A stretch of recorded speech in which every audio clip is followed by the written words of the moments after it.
Welcome to Daily English Audiobooks channel.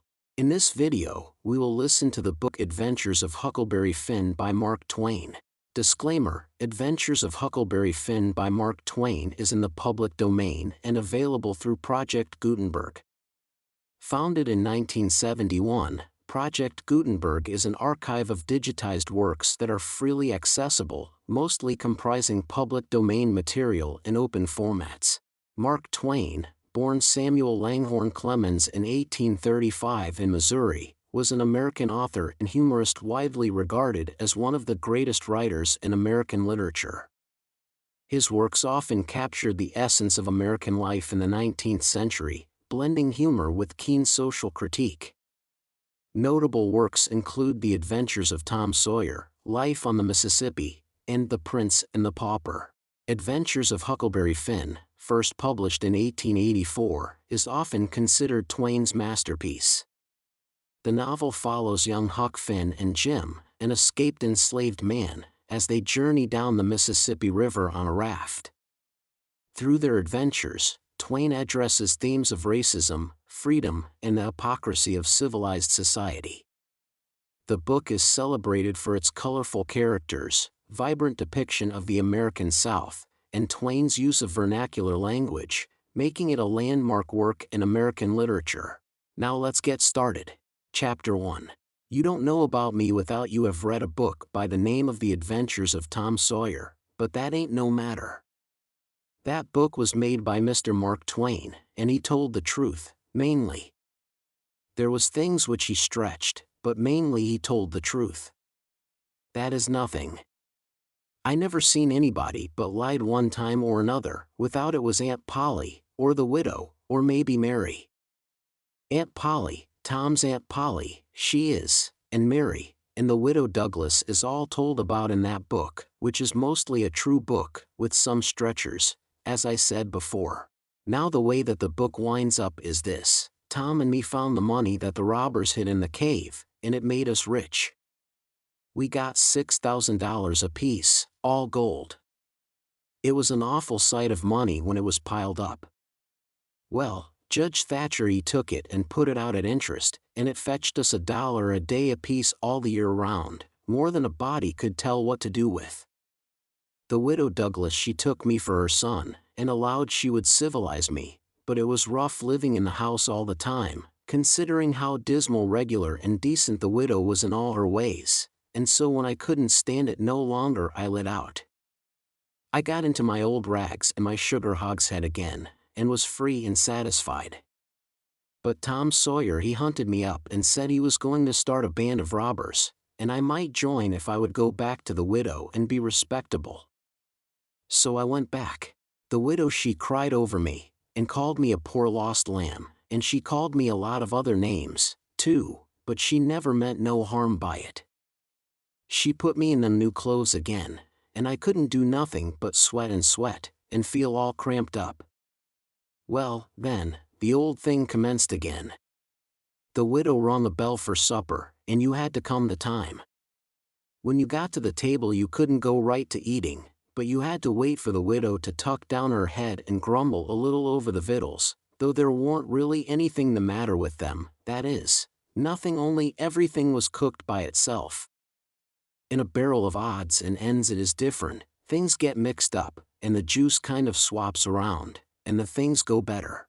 After supper she got out her book and learned me about Moses and the bulrushers, and I was in a sweat to find out all about him, but by and by she let it out that Moses had been dead a considerable long time, so then I didn't care no more about him, because I don't take no stock in dead people.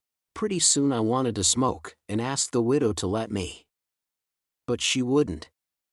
She said it was a mean practice and wasn't clean, and I must try to not do it anymore.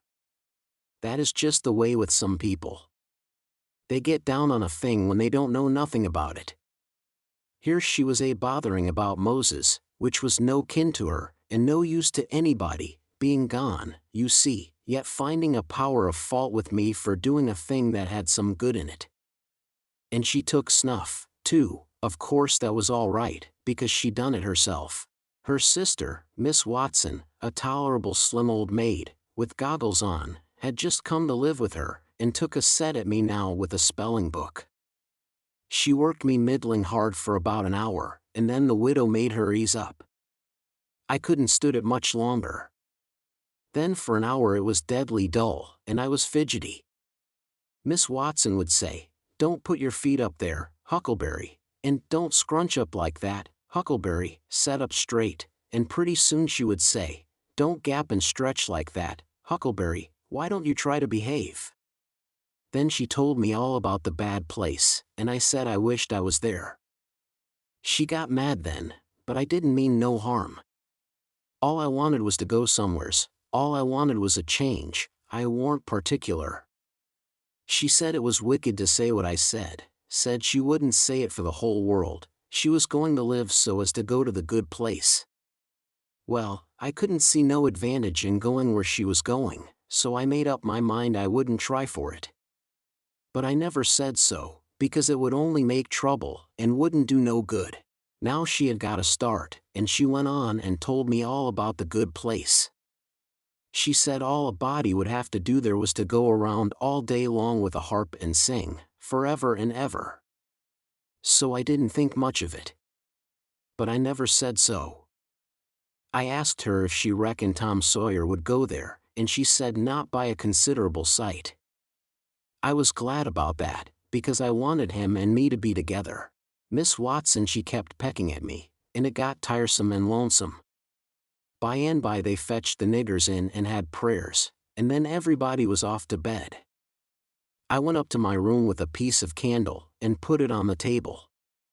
Then I sat down in a chair by the window and tried to think of something cheerful, but it warn't no use. I felt so lonesome I most wished I was dead. The stars were shining, and the leaves rustled in the woods ever so mournful, and I heard an owl, away off, hoo-hooing about somebody that was dead, and a whippoorwill and a dog crying about somebody that was going to die, and the wind was trying to whisper something to me, and I couldn't make out what it was, and so it made the cold shivers run over me.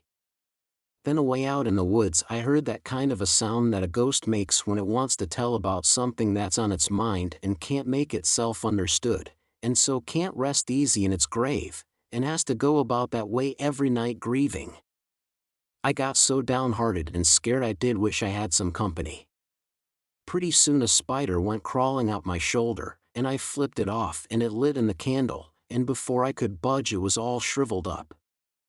I didn't need anybody to tell me that that was an awful bad sign and would fetch me some bad luck, so I was scared and most shook the clothes off of me. I got up and turned around in my tracks 3 times and crossed my breast every time, and then I tied up a little lock of my hair with a thread to keep witches away. But I hadn't no confidence. You do that when you've lost a horseshoe that you've found, instead of nailing it up over the door, but I hadn't ever heard anybody say it was any way to keep off bad luck when you'd killed a spider. I sat down again, shaking all over, and got out my pipe for a smoke, for the house was all as still as death now, and so the widow wouldn't know. Well, after a long time I heard the clock away off in the town go boom, boom, boom, 12 licks, and all still again, stiller than ever. Pretty soon I heard a twig snap down in the dark amongst the trees, something was a-stirring. I sat still and listened. Directly I could just barely hear a meow. Meow, down there. That was good. Says I, meow. Meow, as soft as I could, and then I put out the light and scrambled out of the window onto the shed. Then I slipped down to the ground and crawled in among the trees, and, sure enough, there was Tom Sawyer waiting for me. Chapter 2. We went tiptoeing along a path amongst the trees back towards the end of the widow's garden, stooping down so as the branches wouldn't scrape our heads. When we was passing by the kitchen I fell over a root and made a noise. We scrouched down and laid still. Miss Watson's big nigger, named Jim, was setting in the kitchen door. We could see him pretty clear, because there was a light behind him. He got up and stretched his neck out about a minute, listening. Then he says, "Hoo-dah." He listened some more, then he come tiptoeing down and stood right between us. We could have touched him, nearly. Well, likely it was minutes and minutes that there warn't a sound, and we all there so close together. There was a place on my ankle that got to itching, but I daren't scratch it, and then my ear begun to itch, and next my back, right between my shoulders. Seemed like I'd die if I couldn't scratch. Well, I've noticed that thing plenty times since. If you are with the quality, or at a funeral, or trying to go to sleep when you ain't sleepy, if you are anywheres where it won't do for you to scratch, why you will itch all over and upwards of 1,000 places. Pretty soon Jim says, "Say, who's you? Where's you? Dog my cats ef I didn't hear some fen." Well, I know what I's gwine to do. I's gwine to set down here and listen till I hears it agin. So he set down on the ground betwixt me and Tom. He leaned his back up against a tree, and stretched his legs out till one of them most touched one of mine. My nose begun to itch. It itched till the tears come into my eyes. But I daren't scratch. Then it begun to itch on the inside. Next I got to itching underneath. I didn't know how I was going to set still. This miserableness went on as much as 6 or 7 minutes, but it seemed a sight longer than that. I was itching in 11 different places now. I reckoned I couldn't stand it more'n a minute longer, but I set my teeth hard and got ready to try. Just then Jim begun to breathe heavy, next he begun to snore, and then I was pretty soon comfortable again. Tom he made a sign to me, kind of a little noise with his mouth, and we went creeping away on our hands and knees. When we was 10 foot off, Tom whispered to me, and wanted to tie Jim to the tree for fun. But I said no, he might wake and make a disturbance, and then they'd find out I worn in. Then Tom said he hadn't got candles enough, and he would slip in the kitchen and get some more. I didn't want him to try. I said Jim might wake up and come. But Tom wanted to risk it, so we slid in there and got 3 candles, and Tom laid 5 cents on the table for pay. Then we got out, and I was in a sweat to get away, but nothing would do Tom but he must crawl to where Jim was, on his hands and knees, and play something on him. I waited, and it seemed a good while, everything was so still and lonesome. As soon as Tom was back we cut along the path, around the garden fence, and by fetched up on the steep top of the hill the other side of the house. Tom said he slipped Jim's hat off of his head and hung it on a limb right over him, and Jim stirred a little, but he didn't wake. Afterwards Jim said the witches bewitched him and put him in a trance, and rode him all over the state, and then set him under the trees again, and hung his hat on a limb to show who done it. And next time Jim told it he said they rode him down to New Orleans, and, after that, every time he told it he spread it more and more, till by he said they rode him all over the world, and tired him most to death, and his back was all over saddle boils. Jim was monstrous proud about it, and he got so he wouldn't hardly notice the other niggers. Niggers would come miles to hear Jim tell about it, and he was more looked up to than any nigger in that country. Strange niggers would stand with their mouths open and look him all over, same as if he was a wonder. Niggers is always talking about witches in the dark by the kitchen fire, but whenever one was talking and letting on to know all about such things, Jim would happen in and say, "H.M. what you know 'bout witches," and that nigger was corked up and had to take a back seat. Jim always kept that 5-center piece round his neck with a string, and said it was a charm the devil give to him with his own hands, and told him he could cure anybody with it and fetch witches whenever he wanted to just by saying something to it, but he never told what it was he said to it. Niggers would come from all around there and give Jim anything they had, just for a sight of that 5-center piece, but they wouldn't touch it, because the devil had had his hands on it. Jim was most ruined for a servant, because he got stuck up on account of having seen the devil and been rode by witches.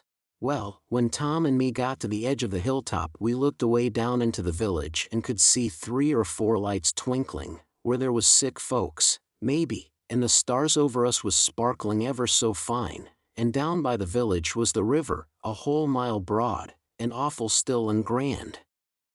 We went down the hill and found Joe Harper and Ben Rogers, and 2 or 3 more of the boys, hid in the old tanyard. So we unhitched a skiff and pulled down the river 2.5 miles, to the big scar on the hillside, and went ashore.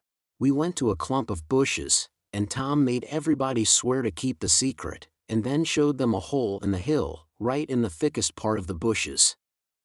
Then we lit the candles, and crawled in on our hands and knees. We went about 200 yards, and then the cave opened up.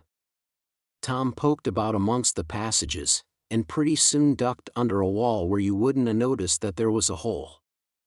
We went along a narrow place and got into a kind of room, all damp and sweaty and cold, and there we stopped.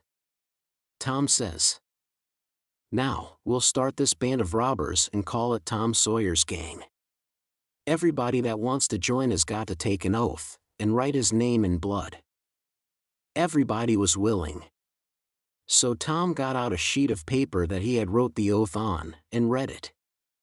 It swore every boy to stick to the band, and never tell any of the secrets, and if anybody done anything to any boy in the band, whichever boy was ordered to kill that person and his family must do it, and he mustn't eat and he mustn't sleep till he had killed them and hacked a cross in their breasts, which was the sign of the band. And nobody that didn't belong to the band could use that mark, and if he did he must be sued, and if he done it again he must be killed. And if anybody that belonged to the band told the secrets, he must have his throat cut, and then have his carcass burned up and the ashes scattered all around, and his name blotted off of the list with blood and never mentioned again by the gang, but have a curse put on it and be forgot forever. Everybody said it was a real beautiful oath, and asked Tom if he got it out of his own head. He said, some of it, but the rest was out of pirate books and robber books, and every gang that was high-toned had it.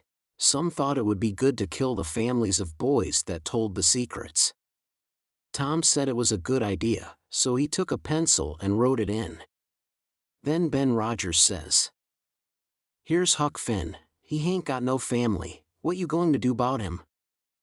"Well, hain't he got a father?" says Tom Sawyer. "Yes, he's got a father, but you can't never find him these days. He used to lay drunk with the hogs in the tanyard, but he hain't been seen in these parts for a year or more. They talked it over, and they was going to rule me out, because they said every boy must have a family or somebody to kill, or else it wouldn't be fair and square for the others. Well, nobody could think of anything to do, everybody was stumped, and sat still. I was most ready to cry, but all at once I thought of a way, and so I offered them Miss Watson, they could kill her. Everybody said, "Oh, she'll do. That's all right. Huck can come in." Then they all stuck a pin in their fingers to get blood to sign with, and I made my mark on the paper. "Now," says Ben Rogers, "what's the line of business of this gang?" "Nothing, only robbery and murder," Tom said. "But who are we going to rob? Houses, or cattle, or stuff?" "Stealing cattle and such things ain't robbery, it's burglary," says Tom Sawyer. "We ain't burglars. That ain't no sort of style. We are highwaymen. We stop stages and carriages on the road, with masks on, and kill the people and take their watches and money." "Must we always kill the people?" "Oh, certainly. It's best. Some authorities think different, but mostly it's considered best to kill them, except some that you bring to the cave here, and keep them till they're ransomed." "Ransomed? What's that?" "I don't know. But that's what they do. I've seen it in books, and so of course that's what we've got to do." "But how can we do it if we don't know what it is?" "Why, blame it all, we've got to do it.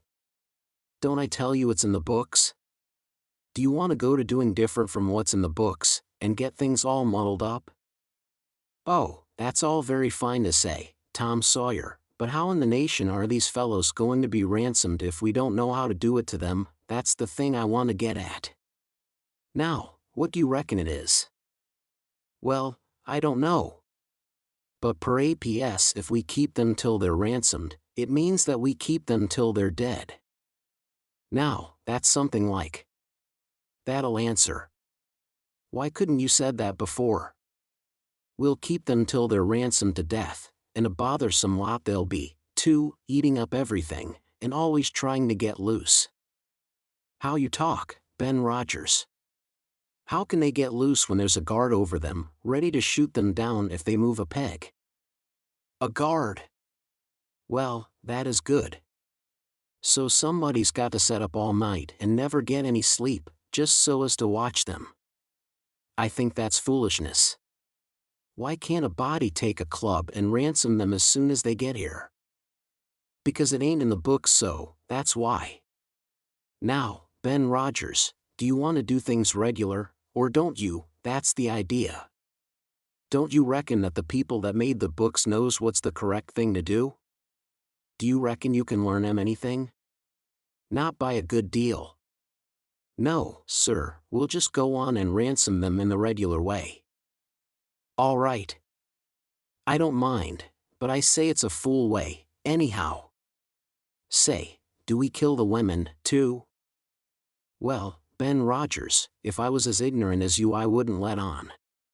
Kill the women? No, nobody ever saw anything in the books like that.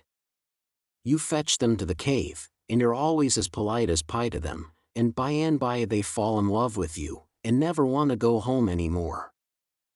Well, if that's the way I'm agreed, but I don't take no stock in it. Mighty soon we'll have the caves so cluttered up with women, and fellows waiting to be ransomed, that there won't be no place for the robbers. But go ahead, I ain't got nothing to say. Little Tommy Barnes was asleep now, and when they waked him up he was scared, and cried, and said he wanted to go home to his ma, and didn't want to be a robber anymore. So they all made fun of him, and called him Crybaby, and that made him mad, and he said he would go straight and tell all the secrets. But Tom give him 5 cents to keep quiet, and said we would all go home and meet next week, and rob somebody and kill some people. Ben Rogers said he couldn't get out much, only Sundays, and so he wanted to begin next Sunday, but all the boys said it would be wicked to do it on Sunday, and that settled the thing. They agreed to get together and fix a day as soon as they could, and then we elected Tom Sawyer first captain and Joe Harper second captain of the gang, and so started home. I clumb up the shed and crept into my window just before day was breaking. My new clothes was all greased up and clayey, and I was dog-tired. Chapter 3. Well, I got a good going over in the morning from old Miss Watson on account of my clothes, but the widow she didn't scold, but only cleaned off the grease and clay, and looked so sorry that I thought I would behave a while if I could. Then Miss Watson she took me in the closet and prayed, but nothing come of it. She told me to pray every day, and whatever I asked for I would get it. But it warn't so. I tried it. Once I got a fish line, but no hooks. It warn't any good to me without hooks. I tried for the hooks 3 or 4 times, but somehow I couldn't make it work. By and by, one day, I asked Miss Watson to try for me, but she said I was a fool. She never told me why, and I couldn't make it out no way. I sat down one time back in the woods, and had a long think about it. I says to myself, if a body can get anything they pray for, why don't Deacon Wayne get back the money he lost on pork? Why can't the widow get back her silver snuff box that was stole? Why can't Miss Watson fat up? No, says I to myself, there ain't nothing in it. I went and told the widow about it, and she said the thing a body could get by praying for it was spiritual gifts. This was too many for me, but she told me what she meant. I must help other people, and do everything I could for other people, and look out for them all the time, and never think about myself. This was including Miss Watson, as I took it. I went out in the woods and turned it over in my mind a long time, but I couldn't see no advantage about it, except for the other people, so at last I reckoned I wouldn't worry about it anymore, but just let it go. Sometimes the widow would take me one side and talk about Providence in a way to make a body's mouth water, but maybe next day Miss Watson would take hold and knock it all down again. I judged I could see that there was 2 providences, and a poor chap would stand considerable show with the widow's providence, but if Miss Watson's got him there warn't no help for him any more. I thought it all out, and reckoned I would belong to the widow's if he wanted me, though I couldn't make out how he was going to be any better off then than what he was before, seeing I was so ignorant, and so kind of low down and ornery. Pap he hadn't been seen for more than a year, and that was comfortable for me. I didn't want to see him no more. He used to always whale me when he was sober and could get his hands on me, though I used to take to the woods most of the time when he was around. Well, about this time he was found in the river drowned dead, about 12 mile above town, so people said. They judged it was him, anyway, said this drowned dead man was just his size, and was ragged, and had uncommon long hair, which was all like Pap, but they couldn't make nothing out of the face, because it had been in the water so long it warn't much like a face at all. They said he was floating on his back in the water. They took him and buried him on the bank. But I warn't comfortable long, because I happened to think of something. I knowed mighty well that a drowned dead man don't float on his back, but on his face. So I knowed, then, that this warn't Pap, but a woman dressed up in a man's clothes. So I was uncomfortable again. I judged the old man would turn up again by and by, though I wished he wouldn't. We played robber now and then about a month, and then I resigned. All the boys did. We hadn't robbed nobody, hadn't killed any people, but only just pretended. We used to hop out of the woods and go charging down on hog drivers and women and carts taking garden stuff to market, but we never hived any of them. Tom Sawyer called the hogs ingots, and he called the turnips and stuff jewelry, and we would go to the cave and powwow over what we had done, and how many people we had killed and marked. But I couldn't see no profit in it. One time Tom sent a boy to run about town with a blazing stick, which he called a slogan, which was the sign for the gang to get together, and then he said he had got secret news by his spies that next day a whole parcel of Spanish merchants and rich Arabs was going to camp in Cave Hollow with 200 elephants, and 600 camels, and over 1,000 sunder mules, all loaded down with demons, and they didn't have only a guard of 400 soldiers, and so we would lay in ambuscade, as he called it, and kill the lot and scoop the things. He said we must slick up our swords and guns, and get ready. He never could go after even a turnip cart, but he must have the swords and guns all scoured up for it, though they was only lath and broomsticks, and you might scour at them till you rotted, and then they warn't worth a mouthful of ashes more than what they was before. I didn't believe we could lick such a crowd of Spaniards and Arabs, but I wanted to see the camels and elephants, so I was on hand next day, Saturday, in the ambuscade, and when we got the word we rushed out of the woods and down the hill. But there warn't no Spaniards and Arabs, and there warn't no camels nor no elephants. It warn't anything but a Sunday school picnic, and only a primer class at that. We busted it up, and chased the children up the hollow, but we never got anything but some doughnuts and jam, though Ben Rogers got a rag doll, and Joe Harper got a hymn book and a tract, and then the teacher charged in, and made us drop everything and cut. I didn't see no demons, and I told Tom Sawyer so. He said there was loads of them there, anyway, and he said there was Arabs there, too, and elephants and things. I said, why couldn't we see them, then? He said if I warn't so ignorant, but had read a book called Don Quixote, I would know without asking. He said it was all done by enchantment. He said there was hundreds of soldiers there, and elephants and treasure, and so on, but we had enemies which he called magicians, and they had turned the whole thing into an infant Sunday school, just out of spite. I said, all right, then the thing for us to do was to go for the magicians. Tom Sawyer said I was a numbskull. Why, said he, a magician could call up a lot of genies, and they would hash you up like nothing before you could say Jack Robinson. They are as tall as a tree and as big around as a church. Well, I says, suppose we got some genies to help us, can't we lick the other crowd then? How you going to get them? I don't know. How do they get them? Why, they rub an old tin lamp or an iron ring, and then the genies come tearing in, with the thunder and lightning a-ripping around and the smoke a-rolling, and everything they're told to do they up and do it.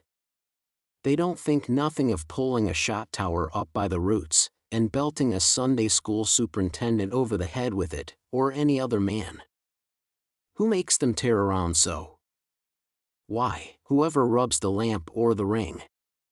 They belong to whoever rubs the lamp or the ring, and they've got to do whatever he says. If he tells them to build a palace 40 miles long out of diamonds, and fill it full of chewing gum, or whatever you want, and fetch an emperor's daughter from China for you to marry, they've got to do it, and they've got to do it before sunup next morning, too. And more, they've got to waltz that palace around over the country wherever you want it, you understand. Well, says I think they are a pack of flatheads for not keeping the palace themselves 'stead of fooling them away like that. And what's more, if I was one of them I would see a man in Jericho before I would drop my business and come to him for the rubbing of an old tin lamp. How you talk, Huck Finn. Why, you'd have to come when he rubbed it, whether you wanted to or not. What? And I as high as a tree and as big as a church? All right, then, I would come, but I lay I'd make that man climb the highest tree there was in the country. Shucks, it ain't no use to talk to you, Huck Finn. You don't seem to know anything, somehow, perfect saphead. I thought all this over for 2 or 3 days, and then I reckoned I would see if there was anything in it. I got an old tin lamp and an iron ring, and went out in the woods and rubbed till I sweat like an Injun, calculating to build a palace and sell it, but it warn't no use, none of the genies come. So then I judged that all that stuff was only just one of Tom Sawyer's lies. I reckon he believed in the Arabs and the elephants, but as for me I think different. It had all the marks of a Sunday school. Chapter 4. Well, 3 or 4 months run along, and it was well into the winter now. I had been to school most all the time and could spell and read and write just a little, and could say the multiplication table up to 6 times 7 is 35, and I don't reckon I could ever get any further than that if I was to live forever. I don't take no stock in mathematics, anyway. At first I hated the school, but by and by I got so I could stand it. Whenever I got uncommon tired I played hooky, and the hiding I got next day done me good and cheered me up. So the longer I went to school the easier it got to be. I was getting sort of used to the widow's ways, too, and they weren't so raspy on me.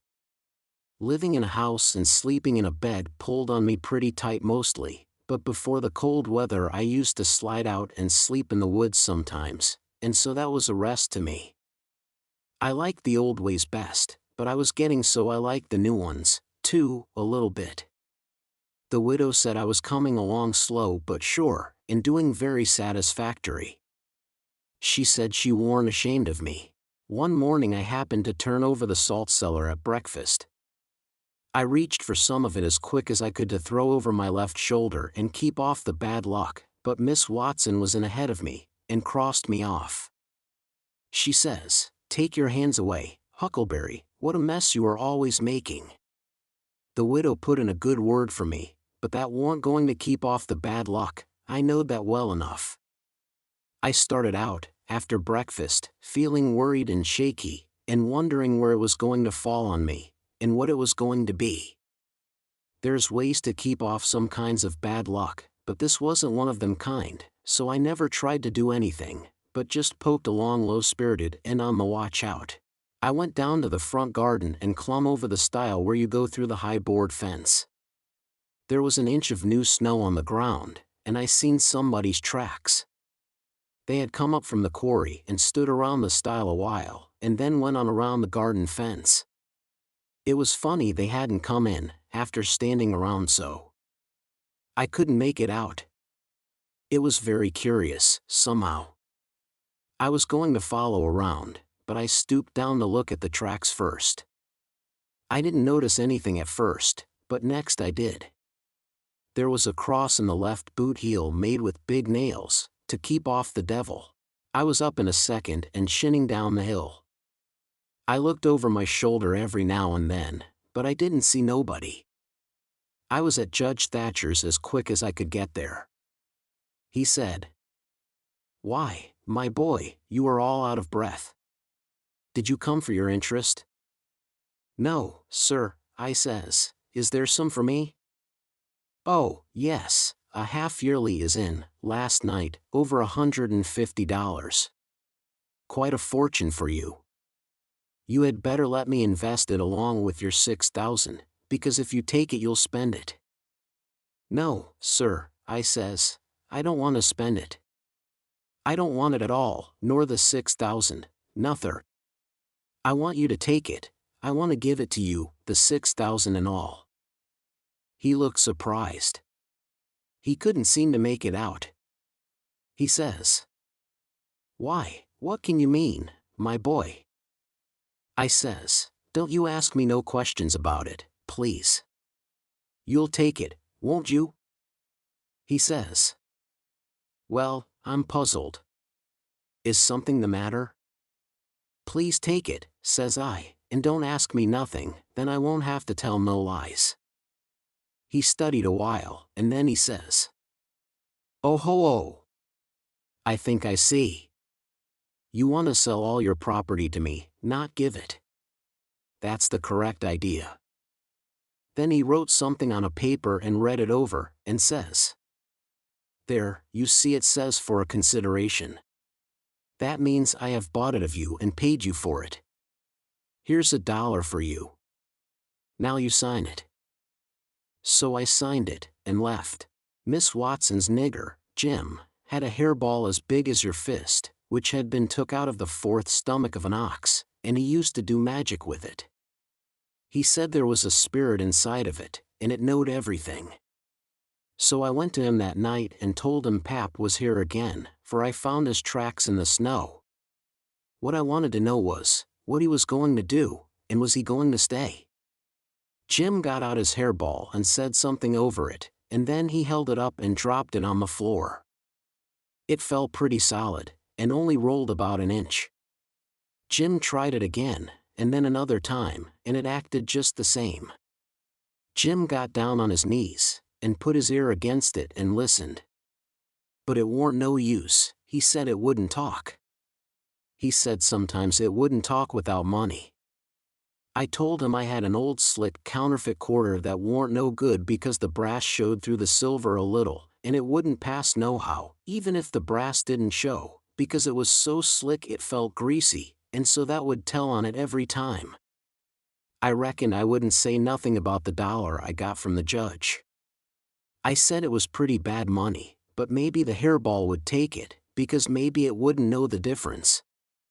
Jim smelt it and bit it and rubbed it, and said he would manage so the hairball would think it was good.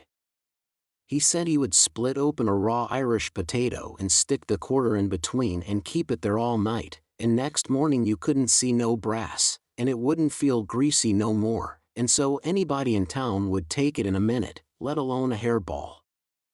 Well, I knowed a potato would do that before, but I had forgot it. Jim put the quarter under the hairball, and got down and listened again. This time he said the hairball was all right. He said it would tell my whole fortune if I wanted it to. I says, "Go on." So the hairball talked to Jim, and Jim told it to me. He says, "Yo ol' father don't know yet what he's a-gwine to do. Sometimes he spec he'll go away, and den again he spec he'll stay. The best way is to res easy and let the ol' man take his own way. Dey's 2 angels hoverin' round 'bout him. One UVM is white and shiny, and t'other one is black. The white one gets him to go right a little while, den the black one sail and en bust it all up. A body can't tell yet which one gwine to fetch him at the loss. But you is all right. You gwine to have considerable trouble in yo' life, and considerable joy. Sometimes you gwine to get hurt, and sometimes you gwine to get sick, but every time you's gwine to get well agin. Dey's 2 gals flyin' 'bout you in yo' life. One UVM's light and t'other one is dark. one is rich and t'other is pa. You's gwine to marry de pa one fust and de rich one by and by. You wants to keep way fum de water as much as you kin, and don't run no resk, case it's down in de bills dat you's gwine to get hung. When I lit my candle and went up to my room that night, there sat Papa's own self. Chapter 5. I had shut the door too. Then I turned around and there he was. I used to be scared of him all the time, he tanned me so much. I reckon I was scared now, too, but in a minute I see I was mistaken, that is, after the first jolt, as you may say, when my breath sort of hitched, he being so unexpected, but right away after I see I warn't scared of him worth both ring about. He was most 50, and he looked it. His hair was long and tangled and greasy, and hung down, and you could see his eyes shining through like he was behind vines. It was all black, no gray, so was his long, mixed-up whiskers. There warn't no color in his face, where his face showed, it was white, not like another man's white, but a white to make a body sick, a white to make a body's flesh crawl, a tree-toad white, a fish-belly white. As for his clothes, just rags, that was all. He had one ankle resting on t'other knee, the boot on that foot was busted, and two of his toes stuck through, and he worked them now and then. His hat was laying on the floor, an old black slouch with the top caved in, like a lid. I stood looking at him, he sat there looking at me, with his chair tilted back a little. I set the candle down. I noticed the window was up, so he had clummin by the shed. He kept looking me all over. By and by he says, "Starchy clothes, very. You think you're a good deal of a big bug, don't you?" "Maybe I am, maybe I ain't," I says. "Don't you give me none o' your lip," says he. "You've put on considerable many frills since I been away. I'll take you down a peg before I get done with you. You're educated, too, they say, can read and write. You think you're better'n your father, now, don't you, because he can't? I'll take it out of you. Who told you might meddle with such highfalutin foolishness, hey, who told you could?" "The widow. She told me." "The widow, hey, and who told the widow she could put in her shovel about a thing that ain't none of her business?" "Nobody never told her." "Well, I'll learn her how to meddle.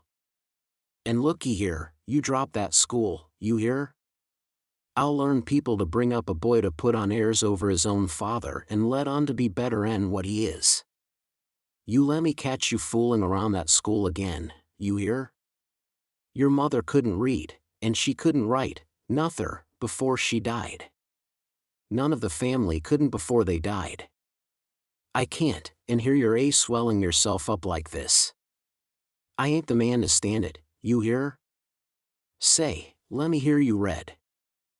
I took up a book and begun something about General Washington and the wars. When I'd read about half a minute, he fetched the book a whack with his hand and knocked it across the house. He says, "It's so. You can do it. I had my doubts when you told me. Now looky here, you stop that putting on frills. I won't have it. I'll lay for you, my smarty, and if I catch you about that school I'll tan you good. First you know you'll get religion, too. I never see such a son." He took up a little blue and yaller picture of some cows and a boy, and says, "What's this?" "It's something they give me for learning my lessons good." He tore it up, and says, "I'll give you something better, I'll give you a cowhide." He sat there mumbling and growling a minute, and then he says, "Ain't you a sweet-scented dandy, though? A bed, and bedclothes, and a look-in glass, and a piece of carpet on the floor, and your own father got to sleep with the hogs in the tan yard. I never see such a son. I bet I'll take some o' these frills out o' you before I'm done with you. Why, there ain't no end to your ears, they say you're rich. Hey, how's that? They lie, that's how. Looky here, mind how you talk to me, I'm standing about all I can stand now, so don't gimme no sass. I've been in town 2 days, and I hain't heard nothing but about you bein' rich. I heard about it away down the river, too. That's why I come. You get me that money tomorrow, I want it. I hain't got no money. It's a lie. Judge Thatcher's got it. You get it. I want it. I hain't got no money, I tell you.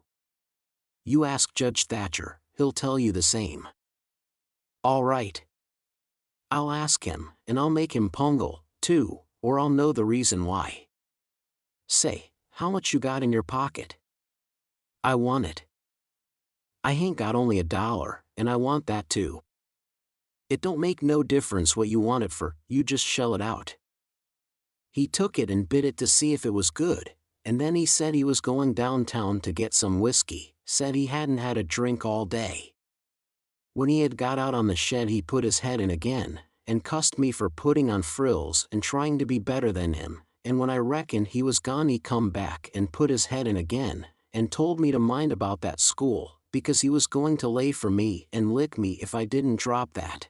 Next day he was drunk, and he went to Judge Thatcher's and bullyragged him, and tried to make him give up the money, but he couldn't, and then he swore he'd make the law force him.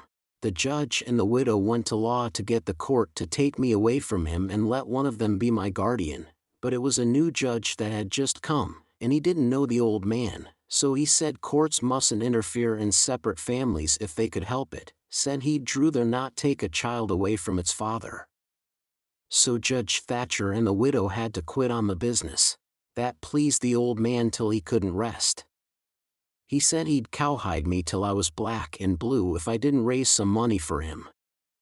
I borrowed $3 from Judge Thatcher, and Pap took it and got drunk, and went blowing around and cussing and whooping and carrying on, and he kept it up all over town, with a tin pan, till most midnight. Then they jailed him, and next day they had him before court, and jailed him again for a week. But he said he was satisfied, said he was boss of his son, and he'd make it warm for him. When he got out the new judge said he was going to make a man of him. So he took him to his own house, and dressed him up clean and nice, and had him to breakfast and dinner and supper with the family, and was just old pie to him, so to speak. And after supper he talked to him about temperance and such things till the old man cried, and said he'd been a fool, and fooled away his life, but now he was going to turn over a new leaf and be a man nobody wouldn't be ashamed of, and he hoped the judge would help him and not look down on him. The judge said he could hug him for them words, so he cried, and his wife she cried again. Pap said he'd been a man that had always been misunderstood before, and the judge said he believed it. The old man said that what a man wanted that was down was sympathy, and the judge said it was so they cried again. And when it was bedtime the old man rose up and held out his hand, and says, "Look at it, gentlemen and ladies all, take a hold of it, shake it. There's a hand that was the hand of a hog, but it ain't so no more, it's the hand of a man that's started in on a new life, and'll die before he'll go back. You mark them words, don't forget I said them. It's a clean hand now, shake it, don't be afeard." So they shook it, one after the other, all around, and cried. The judge's wife she kissed it. Then the old man he signed a pledge, made his mark.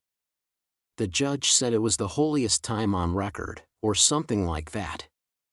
Then they tucked the old man into a beautiful room, which was the spare room, and in the night sometime he got powerful thirsty and clumb out onto the porch roof and slid down a stanchion and traded his new coat for a jug of 40 rod, and clumb back again and had a good old time, and towards daylight he crawled out again, drunk as a fiddler, and rolled off the porch and broke his left arm in 2 places, and was most froze to death when somebody found him after sunup.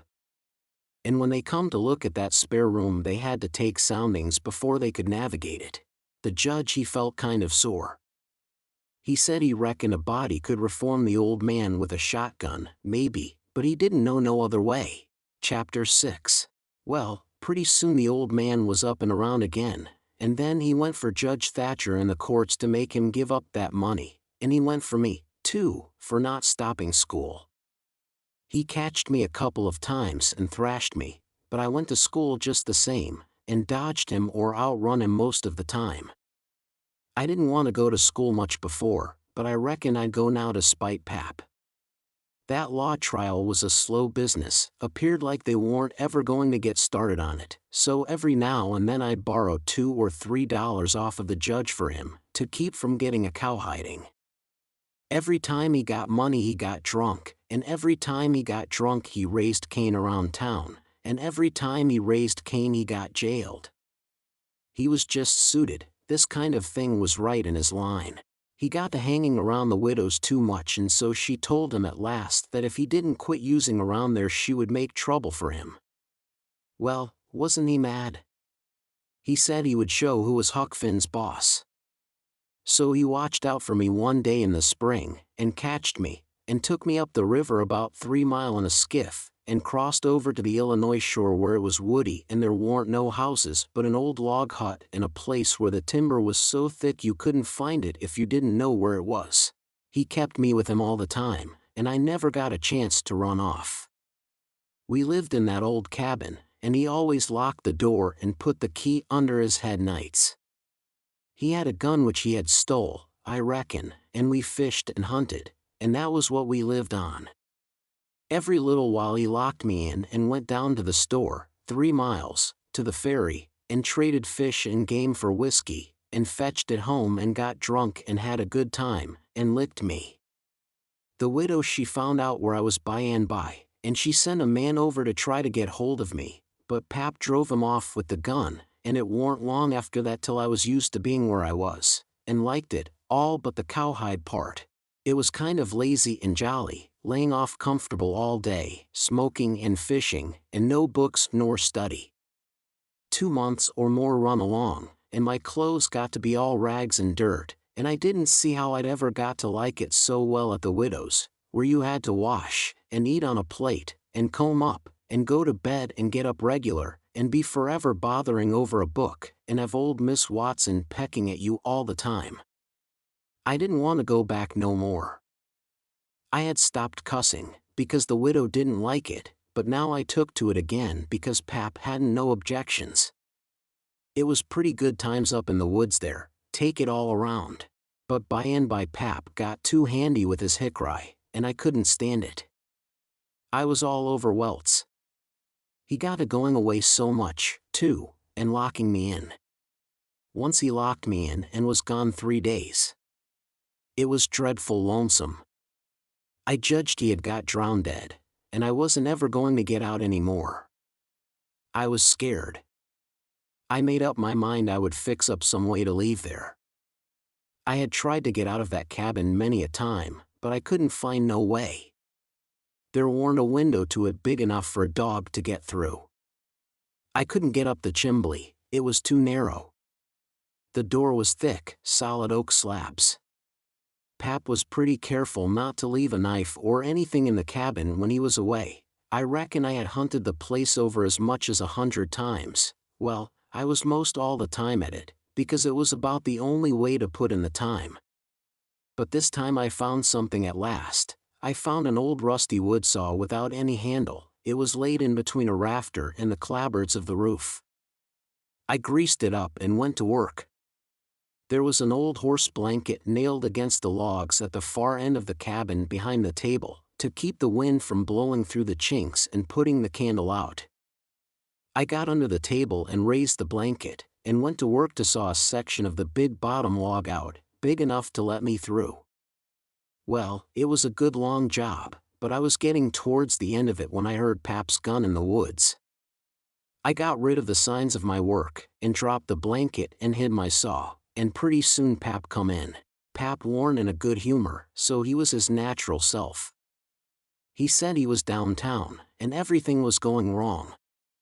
His lawyer said he reckoned he would win his lawsuit and get the money if they ever got started on the trial, but then there was ways to put it off a long time, and Judge Thatcher knowed how to do it.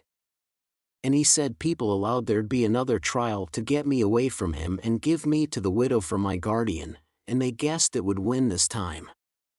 This shook me up considerable, because I didn't want to go back to the widow's anymore and be so cramped up and civilized, as they called it. Then the old man got to cussing, and cussed at everything and everybody he could think of, and then cussed them all over again to make sure he hadn't skipped any, and after that he polished off with a kind of a general cuss all round, including a considerable parcel of people which he didn't know the names of, and so called them what's his name when he got to them, and went right along with his cussing. He said he would like to see the widow get me. He said he would watch out, and if they tried to come any such game on him he knowed of a place 6 or 7 mile off to stow me in, where they might hunt till they dropped and they couldn't find me. That made me pretty uneasy again, but only for a minute. I reckon I wouldn't stay on hand till he got that chance. The old man made me go to the skiff and fetch the things he had got. There was a 50-pound sack of cornmeal, and a side of bacon, ammunition, and a 4-gallon jug of whiskey, and an old book and 2 newspapers for wadding, besides some tow. I towed it up a load, and went back and sat down on the bow of the skiff to rest. I thought it all over, and I reckoned I would walk off with the gun and some lines, and take to the woods when I run away. I guessed I wouldn't stay in one place, but just tramp right across the country, mostly night times, and hunt and fish to keep alive, and so get so far away that the old man nor the widow couldn't ever find me any more. I judged I would saw out and leave that night if Pap got drunk enough, and I reckoned he would. I got so full of it I didn't notice how long I was staying till the old man hollered and asked me whether I was asleep or drowned dead. I got the things all up to the cabin, and then it was about dark. While I was cooking supper the old man took a swig or 2 and got sort of warmed up, and went to ripping again. He had been drunk over in town, and laid in the gutter all night, and he was a sight to look at. A body would have thought he was Adam, he was just all mud. Whenever his liquor begun to work he most always went for the government. This time he says, "Call this a government? Why, just look at it and see what it's like. Here's the law standing ready to take a man's son away from him, a man's own son, which he has had all the trouble and all the anxiety and all the expense of raising. Yes, just as that man has got that son raised at last, and ready to go to work and begin to do suthin for him and give him a rest, the law up and goes for him. And they call that government. That ain't all, nuther. The law backs that old Judge Thatcher up and helps him to keep me out o' my property.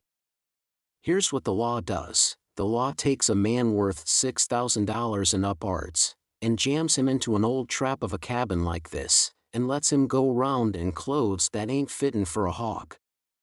They call that government. A man can't get his rights in a government like this. Sometimes I've a mighty notion to just leave the country for good and all.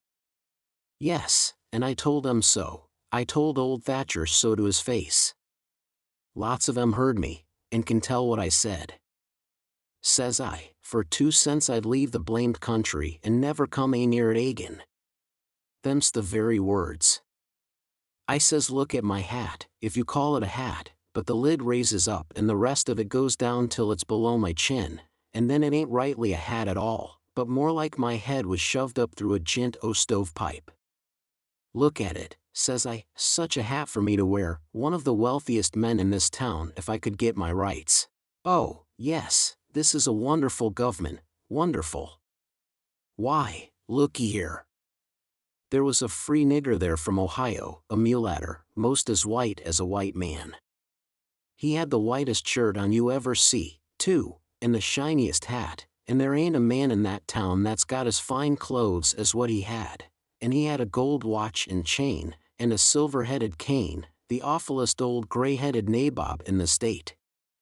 And what do you think? They said he was a professor in a college, and could talk all kinds of languages, and knowed everything. And that ain't the wust.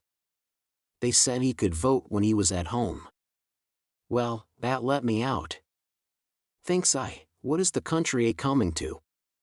It was 'lection day, and I was just about to go and vote myself if I warn't too drunk to get there, but when they told me there was a state in this country where they'd let that nigger vote, I drawed out. I says I'll never vote agin. Them's the very words I said. They all heard me, and the country may rot for all me, I'll never vote agin as long as I live. And to see the cool way of that nigger, why, he wouldn't 'a give me the road if I hadn't shoved him out o' the way. I says to the people, why ain't this nigger put up at auction and sold, that's what I want to know. And what do you reckon they said? Why, they said he couldn't be sold till he'd been in the state 6 months, and he hadn't been there that long yet. There, now, that's a specimen. They call that a government that can't sell a free nigger till he's been in the state 6 months. Here's a government that calls itself a government, and lets on to be a government, and thinks it is a government, and yet's got to set stock still for 6 whole months before it can take a hold of a prowling, thieving, infernal, white-shirt free nigger, in. Pap was a-going on so he never noticed where his old limberlegs was taking him to, so he went head over heels over the tub of salt pork and barked both shins, and the rest of his speech was all the hottest kind of language, mostly hove at the nigger and the government, though he give the tub some, too, all along, here and there. He hopped around the cabin considerable, first on one leg and then on the other, holding first one shin and then the other one, and at last he let out with his left foot all of a sudden and fetched the tub a rattling kick. But it warn't good judgment, because that was the boot that had a couple of his toes leaking out of the front end of it, so now he raised a howl that fairly made a body's hair raise, and down he went in the dirt, and rolled there, and held his toes, and the cussing he done then laid over anything he had ever done previous. He said so his own self afterwards. He had heard old Soberry Hagen in his best days, and he said it laid over him, too, but I reckon that was sort of piling it on, maybe. After supper Pap took the jug, and said he had enough whiskey there for 2 drunks and 1 delirium tremens. That was always his word. I judged you would be blind drunk in about an hour, and then I would steal the key, or saw myself out, one or t'other. He drank, and tumbled down on his blankets by and by, but luck didn't run my way. He didn't go sound asleep, but was uneasy. He groaned and moaned and thrashed around this way and that for a long time. At last I got so sleepy I couldn't keep my eyes open all I could do, and so before I knowed what I was about I was sound asleep, and the candle burning. I don't know how long I was asleep, but all of a sudden there was an awful scream and I was up. There was Pap looking wild, and skipping around every which way and yelling about snakes. He said they was crawling up his legs, and then he would give a jump and scream, and say one had bit him on the cheek, but I couldn't see no snakes. He started and run round and round the cabin, hollering take him off. Take him off. He's biting me on the neck. I never see a man look so wild in the eyes. Pretty soon he was all faggied out, and fell down panting, then he rolled over and over wonderful fast, kicking things every which way, and striking and grabbing at the air with his hands, and screaming and saying there was devils a hold of him. He wore out by and by, and laid still a while, moaning. Then he laid stiller, and didn't make a sound. I could hear the owls and the wolves away off in the woods, and it seemed terrible still. He was laying over by the corner. By and by he raised up part way and listened, with his head to one side. He says, very low, tramp, tramp, tramp, that's the dead, tramp, tramp, tramp, they're coming after me, but I won't go. Oh, they're here. Don't touch me, don't. Hands off, they're cold, let go. Oh, let a poor devil alone.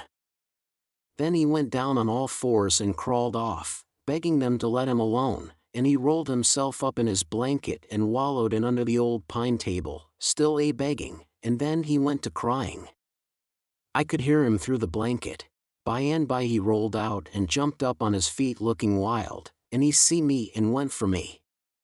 He chased me round and round the place with a clasp knife, calling me the angel of death, and saying he would kill me, and then I couldn't come for him no more. I begged, and told him I was only Huck, but he laughed such a screechy laugh, and roared and cussed, and kept on chasing me up.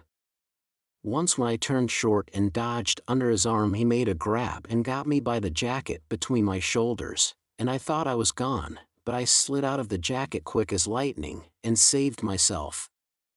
Pretty soon he was all tired out, and dropped down with his back against the door, and said he would rest a minute and then kill me. He put his knife under him, and said he would sleep and get strong, and then he would see who was who.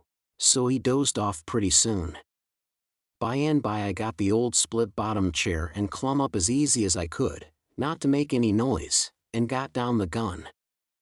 I slipped the ramrod down it to make sure it was loaded, then I laid it across the turnip barrel, pointing towards Pap, and sat down behind it to wait for him to stir. And how slow and still the time did drag along. Chapter 7. Get up. What you 'bout? I opened my eyes and looked around, trying to make out where I was. It was after sun-up, and I had been sound asleep. Pap was standing over me looking sour and sick, too. He says, "What you doing with this gun?" I judged he didn't know nothing about what he had been doing, so I says, "Somebody tried to get in, so I was laying for him." "Why didn't you roust me out?" "Well, I tried to, but I couldn't budge you." "Well, all right. Don't stand there palavering all day, but out with you and see if there's a fish on the lines for breakfast. I'll be along in a minute." He unlocked the door, and I cleared out up the riverbank. I noticed some pieces of limbs and such things floating down, and a sprinkling of bark, so I knowed the river had begun to rise. I reckon I would have great times now if I was over at the town. The June rise used to be always luck for me, because as soon as that rise begins here comes cordwood floating down, and pieces of log rafts, sometimes a dozen logs together, so all you have to do is to catch them and sell them to the wood yards and the sawmill. I went along up the bank with one eye out for Pap and t'other one out for what the rise might fetch along.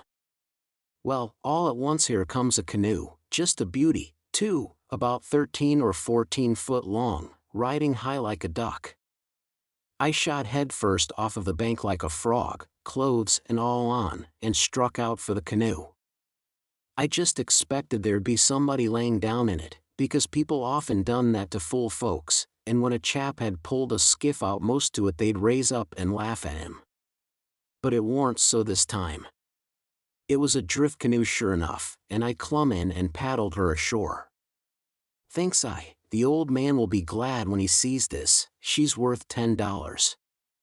But when I got to shore Pap wasn't in sight yet, and as I was running her into a little creek like a gully, all hung over with vines and willows, I struck another idea. I judged I'd hide her good, and then, 'stead of taking to the woods when I run off, I'd go down the river about 50 mile and camp in one place for good, and not have such a rough time tramping on foot. It was pretty close to the shanty, and I thought I heard the old man coming all the time, but I got her hid, and then I out and looked around a bunch of willows, and there was the old man down the path a piece just drawing a bead on a bird with his gun. So he hadn't seen anything. When he got along I was hard at it taking up a trot line. He abused me a little for being so slow, but I told him I fell in the river, and that was what made me so long. I knowed he would see I was wet, and then he would be asking questions. We got 5 catfish off the lines and went home. While we laid off after breakfast to sleep up, both of us being about wore out, I got to thinking that if I could fix up some way to keep Pap and the widow from trying to follow me, it would be a certainer thing than trusting to luck to get far enough off before they missed me. You see, all kinds of things might happen. Well, I didn't see no way for a while, but by and by Pap raised up a minute to drink another barrel of water, and he says, "Another time a man comes a-prowling round here you roust me out, you hear? That man warn't here for no good. I'd a shot him. Next time you roust me out, you hear?" Then he dropped down and went to sleep again, but what he had been saying give me the very idea I wanted. I says to myself, I can fix it now so nobody won't think of following me." About 12 o'clock we turned out and went along up the bank. The river was coming up pretty fast, and lots of driftwood going by on the rise. By and by along comes part of a log raft, 9 logs fast together. We went out with the skiff and towed it ashore. Then we had dinner. Anybody but Pap would have waited and seen the day through, so as to catch more stuff, but that warn't Pap's style. 9 logs was enough for one time. He must shove right over to town and sell. So he locked me in and took the skiff, and started off towing the raft about 3:30. I judged he wouldn't come back that night. I waited till I reckoned he had got a good start, then I out with my saw, and went to work on that log again. Before he was t'other side of the river I was out of the hole. Him and his raft was just a speck on the water away off yonder. I took the sack of cornmeal and took it to where the canoe was hid, and shoved the vines and branches apart and put it in. Then I done the same with the side of bacon, then the whiskey jug. I took all the coffee and sugar there was, and all the ammunition.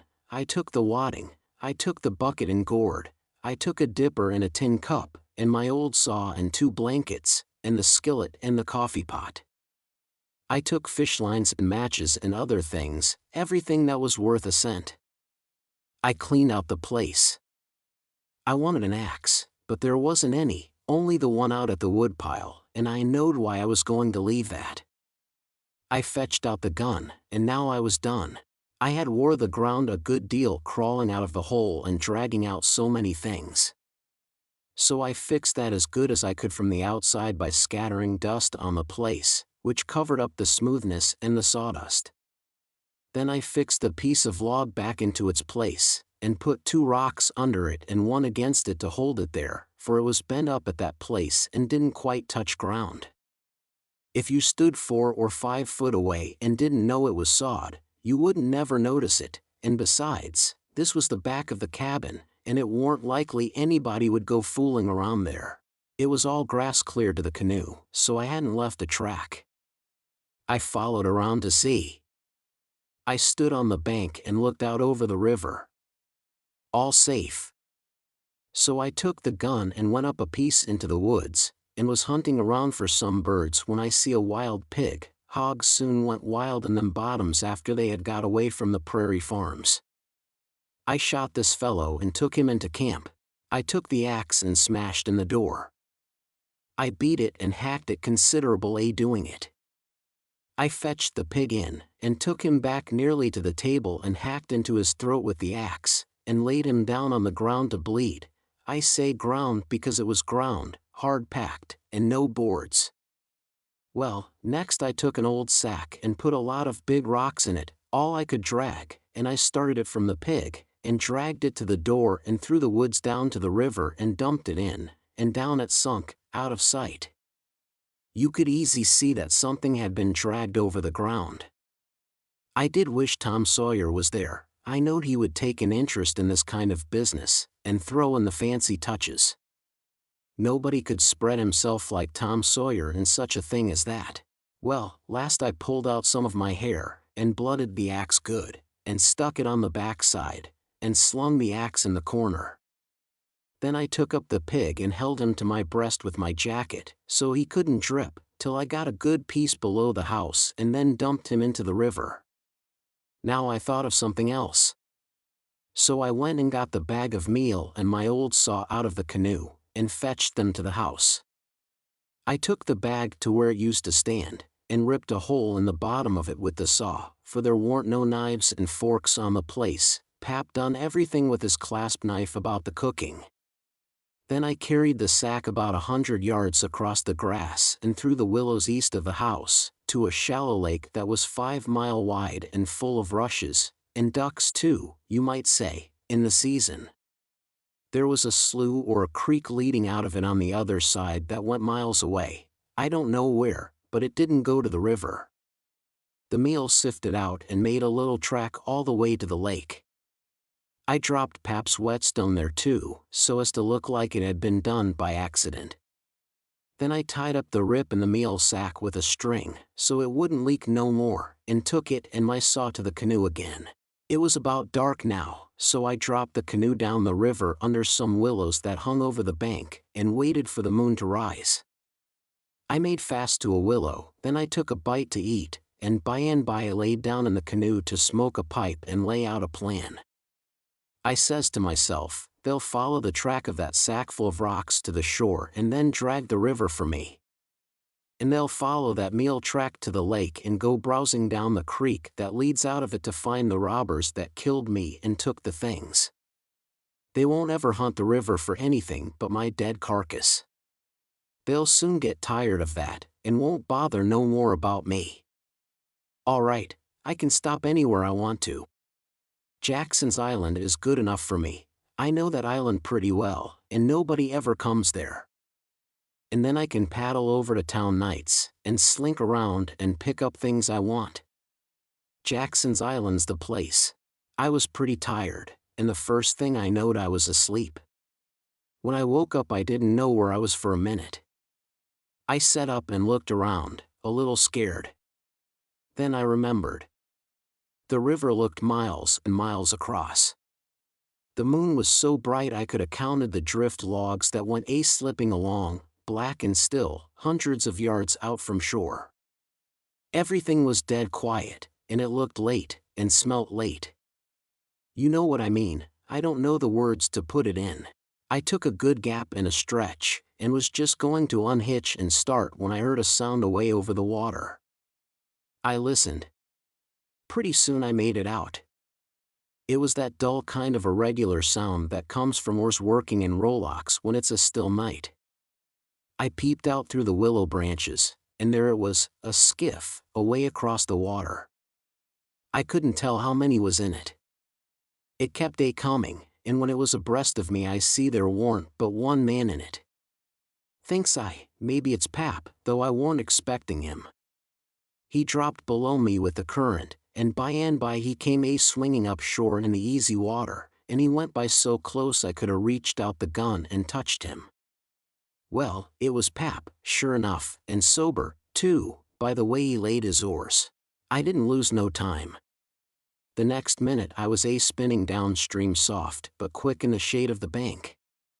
I made 2.5 miles, and then struck out 1/4 mile or more towards the middle of the river, because pretty soon I would be passing the ferry landing, and people might see me and hail me. I got out amongst the driftwood, and then laid down in the bottom of the canoe and let her float. I laid there, and had a good rest and a smoke out of my pipe, looking away into the sky, not a cloud in it. The sky looks ever so deep when you lay down on your back in the moonshine. I never knowed it before. And how far a body can hear on the water such nights. I heard people talking at the ferry landing. I heard what they said, too, every word of it. One man said it was getting towards the long days and the short nights now.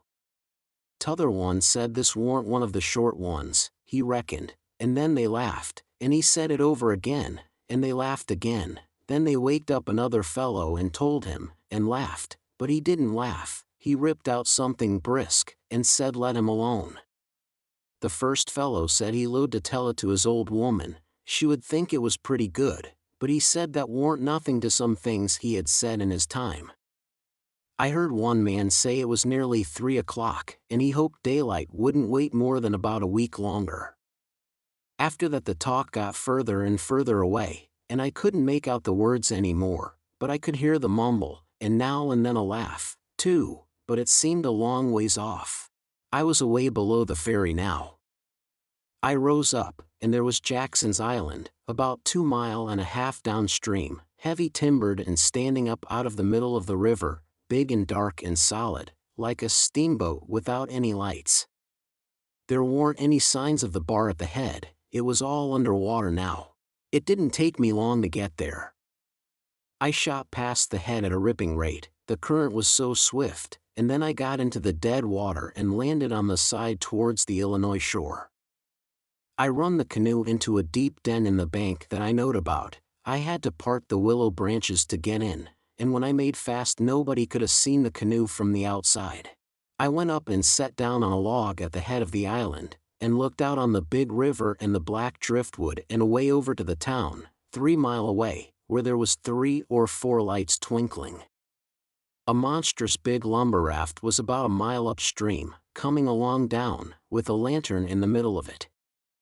I watched it come creeping down, and when it was most abreast of where I stood I heard a man say, "Stern oars, there. Heave her head to starboard." I heard that just as plain as if the man was by my side. There was a little gray in the sky now, so I stepped into the woods, and laid down for a nap before breakfast. Chapter 8. The sun was up so high when I waked that I judged it was after 8 o'clock. I laid there in the grass in the cool shade thinking about things, and feeling rested and rather comfortable and satisfied. I could see the sun out at 1 or 2 holes, but mostly it was big trees all about, and gloomy in there amongst them. There was freckled places on the ground where the light sifted down through the leaves, and the freckled places swapped about a little, showing there was a little breeze up there. A couple of squirrels sat on a limb and jabbered at me very friendly. I was powerful lazy and comfortable, didn't want to get up and cook breakfast. Well, I was dozing off again when I thinks I hears a deep sound of boom, away up the river. I rouses up, and rests on my elbow and listens. Pretty soon I hears it again. I hopped up, and went and looked out at a hole in the leaves, and I see a bunch of smoke laying on the water a long ways up, about abreast the ferry. And there was the ferry boat full of people floating along down. I knowed what was the matter now. Boom! I see the white smoke squirt out of the ferry boat's side. You see, they was firing cannon over the water, trying to make my carcass come to the top. I was pretty hungry, but it warn't going to do for me to start a fire, because they might see the smoke. So I sat there and watched the cannon smoke and listened to the boom. The river was a mile wide there, and it always looks pretty on a summer morning, so I was having a good enough time seeing them hunt for my remainders if I only had a bite to eat. Well, then I happened to think how they always put quicksilver in loaves of bread and float them off, because they always go right to the drowned dead carcass and stop there. So, says I, I'll keep a lookout, and if any of them's floating around after me I'll give them a show. I changed to the Illinois edge of the island to see what luck I could have, and I warn't disappointed. A big double loaf come along, and I most got it with a long stick, but my foot slipped and she floated out further. Of course I was where the current set and the closest to the shore, I knowed enough for that. But by and by along comes another one, and this time I won. I took out the plug and shook out the little dab of quicksilver, and set my teeth in. It was baker's bread, what the quality eat, none of your low-down corn pone. I got a good place amongst the leaves, and sat there on a log, munching the bread and watching the ferry boat, and very well satisfied. And then something struck me. I says, now I reckon the widow or the parson or somebody prayed that this bread would find me, and here it has gone and done it. So there ain't no doubt but there is something in that thing, that is, there's something in it when a body like the widow or the parson prays, but it don't work for me, and I reckon it don't work for only just the right kind. I lit a pipe and had a good long smoke, and went on watching.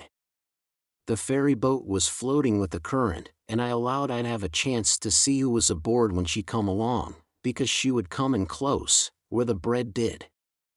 When she'd got pretty well along down towards me, I put out my pipe and went to where I fished out the bread, and laid down behind a log on the bank in a little open place. Where the log forked I could peep through. By and by she come along, and she drifted in so close that they could 'a' run out a plank and walked ashore. Most everybody was on the boat. Pap, and Judge Thatcher, and Bessie Thatcher, and Joe Harper, and Tom Sawyer, and his old Aunt Polly, and Sid and Mary, and plenty more. Everybody was talking about the murder, but the captain broke in and says, "Look sharp, now, the current sets in the closest here, and maybe he's washed ashore and got tangled amongst the brush at the water's edge." I hope so, anyway. I didn't hope so. They all crowded up and leaned over the rails, nearly in my face, and kept still, watching with all their might. I could see them first rate, but they couldn't see me. Then the captain sung out, "Stand away," and the cannon let off such a blast right before me that it made me deaf with the noise and pretty near blind with the smoke, and I judged I was gone. If they'd had some bullets in, I reckon they'd got the corpse they was after. Well, I see I warn't hurt, thanks to goodness. The boat floated on and went out of sight around the shoulder of the island. I could hear the booming now and then, further and further off, and by, after an hour, I didn't hear it no more. The island was 3 miles long. I judged they had got to the foot, and was giving it up. But they didn't yet a while. They turned around the foot of the island and started up the channel on the Missouri side, under steam, and booming once in a while as they went. I crossed over to that side and watched them. When they got abreast the head of the island, they quit shooting and dropped over to the Missouri shore and went home to the town. I knowed I was all right now. Nobody else would come hunting after me. I got my traps out of the canoe and made me a nice camp in the thick woods. I made a kind of a tent out of my blankets to put my things under so the rain couldn't get at them. I catched a catfish and haggled him open with my saw, and towards sundown I started my campfire and had supper. Then I set out a line to catch some fish for breakfast. When it was dark I sat by my campfire smoking, and feeling pretty well satisfied, but by it got sort of lonesome, and so I went and sat on the bank and listened to the current swashing along, and counted the stars and drift logs and rafts that come down, and then went to bed. There ain't no better way to put in time when you are lonesome. You can't stay so, you soon get over it. And so for 3 days and nights. No difference, just the same thing. But the next day I went exploring around down through the island. I was boss of it, it all belonged to me, so to say, and I wanted to know all about it, but mainly I wanted to put in the time. I found plenty strawberries, ripe and prime, and green summer grapes, and green raspberries, and the green blackberries was just beginning to show. They would all come handy by, I judged. Well, I went fooling along in the deep woods till I judged I warn't far from the foot of the island. I had my gun along, but I hadn't shot nothing, it was for protection, thought I would kill some game nigh home. About this time I mighty near stepped on a good-sized snake, and it went sliding off through the grass and flowers, and I after it, trying to get a shot at it. I clipped along, and all of a sudden I bounded right onto the ashes of a campfire that was still smoking. My heart jumped up amongst my lungs. I never waited for to look further, but uncocked my gun and went sneaking back on my tiptoes as fast as ever I could. Every now and then I stopped a second amongst the thick leaves and listened, but my breath come so hard I couldn't hear nothing else.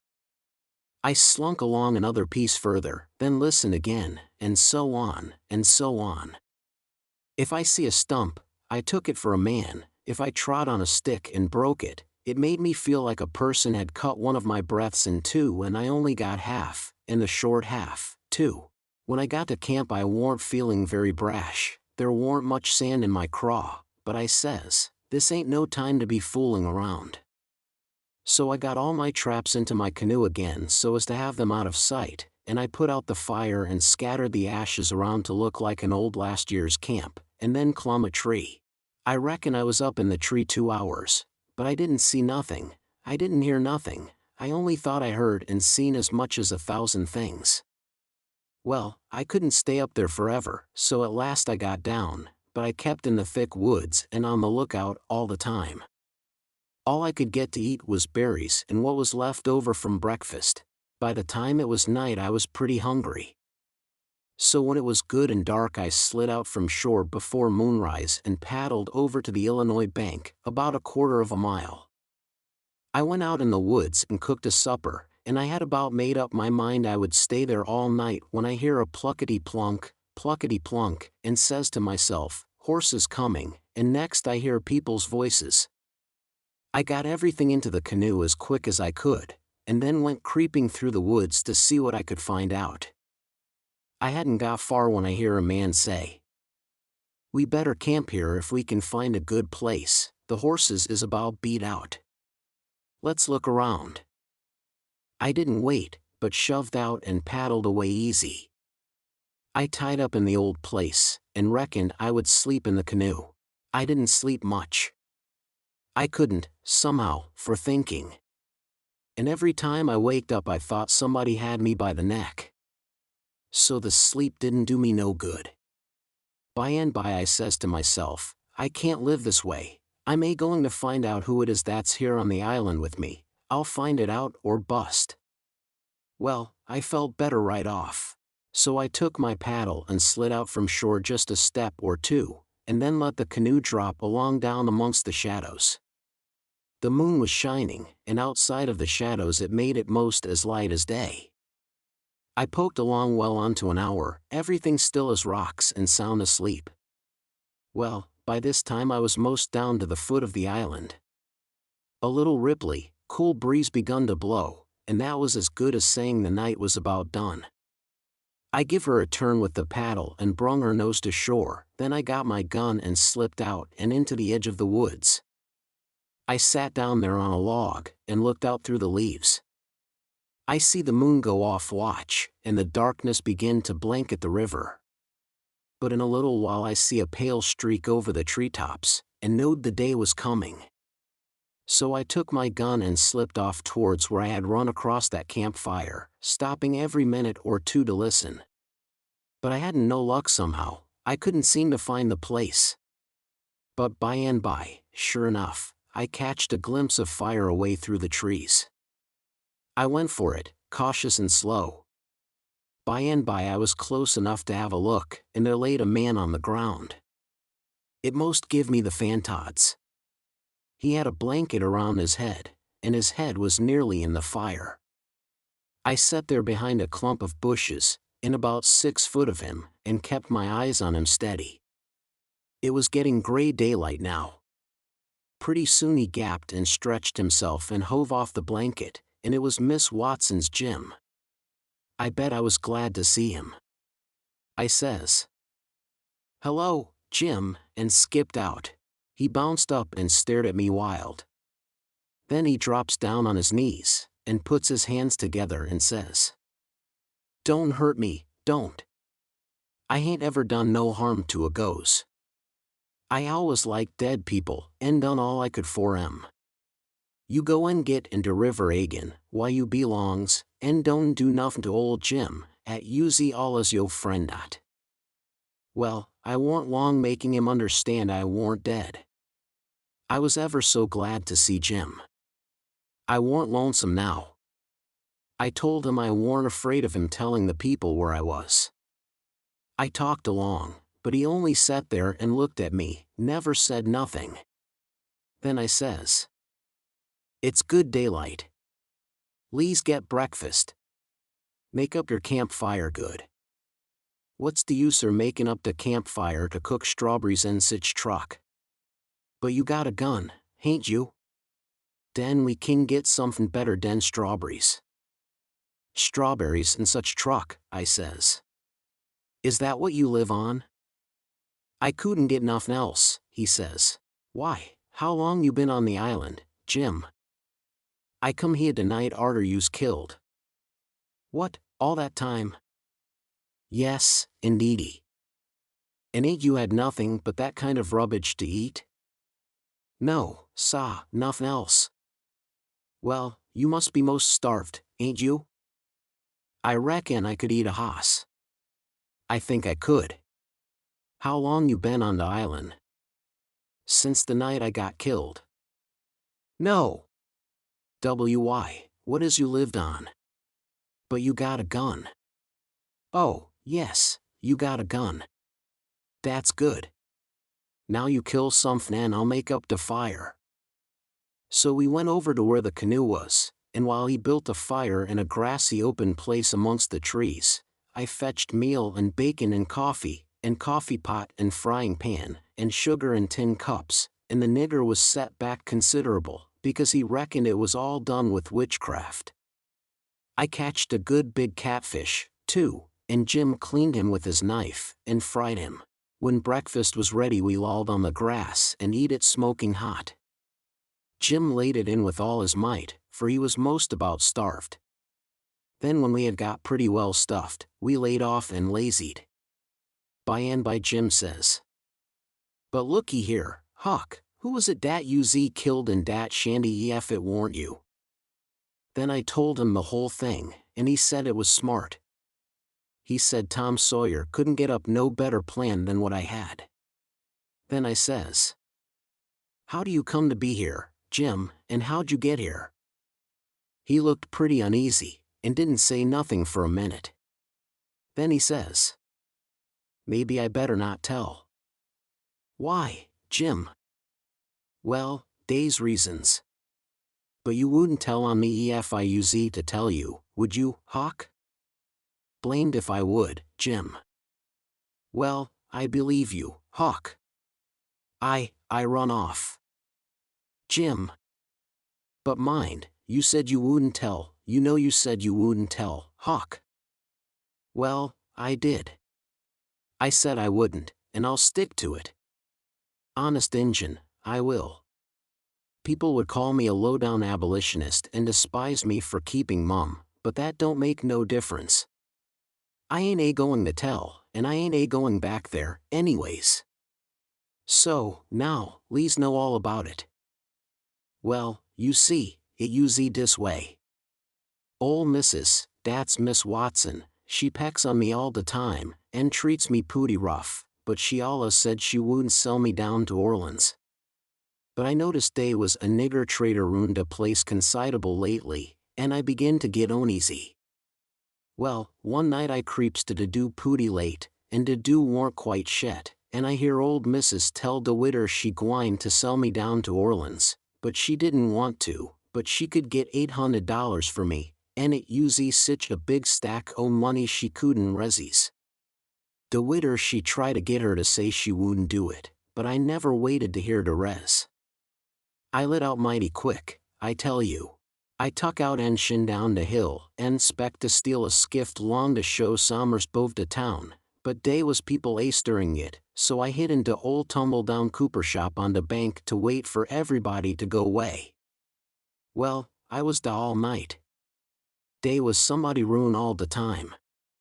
Long 'bout 6 in de morning skiffs begin to go by, and 'bout 8 or 9 every skiff dat went long was talkin' 'bout how yo pap come over to de town and say you's killed. Dese last skiffs was full o' ladies and gentlemen a-goin' over for to see de place.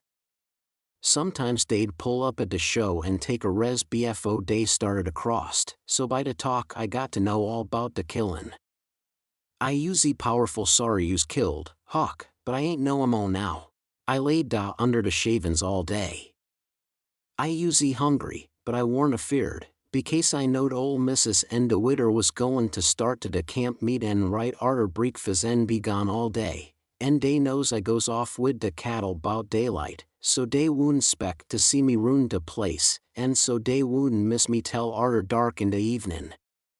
De yuther servants wouldn't miss me, case dey'd shin out and take holidays soon as de ol' folks usie out and away.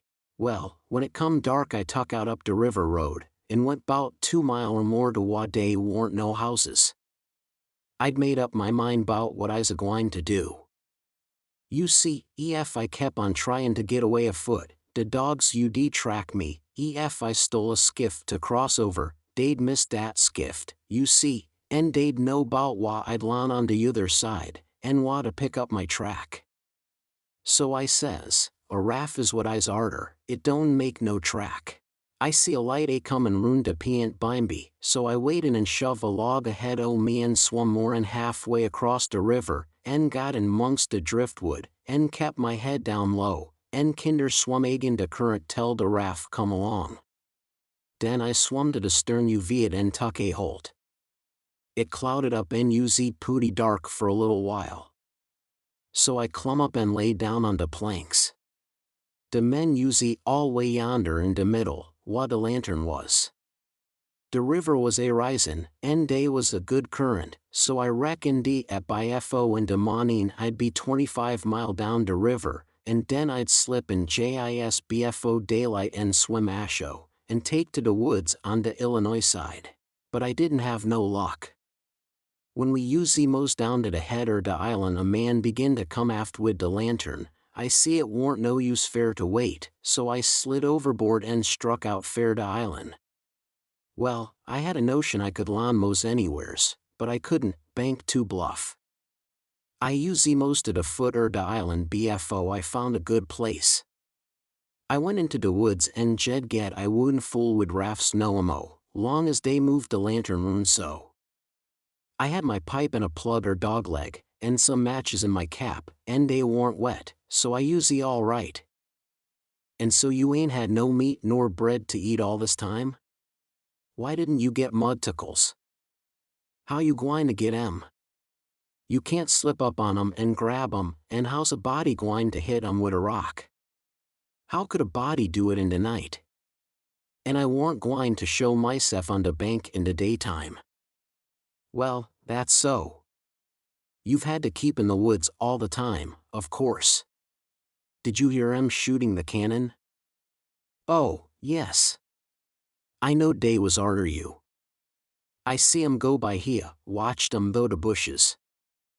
Some young birds come along, flying a yard or two at a time and lighting. Jim said it was a sign it was going to rain. He said it was a sign when young chickens flew that way, and so he reckoned it was the same way when young birds done it. I was going to catch some of them, but Jim wouldn't let me. He said it was death. He said his father laid mighty sick once, and some of them catched a bird, and his old granny said his father would die, and he did. And Jim said you mustn't count the things you are going to cook for dinner, because that would bring bad luck. The same if you shook the tablecloth after sundown. And he said if a man owned a beehive and that man died, the bees must be told about it before sunup next morning, or else the bees would all weaken down and quit work and die. Jim said bees wouldn't sting idiots, but I didn't believe that, because I had tried them lots of times myself, and they wouldn't sting me. I had heard about some of these things before, but not all of them. Jim knowed all kinds of signs. He said he knowed most everything. I said it looked to me like all the signs was about bad luck, and so I asked him if there weren't any good luck signs. He says, mighty few, and they ain't no use to a body. What you want to know when good luck's a comin' for? Want to keep it off? And he said, if you's got hairy arms and a hairy breas, it's a sign dat you's a gwine to be rich. Well, dey's some use in a sign like dat, case it's so fur ahead. You see, maybe you's got to be a long time fust, and so you might get discouraged and kill yourself if you didn't know by the sign dat you gwine to be rich bimeby. Have you got hairy arms and a hairy breast, Jim? What's the use to ax dat question? Don't you see I has? Well, are you rich? No, but I been rich onct, and gwine to be rich agin. Onct I had $14, but I tucked a speckle at 10, and got busted out. What did you speculate in, Jim? Well, fust I tackled stock. What kind of stock? Why, livestock, cattle, you know. I put $10 in a cow. But I ain't gwine to resk no mo money in stock. The cow up and died on my hands. So you lost the $10. No, I didn't lose it all. I only lost 'bout 9 of it. I sold a hide and taller for $1.10. You had $5.10 left. Did you speculate any more? Yes. You know that one-legged nigger dat belongs to old Mr. Bradish? Well, he sot up a bank, and say anybody dat put in $1 would get $4 mo at the end of the year. Well, all the niggers went in, but they didn't have much. I was the only one dat had much. So I stuck out for mo dan $4, and I said if I didn't get it I'd start a bank myself. Well, course dat nigger want to keep me outer the business, because he says they warn't business enough for 2 banks, so he say I could put in my $5 and he pay me 35 at the end of the year. So I done it. Den I reckon I'd invest the $35 right off and keep things a-movin'. Dey was a nigger named Bob, that had catched a wood flat, and his marster didn't know it, and I bought it off him and told him to take the $35 when the end of the year come, but somebody stole the wood flat that night, and next day the one-legged nigger say the bank's busted. So dey didn't none of us get no money. What did you do with the 10 cents, Jim? Well, I usually gwine to spend it, but I had a dream, and the dream told me to give it to a nigger named Balaam. Balaam's ass they call him for short. He's one er dem chuckleheads, you know. But he's lucky, they say, and I see I warn't lucky. The dream say let Balaam invest the 10 cents and he'd make a raise for me. Well, Balaam he tuck the money, and when he was in church he heard the preacher say dat whoever give to the palen to the Lord, and bound to get his money back 100 times. So Balaam he tuck and give the 10 cents to the pa, and laid low to see what was gwine to come of it. Well, what did come of it, Jim? Nuff never come of it. I couldn't manage to collect dat money no way, and Balaam he couldn't. I ain't gwine to lend no mo money doubt I see the security. Bound to get yo money back 100 times, the preacher says. If I could get the 10 cents back, I'd call it squaw, and be gladder to chanced. Well, it's all right anyway, Jim, long as you're going to be rich again sometime or other. Yes, and I's rich now, come to look at it. I owns myself, and I's with $800. I wished I had the money, I wouldn't want no mo. Chapter 9. I wanted to go and look at a place right about the middle of the island that I'd found when I was exploring, so we started and soon got to it, because the island was only 3 miles long and 1/4 of a mile wide. This place was a tolerable long, steep hill or ridge about 40 foot high. We had a rough time getting to the top, the sides was so steep and the bushes so thick. We tramped and clumb around all over it, and by found a good big cavern in the rock, most up to the top on the side towards Illinois. The cavern was as big as 2 or 3 rooms bunched together, and Jim could stand up straight in it. It was cool in there. Jim was for putting our traps in there right away, but I said we didn't want to be climbing up and down there all the time. Jim said if we had the canoe hid in a good place, and had all the traps in the cavern, we could rush there if anybody was to come to the island, and they would never find us without dogs. And, besides, he said them little birds had said it was going to rain, and did I want the things to get wet? So we went back and got the canoe, and paddled up abreast the cavern, and lugged all the traps up there. Then we hunted up a place close by to hide the canoe in, amongst the thick willows. We took some fish off of the lines and set them again, and begun to get ready for dinner. The door of the cavern was big enough to roll a hogshead in, and on one side of the door the floor stuck out a little bit, and was flat and a good place to build a fire on. So we built it there and cooked dinner. We spread the blankets inside for a carpet, and eat our dinner in there. We put all the other things handy at the back of the cavern. Pretty soon it darkened up, and begun to thunder and lighten, so the birds was right about it. Directly it begun to rain, and it rained like all fury, too, and I never see the wind blow so. It was one of these regular summer storms. It would get so dark that it looked all blue-black outside, and lovely, and the rain would thrash along by so thick that the trees off a little ways looked dim and spider-webby, and here would come a blast of wind that would bend the trees down and turn up the pale underside of the leaves, and then a perfect ripper of a gust would follow along and set the branches to tossing their arms as if they was just wild, and next, when it was just about the bluest and blackest, FST. It was as bright as glory, and you'd have a little glimpse of treetops plunging about away off yonder in the storm, hundreds of yards further than you could see before, dark as sin again in a second, and now you'd hear the thunder let go with an awful crash, and then go rumbling, grumbling, tumbling, down the sky towards the underside of the world, like rolling empty barrels downstairs, where it's long stairs and they bounce a good deal, you know. Jim, this is nice, I says. I wouldn't want to be nowhere else but here. Pass me along another hunk of fish and some hot cornbread. Well, you wouldn't have been here if it hadn't have been for Jim. You'd have been down in the woods without any dinner, and getting most drowned dead, too, dat you would, honey. Chickens knows when it's gwine to rain, and so do the birds, chilly. The river went on raising and raising for 10 or 12 days, till at last it was over the banks. The water was 3 or 4 foot deep on the island in the low places and on the Illinois bottom. On that side it was a good many miles wide, but on the Missouri side it was the same old distance across, a half a mile, because the Missouri shore was just a wall of high bluffs. Daytimes we paddled all over the island in the canoe. It was mighty cool and shady in the deep woods, even if the sun was blazing outside. We went winding in and out amongst the trees, and sometimes the vines hung so thick we had to back away and go some other way.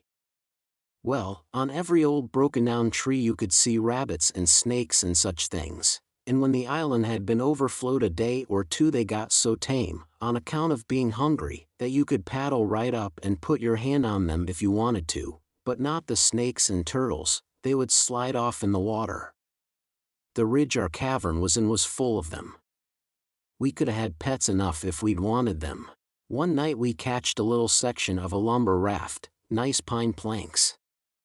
It was 12 foot wide and about 15 or 16 foot long, and the top stood above water 6 or 7 inches, a solid, level floor. We could see saw logs go by in the daylight sometimes, but we let them go. We didn't show ourselves in daylight. Another night when we was up at the head of the island, just before daylight, here comes a frame house down, on the west side. She was a 2-story, and tilted over considerable. We paddled out and got aboard, clummin' at an upstairs window. But it was too dark to see yet, so we made the canoe fast and set in her to wait for daylight. The light begun to come before we got to the foot of the island. Then we looked in at the window. We could make out a bed, and a table, and 2 old chairs, and lots of things around about on the floor, and there was clothes hanging against the wall. There was something laying on the floor in the far corner that looked like a man. So Jim says, "Hello, you!" But it didn't budge. So I hollered again, and then Jim says, "The man ain't asleep, he's dead. You hold still, I'll go and see." He went, and bent down and looked, and says, "It's a dead man. Yes, indeedy, naked, too. He's been shot in the back. I reckon he's been dead 2 or 3 days. Come in, Huck, but don't look at his face, it's too gashly." I didn't look at him at all. Jim throwed some old rags over him, but he needn't done it. I didn't want to see him. There was heaps of old greasy cards scattered around over the floor, and old whiskey bottles, and a couple of masks made out of black cloth, and all over the walls was the ignorantest kind of words and pictures made with charcoal. There was 2 old dirty calico dresses, and a sunbonnet, and some women's underclothes hanging against the wall, and some men's clothing, too. We put the lot into the canoe, it might come good. There was a boy's old speckled straw hat on the floor, I took that, too. And there was a bottle that had milk in it, and it had a rag stopper for a baby to suck. We would have took the bottle, but it was broke. There was a seedy old chest, and an old hair trunk with the hinges broke. They stood open, but there warn't nothing left in them that was any account. The way things was scattered about we reckon the people left in a hurry, and warn't fixed so as to carry off most of their stuff.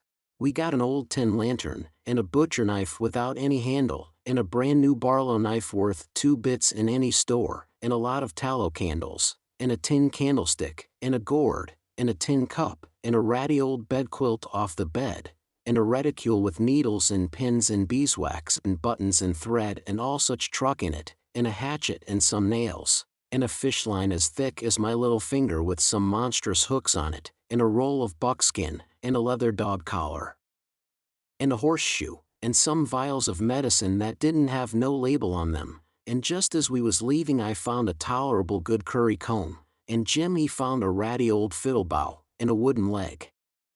The straps was broke off of it, but, barring that, it was a good enough leg, though it was too long for me and not long enough for Jim, and we couldn't find the other one, though we hunted all around. And so, take it all around, we made a good haul. When we was ready to shove off we was a quarter of a mile below the island, and it was pretty broad day, so I made Jim lay down in the canoe and cover up with the quilt, because if he sat up people could tell he was a nigger a good ways off. I paddled over to the Illinois shore, and drifted down most a half a mile doing it. I crept up the dead water under the bank, and hadn't no accidents and didn't see nobody. We got home all safe. Chapter 10. After breakfast I wanted to talk about the dead man and guess out how he come to be killed, but Jim didn't want to. He said it would fetch bad luck, and besides, he said, he might come and haunt us. He said a man that warn't buried was more likely to go a-haunting around than one that was planted and comfortable. That sounded pretty reasonable, so I didn't say no more, but I couldn't keep from studying over it and wishing I knowed who shot the man, and what they done it for. We rummaged the clothes we'd got, and found $8 in silver sewed up in the lining of an old blanket overcoat. Jim said he reckoned the people in that house stole the coat, because if they'd a knowed the money was there they wouldn't a left it. I said I reckoned they killed him, too, but Jim didn't want to talk about that. I says, "Now you think it's bad luck, but what did you say when I fetched in the snakeskin that I found on the top of the ridge day before yesterday? You said it was the worst bad luck in the world to touch a snakeskin with my hands. Well, here's your bad luck. We've raked in all this truck and $8 besides. I wish we could have some bad luck like this every day, Jim." "Never you mind, honey, never you mind. Don't you get too pert. It's a-comin'. Mind I tell you, it's a-comin' dot." It did come, too. It was a Tuesday that we had that talk. Well, after dinner Friday we was laying around in the grass at the upper end of the ridge, and got out of tobacco. I went to the cavern to get some, and found a rattlesnake in there. I killed him, and curled him up on the foot of Jim's blanket, ever so natural, thinking there'd be some fun when Jim found him there. Well, by night I forgot all about the snake, and when Jim flung himself down on the blanket while I struck a light the snake's mate was there, and bit him. He jumped up yelling, and the first thing the light showed was the varmint curled up and ready for another spring. I laid him out in a second with a stick, and Jim grabbed Pap's whiskey jug and begun to pour it down. He was barefooted, and the snake bit him right on the heel. That all comes of my being such a fool as to not remember that wherever you leave a dead snake its mate always comes there and curls around it. Jim told me to chop off the snake's head and throw it away, and then skin the body and roast a piece of it. I done it, and he eat it and said it would help cure him. He made me take off the rattles and tie them around his wrist, too. He said that that would help. Then I slid out quiet and throwed the snakes clear away amongst the bushes, for I warn't going to let Jim find out it was all my fault, not if I could help it. Jim sucked and sucked at the jug, and now and then he got out of his head and pitched around and yelled, but every time he come to himself he went to sucking at the jug again. His foot swelled up pretty big, and so did his leg, but by and by the drunk begun to come, and so I judged he was all right, but I'd druther been bit with a snake than Pap's whiskey.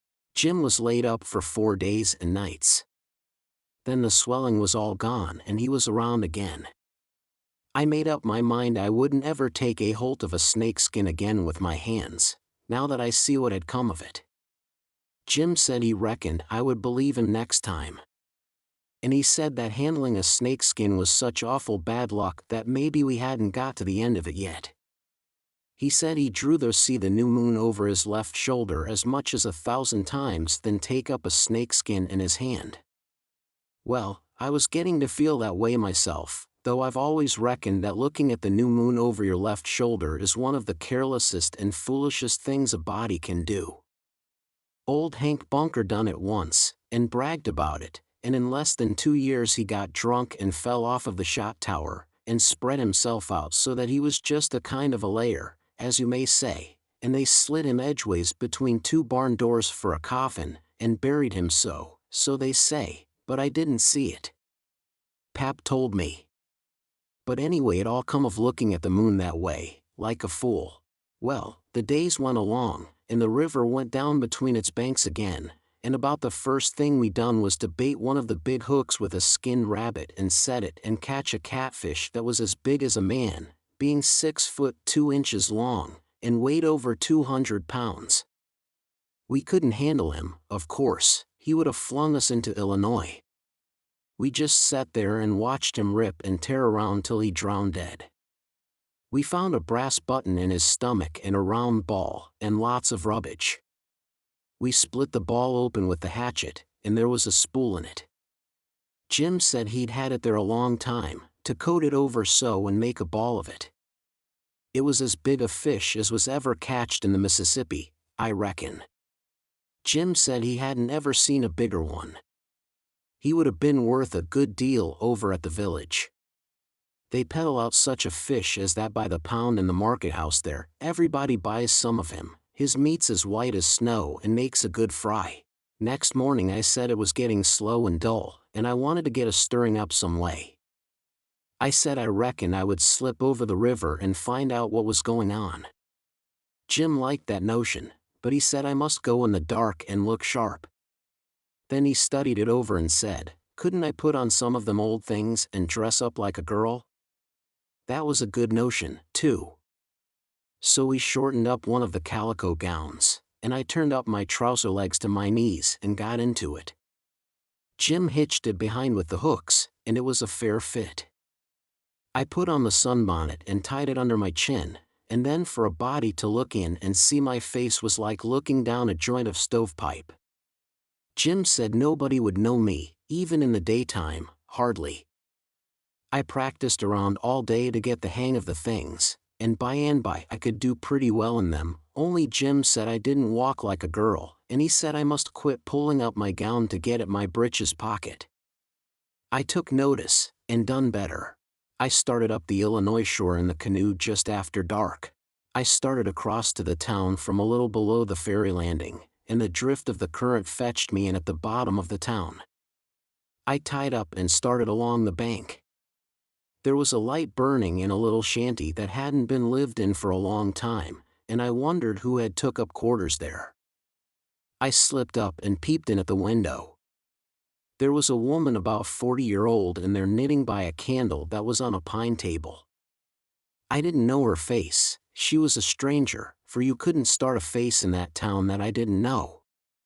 Now this was lucky, because I was weakening. I was getting afraid I had come. People might know my voice and find me out. But if this woman had been in such a little town 2 days, she could tell me all I wanted to know. So I knocked at the door, and made up my mind I wouldn't forget I was a girl. Chapter 11. Come in, says the woman, and I did. She says, take a cheer. I done it. She looked me all over with her little shiny eyes, and says, what might your name be? Sarah Williams. Whereabouts do you live? In this neighborhood? No, in Hookerville, 7 miles below. I've walked all the way and I'm all tired out. Hungry, too, I reckon. I'll find you something. No, I ain't hungry. I was so hungry I had to stop 2 miles below here at a farm, so I ain't hungry no more. It's what makes me so late. My mother's down sick, and out of money and everything, and I come to tell my Uncle Abner more. He lives at the upper end of the town, she says. I ain't ever been here before. Do you know him? No, but I don't know everybody yet. I haven't lived here quite 2 weeks. It's a considerable ways to the upper end of the town. You better stay here all night. Take off your bonnet. No, I says, I'll rest a while, I reckon, and go on. I ain't afeard of the dark. She said she wouldn't let me go by myself, but her husband would be in by and by, maybe in an hour and a half, and she'd send him along with me. Then she got to talking about her husband, and about her relations up the river, and her relations down the river, and about how much better off they used to was, and how they didn't know but they'd made a mistake coming to our town, instead of letting well alone, and so on, till I was afeard I had made a mistake coming to her to find out what was going on in the town, but by and by she dropped on the pap and the murder, and then I was pretty willing to let her clatter right along. She told about me and Tom Sawyer finding the $6,000, only she got it 10, and all about Pap and what a hard lot he was, and what a hard lot I was, and at last she got down to where I was murdered. I says, "Who done it?" "We've heard considerable about these goings on down in Hookerville, but we don't know who 'twas that killed Huck Finn." "Well, I reckon there's a right smart chance of people here that'd like to know who killed him. Some think old Finn done it himself." "No, is that so?" "Most everybody thought it at first. He'll never know how nigh he come to getting lynched. But before night they changed around and judged it was done by a runaway nigger named Jim." "Why he?" I stopped. I reckon I better keep still.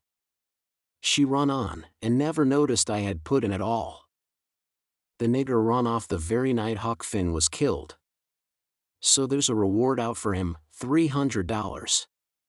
And there's a reward out for old Finn, too, $200. You see, he come to town the morning after the murder, and told about it, and was out with them on the ferry boat hunt, and right away after he up and left. Before night they wanted to lynch him, but he was gone, you see. Well, next day they found out the nigger was gone. They found out he hadn't been seen since 10 o'clock the night the murder was done. So then they put it on him, you see, and while they was full of it, next day, back comes old Finn, and went boo-hooing to Judge Thatcher to get money to hunt for the nigger all over Illinois with. The judge gave him some, and that evening he got drunk, and was around till after midnight with a couple of mighty hard-looking strangers, and then went off with them. Well, he hain't come back since, and they ain't looking for him back till this thing blows over a little, for people thinks now that he killed his boy and fixed things so folks would think robbers done it, and then he'd get Huck's money without having to bother a long time with a lawsuit. People do say he warn't any too good to do it. Oh, he's sly, I reckon. If he don't come back for a year he'll be all right. You can't prove anything on him, you know, everything will be quieted down then, and he'll walk in Huck's money as easy as nothing." "Yes, I reckon so, I don't see nothing in the way of it." "Has everybody quit thinking the nigger done it?" "Oh, no, not everybody. A good many thinks he done it. But they'll get the nigger pretty soon now, and maybe they can scare it out of him." "Why, are they after him yet?" "Well, you're innocent, ain't you? Does $300 lay around every day for people to pick up? Some folks think the nigger ain't far from here. I'm one of them, but I hain't talked it around. A few days ago I was talking with an old couple that lives next door in the log shanty, and they happened to say hardly anybody ever goes to that island over yonder that they call Jackson's Island. "Don't anybody live there?" says I. "No, nobody," says they. I didn't say any more, but I done some thinking. I was pretty near certain I'd seen smoke over there, about the head of the island, a day or two before that, so I says to myself, like as not that nigger's hiding over there. Anyway, says I, it's worth the trouble to give the place a hunt. I hain't seen any smoke since, so I reckon maybe he's gone, if it was him, but husband's going over to see him and another man. He was gone up the river, but he got back today, and I told him as soon as he got here 2 hours ago. I had got so uneasy I couldn't sit still. I had to do something with my hands, so I took up a needle off of the table and went to threading it. My hands shook, and I was making a bad job of it. When the woman stopped talking, I looked up, and she was looking at me pretty curious and smiling a little. I put down the needle and thread, and let on to be interested, and I was, too, and says, $300 is a power of money. I wish my mother could get it. Is your husband going over there tonight? Oh, yes. He went uptown with the man I was telling you of, to get a boat and see if they could borrow another gun. They'll go over after midnight. Couldn't they see better if they was to wait till daytime? Yes. And couldn't the nigger see better, too? After midnight he'll likely be asleep, and they can slip around through the woods and hunt up his campfire all the better for the dark, if he's got one. I didn't think of that. The woman kept looking at me pretty curious, and I didn't feel a bit comfortable. Pretty soon she says, "What did you say your name was, honey?" Mary Williams. Somehow it didn't seem to me that I said it was Mary before, so I didn't look up. Seemed to me I said it was Sarah, so I felt sort of cornered, and was afeard maybe I was looking it, too. I wished the woman would say something more. The longer she sat still, the uneasier I was. But now she says, "Honey, I thought you said it was Sarah when you first come in." "Oh, yes'm, I did. Sarah Mary Williams. Sarah's my first name. Some calls me Sarah, some calls me Mary." "Oh, that's the way of it?" "Yes'm." I was feeling better then, but I wished I was out of there, anyway. I couldn't look up yet. Well, the woman fell to talking about how hard times was, and how poor they had to live, and how the rats was as free as if they owned the place, and so forth and so on, and then I got easy again. She was right about the rats. You'd see one stick his nose out of a hole in the corner every little while. She said she had to have things handy to throw at them when she was alone, or they wouldn't give her no peace. She showed me a bar of lead twisted up into a knot, and said she was a good shot with it generally, but she'd wrenched her arm a day or two ago, and didn't know whether she could throw true now. But she watched for a chance, and directly banged away at a rat, but she missed him wide, and said ouch, it hurt her arm so. Then she told me to try for the next one.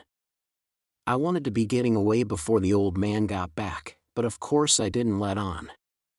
I got the thing, and the first rat that showed his nose I let drive, and if he'd a stayed where he was he'd a been a tolerable sick rat. She said that was first rate, and she reckoned I would hive the next one. She went and got the lump of lead and fetched it back, and brought along a hank of yarn which she wanted me to help her with. I held up my two hands and she put the hank over them, and went on talking about her and her husband's matters. But she broke off to say, "Keep your eye on the rats. You better have the lead in your lap, handy." So she dropped the lump into my lap just at that moment, and I clapped my legs together on it, and she went on talking. But only about a minute.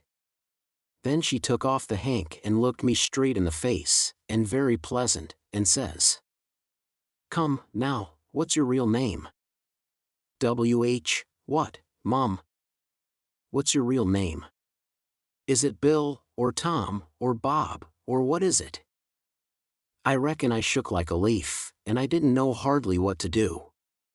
But I says, "Please don't poke fun at a poor girl like me, Mom. If I'm in the way here, I'll—" "No, you won't. Set down and stay where you are. I ain't going to hurt you, and I ain't going to tell on you, nother. You just tell me your secret, and trust me. I'll keep it, and, what's more, I'll help you. So'll my old man if you want him to. You see, you're a runaway prentice, that's all. It ain't anything. There ain't no harm in it. You've been treated bad, and you made up your mind to cut. Bless you, child, I wouldn't tell on you. Tell me all about it now, that's a good boy. So I said it wouldn't be no use to try to play it any longer, and I would just make a clean breast and tell her everything, but she must go back on her promise. Then I told her my father and mother was dead, and the law had bound me out to a mean old farmer in the country 30 mile back from the river, and he treated me so bad I couldn't stand it no longer. He went away to be gone a couple of days, and so I took my chance and stole some of his daughter's old clothes and cleared out, and I had been 3 nights coming the 30 miles. I traveled nights, and hid daytimes and slept, and the bag of bread and meat I carried from home lasted me all the way, and I had ate plenty. I said I believed my Uncle Abner Moore would take care of me, and so that was why I struck out for this town of Goshen. Goshen, child? This ain't Goshen. This is St. Petersburg. Goshen's 10 mile further up the river. Who told you this was Goshen? Why, a man I met at daybreak this morning, just as I was going to turn into the woods for my regular sleep. He told me when the roads forked I must take the right hand, and 5 mile would fetch me to Goshen. He was drunk, I reckon.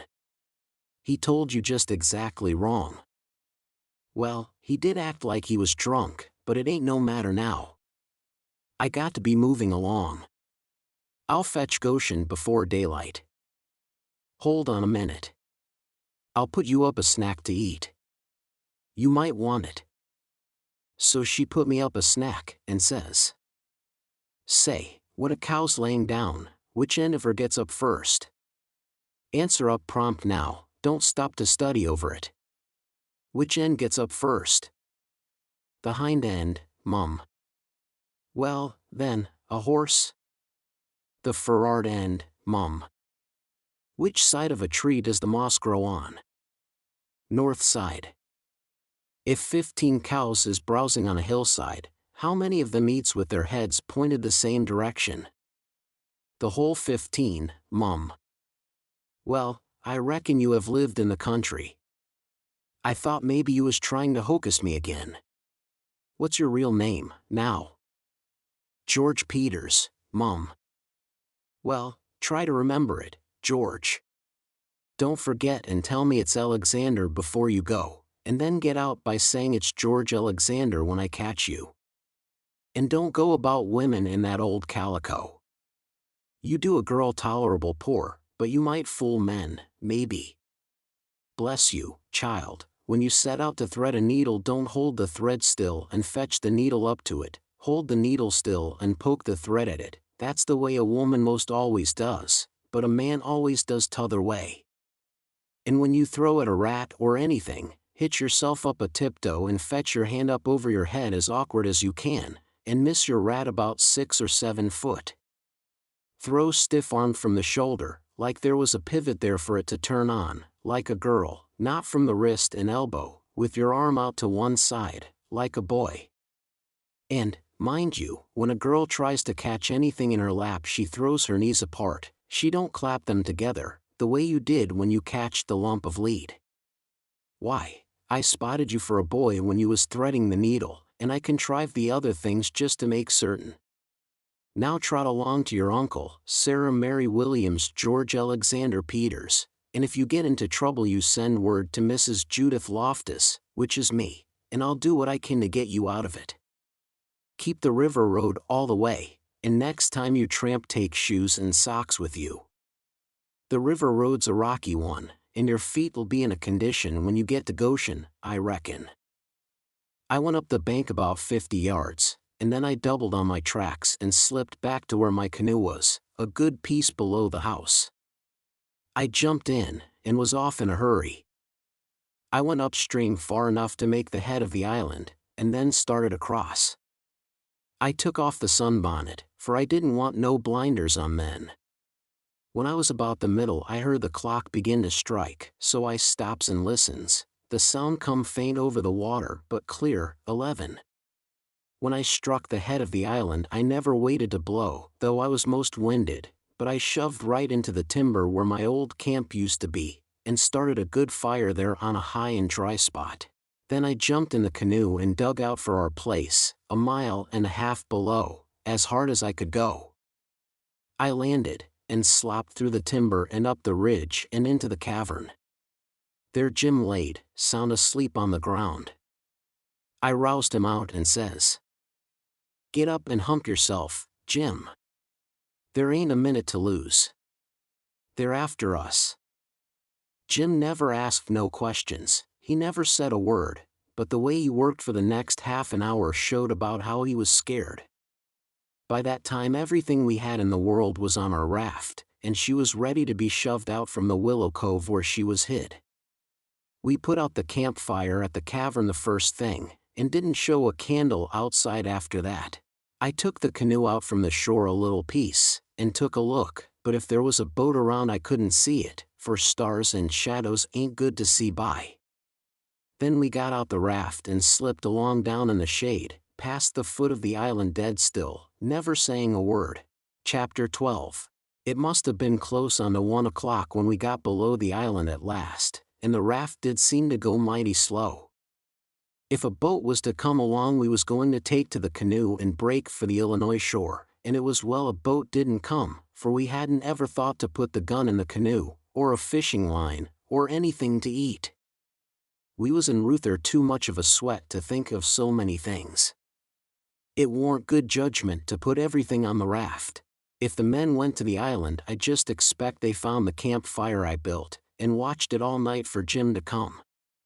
Anyways, they stayed away from us, and if my building the fire never fooled them it warn't no fault of mine. I played it as low down on them as I could. When the first streak of day began to show we tied up to a towhead in a big bend on the Illinois side, and hacked off cottonwood branches with the hatchet, and covered up the raft with them so she looked like there had been a cave-in in the bank there. A towhead is a sandbar that has cottonwoods on it as thick as harrow teeth. We had mountains on the Missouri shore and heavy timber on the Illinois side, and the channel was down the Missouri shore at that place, so we weren't afraid of anybody running across us. We laid there all day, and watched the rafts and steamboats spin down the Missouri shore, and upbound steamboats fight the big river in the middle. I told Jim all about the time I had jabbering with that woman, and Jim said she was a smart one, and if she was to start after us herself she wouldn't set down and watch a campfire, no, sir, she'd fetch a dog. Well, then, I said, why couldn't she tell her husband to fetch a dog? Jim said he bet she did think of it by the time the men was ready to start, and he believed they must have gone uptown to get a dog and so they lost all that time, or else we wouldn't be here on a towhead 16 or 17 mile below the village. No, indeedy, we would be in that same old town again. So I said I didn't care what was the reason they didn't get us as long as they didn't. When it was beginning to come on dark we poked our heads out of the cottonwood thicket, and looked up and down and across, nothing in sight, so Jim took up some of the top planks of the raft and built a snug wigwam to get under in blazing weather and rainy, and to keep the things dry.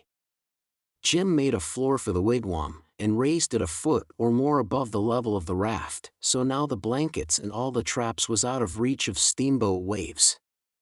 Right in the middle of the wigwam we made a layer of dirt about 5 or 6 inches deep with a frame around it for to hold it to its place. This was to build a fire on in sloppy weather or chilly. The wigwam would keep it from being seen. We made an extra steering oar, too, because one of the others might get broke on a snag or something. We fixed up a short forked stick to hang the old lantern on, because we must always light the lantern whenever we see a steamboat coming downstream, to keep from getting run over, but we wouldn't have to light it for upstream boats unless we see we was in what they call a crossing, for the river was pretty high yet, very low banks being still a little underwater, so upbound boats didn't always run the channel, but hunted easy water. This second night we run between 7 and 8 hours, with a current that was making over 4 miles an hour. We catched fish and talked, and we took a swim now and then to keep off sleepiness. It was kind of solemn, drifting down the big, still river, laying on our backs looking up at the stars, and we didn't ever feel like talking loud, and it warn't often that we laughed, only a little kind of a low chuckle. We had mighty good weather as a general thing, and nothing ever happened to us at all, that night, nor the next, nor the next. Every night we passed towns, some of them away up on black hillsides. Nothing but just a shiny bed of lights, not a house could you see. The 5th night we passed St. Louis, and it was like the whole world lit up. In St. Petersburg they used to say there was 20 or 30,000 people in St. Louis, but I never believed it till I see that wonderful spread of lights at 2 o'clock that still night. There warn't a sound there, everybody was asleep. Every night now I used to slip ashore towards 10 o'clock at some little village, and buy 10 or 15 cents worth of meal or bacon or other stuff to eat, and sometimes I lifted a chicken that warn't roosting comfortable, and took him along. Pap always said, take a chicken when you get a chance, because if you don't want him yourself you can easy find somebody that does, and a good deed ain't ever forgot. I never see Pap when he didn't want the chicken himself, but that is what he used to say, anyway. Mornings before daylight I slipped into cornfields and borrowed a watermelon, or a mushmelon, or a pumpkin, or some new corn, or things of that kind. Pap always said it warn't no harm to borrow things if you was meaning to pay them back some time, but the widow said it warn't anything but a soft name for stealing, and no decent body would do it. Jim said he reckoned the widow was partly right and Pap was partly right, so the best way would be for us to pick out 2 or 3 things from the list and say we wouldn't borrow them any more, then he reckoned it wouldn't be no harm to borrow the others. So we talked it over all one night, drifting along down the river, trying to make up our minds whether to drop the watermelons, or the cantaloupes, or the mushmelons, or what. But towards daylight we got it all settled satisfactory, and concluded to drop crabapples and persimmons. We warn't feeling just right before that, but it was all comfortable now. I was glad the way it come out, too, because crabapples ain't ever good, and the persimmons wouldn't be ripe for 2 or 3 months yet. We shot a waterfowl, now and then, that got up too early in the morning or didn't go to bed early enough in the evening. Take it all round, we lived pretty high. The 5th night below St. Louis we had a big storm after midnight, with a power of thunder and lightning, and the rain poured down in a solid sheet. We stayed in the wigwam and let the raft take care of itself. When the lightning glared out we could see a big straight river ahead, and high, rocky bluffs on both sides. By and by says I, "Hello, Jim, looky yonder." It was a steamboat that had killed herself on a rock. We was drifting straight down for her. The lightning showed her very distinct. She was leaning over, with part of her upper deck above water, and you could see every little chimbley guy clean and clear, and a chair by the big bell, with an old slouch hat hanging on the back of it, when the flashes come. Well, it being away in the night and stormy, and all so mysterious-like, I felt just the way any other boy would have felt when I see that wreck laying there so mournful and lonesome in the middle of the river. I wanted to get aboard of her and slink around a little, and see what there was there. So I says, "Please land on her, Jim." But Jim was dead against it at first. He says, "I don't want to go foolin' along or no wrack. We's doin' blame well, and we better let blame well alone, as the good book says. Like as not day's a watchman on dat rack."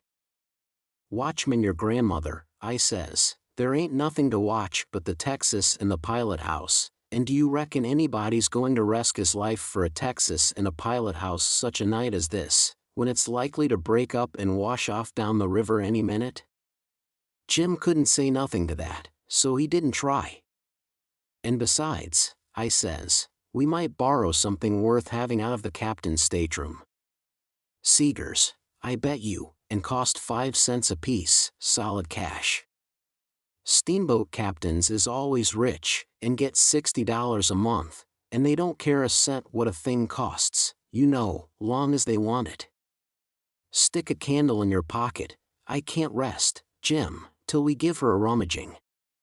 Do you reckon Tom Sawyer would ever go by this thing? Not for pie, he wouldn't. He'd call it an adventure, that's what he'd call it, and he'd land on that wreck if it was his last act. And wouldn't he throw style into it, wouldn't he spread himself, nor nothing? Why, you'd think it was Christopher Columbus discovering Kingdom Come. I wish Tom Sawyer was here. Jim, he grumbled a little, but give in. He said we mustn't talk any more than we could help, and then talk mighty low. The lightning showed us the wreck again just in time, and we fetched the starboard derrick, and made fast there. The deck was high out here. We went sneaking down the slope of it to labboard, in the dark, towards the Texas, feeling our way slow with our feet, and spreading our hands out to fend off the guys, for it was so dark we couldn't see no sign of them.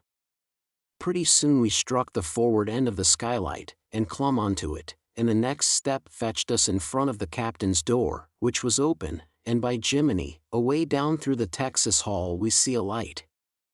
And all in the same second we seemed to hear low voices in yonder. Jim whispered and said he was feeling powerful sick, and told me to come along. I says, all right, and was going to start for the raft, but just then I heard a voice wail out and say, "Oh, please don't, boys, I swear I won't ever tell." Another voice said, pretty loud, "It's a lie, Jim Turner. You've acted this way before. You always want more in your share of the truck, and you've always got it, too, because you've swore T if you didn't you'd tell. But this time you've said it just one time too many. You're the meanest, treacherousest hound in this country." By this time Jim was gone for the raft. I was just biling with curiosity, and I says to myself, Tom Sawyer wouldn't back out now, and so I won't either. I'm going to see what's going on here.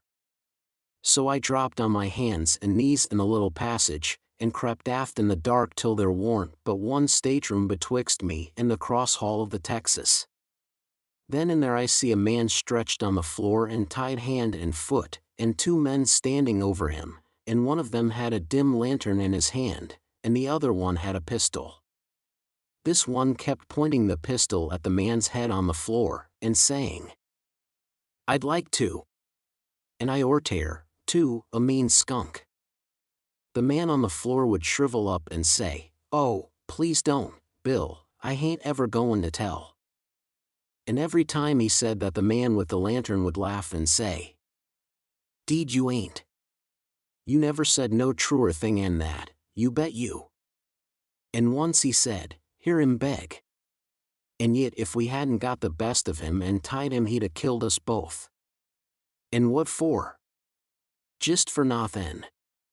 Just because we stood on our rights, that's what for. But I lay you ain't goin' to threaten nobody any more, Jim Turner. Put up that pistol, Bill." Bill says, "I don't want to, Jake Packard. I'm for killin' him, and didn't he kill old Hatfield just the same way, and don't he deserve it? But I don't want him killed, and I've got my reasons for it." "Bless yo' heart for them words, Jake Packard. I'll never forget you long's I live," says the man on the floor, sort of blubbering. Packard didn't take no notice of that, but hung up his lantern on a nail and started towards where I was there in the dark, and motioned Bill to come.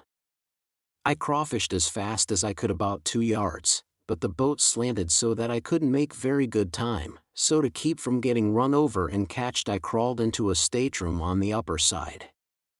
The man came pawing along in the dark, and when Packard got to my stateroom, he says, "Here, come in here." And in he come, and Bill after him. But before they got in I was up in the upper berth, cornered, and sorry I come. Then they stood there, with their hands on the ledge of the berth, and talked. I couldn't see them, but I could tell where they was by the whiskey they'd been having. I was glad I didn't drink whiskey, but it wouldn't made much difference anyway, because most of the time they couldn't treat me because I didn't breathe. I was too scared. And, besides, a body couldn't breathe and hear such talk. They talked low and earnest. Bill wanted to kill Turner. He says. He said he'll tell, and he will. If we was to give both our shares to him now, it wouldn't make no difference after the row and the way we've served him. Sure's you're born, he'll turn state's evidence, now you hear me. I'm for putting him out of his troubles. So am I, says Packard, very quiet. Blame it, I'd sorter begun to think you wasn't. Well, then, that's all right. Le's go and do it. Hold on a minute, I hain't had my say yet. You listen to me. Shooting's good, but there's quieter ways if the thing's got to be done. But what I say is this, it ain't good sense to go courtin' around after a halter if you can get at what you're up to in some way that's just as good and at the same time don't bring you into no risks. Ain't that so? You bet it is. But how you goin' to manage it this time? Well, my idea is this. We'll rustle around and gather up whatever pickings we've overlooked in the staterooms, and shove for shore and hide the truck. Then we'll wait. Now I say it ain't goin' to be more'n 2 hours befo this wrack breaks up and washes off down the river. See? He'll be drowned dead, and won't have nobody to blame for it but his own self.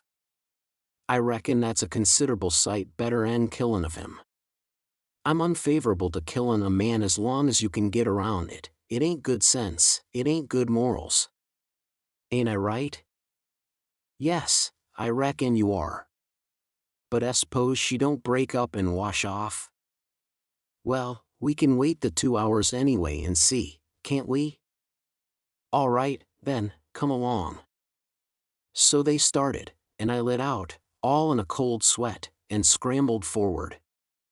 It was dark as pitch there, but I said, in a kind of a coarse whisper, "Jim," and he answered up, right at my elbow, with a sort of a moan, and I says, "Quick, Jim, it ain't no time for fooling around and moaning, there's a gang of murderers in yonder, and if we don't hunt up their boat and set her drifting down the river so these fellows can't get away from the wreck, there's one of 'em going to be in a bad fix. But if we find their boat we can put all of 'em in a bad fix, for the sheriff LL get 'em. Quick, hurry! I'll hunt the labboard side, you hunt the stabboard. You start at the raft, in. Oh, my lordy, lordy. Raff? Day I know Raff no mo, she done broke loose and gone and here we is. Chapter 13. Well, I catched my breath and most fainted. Shut up on a wreck with such a gang as that. But it warn't no time to be sentimenting. We'd got to find that boat now, had to have it for ourselves. So we went quaking and shaking down the stabboard side, and slow work it was, too, seemed a week before we got to the stern. No sign of a boat. Jim said he didn't believe he could go any further, so scared he hadn't hardly any strength left, he said. But I said, come on, if we get left on this wreck we are in a fix, sure. So on we prowled again. We struck for the stern of the Texas, and found it, and then scrabbled along forwards on the skylight, hanging on from shutter to shutter, for the edge of the skylight was in the water. When we got pretty close to the cross-hall door, there was the skiff, sure enough. I could just barely see her. I felt ever so thankful. In another second I would have been aboard of her, but just then the door opened. One of the men stuck his head out only about a couple of foot from me, and I thought I was gone, but he jerked it in again, and says, "Heave that blame lantern out o' sight, Bill." He flung a bag of something into the boat, and then got in himself and sat down. It was Packard. Then Billy come out and got in. Packard says, in a low voice, "All ready, shove off." I couldn't hardly hang on to the shutters, I was so weak. But Bill says, "Hold on, do you go through him?" "No." "Didn't you?" "No." "So he's got his share o' the cash yet." "Well, then, come along, no use to take truck and leave money." "Say, won't he suspicion what we're up to?" "Maybe he won't. But we got to have it anyway. Come along." So they got out and went in. The door slammed to because it was on the careen side, and in a half-second I was in the boat, and Jim come tumbling after me. I out with my knife and cut the rope, and away we went. We didn't touch an oar, and we didn't speak nor whisper, nor hardly even breathe. We went gliding swift along, dead silent, past the tip of the paddle box, and past the stern. Then in a second or two more we was 100 yards below the wreck, and the darkness soaked her up, every last sign of her, and we was safe, and knowed it. When we was 300 or 400 yards downstream we see the lantern show like a little spark at the Texas door for a second, and we knowed by that the rascals had missed their boat, and was beginning to understand that they was in just as much trouble now as Jim Turner was. Then Jim manned the oars, and we took out after our raft. Now was the first time that I begun to worry about the men. I reckon I hadn't had time to before. I begun to think how dreadful it was, even for murderers, to be in such a fix. I says to myself, there ain't no telling but I might come to be a murderer myself yet, and then how would I like it? So says I to Jim, the first light we see will land 100 yards below it or above it, in a place where it's a good hiding place for you and the skiff, and then I'll go and fix up some kind of a yarn, and get somebody to go for that gang and get them out of their scrape, so they can be hung when their time comes. But that idea was a failure, for pretty soon it begun to storm again, and this time worse than ever. The rain poured down, and never a light showed, everybody in bed, I reckon. We boomed along down the river, watching for lights and watching for our raft. After a long time the rain let up, but the clouds stayed, and the lightning kept whimpering, and by a flash showed us a black thing ahead, floating, and we made for it. It was the raft, and mighty glad was we to get aboard of it again. We seen a light now away down to the right, on shore. So I said I would go for it. The skiff was half full of plunder which that gang had stole there on the wreck. We hustled it onto the raft in a pile, and I told Jim to float along down, and show a light when he judged he had gone about 2 miles, and keep it burning till I come. Then I manned my oars and shoved for the light. As I got down towards it, 3 or 4 more showed, up on a hillside. It was a village. I closed in above the shore light, and laid on my oars and floated. As I went by, I see it was a lantern hanging on the jackstaff of a double-hull ferry boat. I skimmed around for the watchman, wondering whereabouts he slept, and by I found him roosting on the bitts, forward, with his head down between his knees. I gave his shoulder 2 or 3 little shoves, and begun to cry.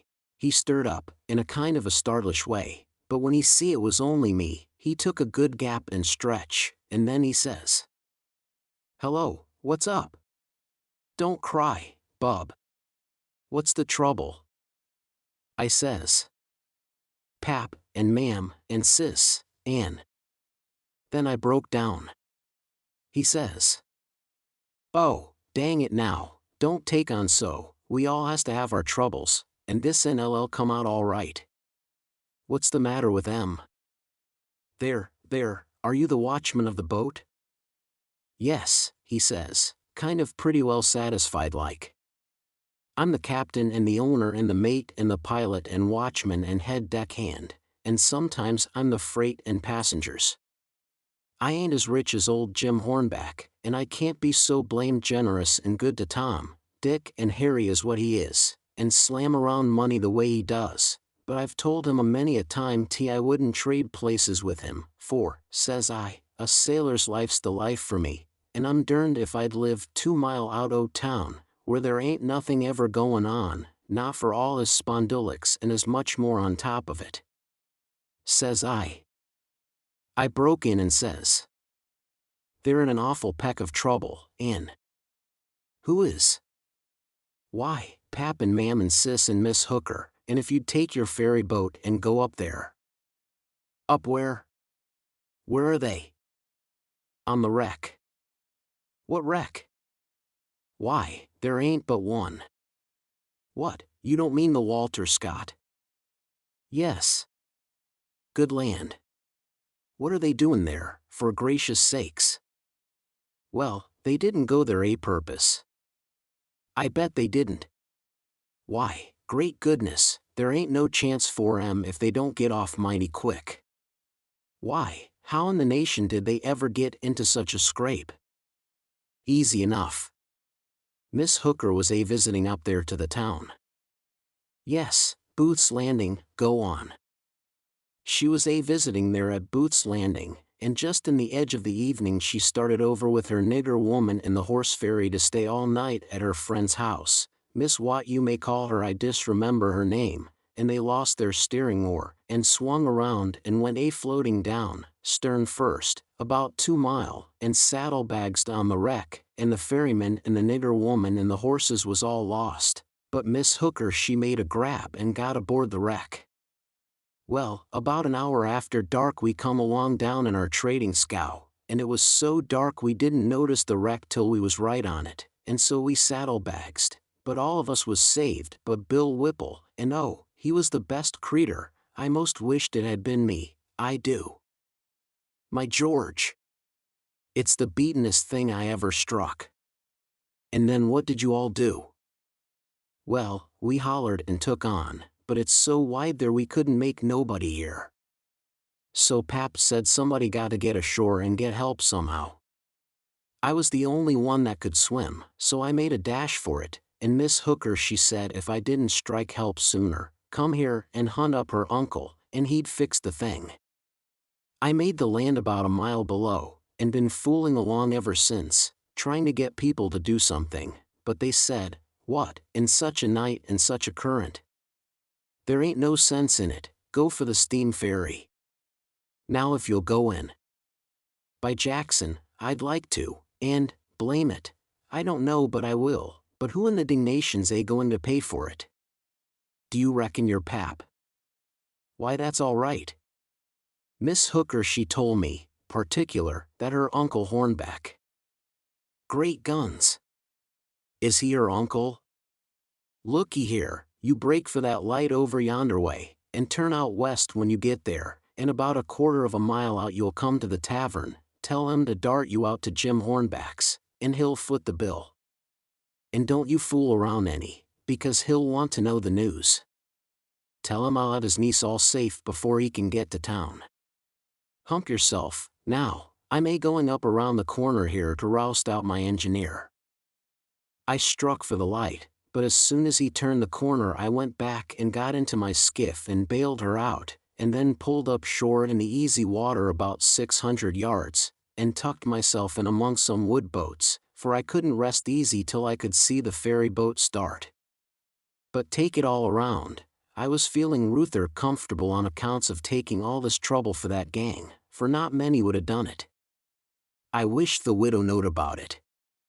I judged she would be proud of me for helping these rapscallions, because rapscallions and deadbeats is the kind the widow and good people takes the most interest in. Well, before long, here comes the wreck, dim and dusky, sliding along down. A kind of cold shiver went through me, and then I struck out for her. She was very deep, and I see in a minute there warn't much chance for anybody being alive in her. I pulled all around her and hollered a little, but there wasn't any answer, all dead still. I felt a little bit heavy-hearted about the gang, but not much, for I reckoned if they could stand it, I could. Then here comes the ferry boat, so I shoved for the middle of the river on a long downstream slant, and when I judged I was out of eye reach, I laid on my oars, and looked back and see her go and smell around the wreck for Miss Hooker's remainders, because the captain would know her Uncle Hornback would want them, and then pretty soon the ferry boat give it up and went for the shore, and I laid into my work and went booming down the river. It did seem a powerful long time before Jim's light showed up, and when it did show, it looked like it was 1,000 miles off. By the time I got there the sky was beginning to get a little gray in the east, so we struck for an island, and hid the raft, and sunk the skiff, and turned in and slept like dead people. Chapter 14. By and by, when we got up, we turned over the truck the gang had stole off of the wreck, and found boots, and blankets, and clothes, and all sorts of other things, and a lot of books, and a spyglass, and 3 boxes of cigars. We hadn't ever been this rich before in neither of our lives. The Cedars was prime. We laid off all the afternoon in the woods talking, and me reading the books, and having a general good time.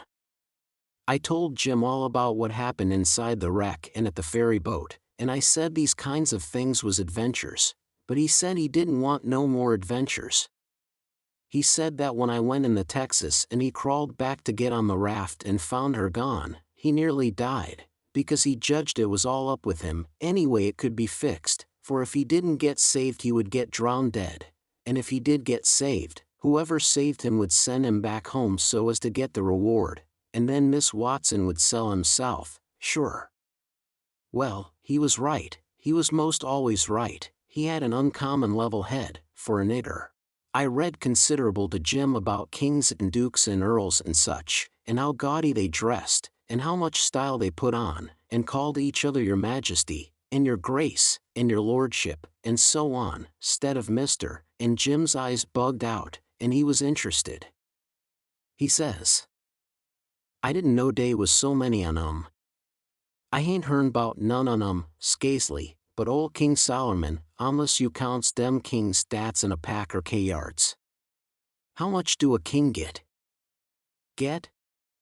I says, "Why, they get $1,000 a month if they want it. They can have just as much as they want, everything belongs to them."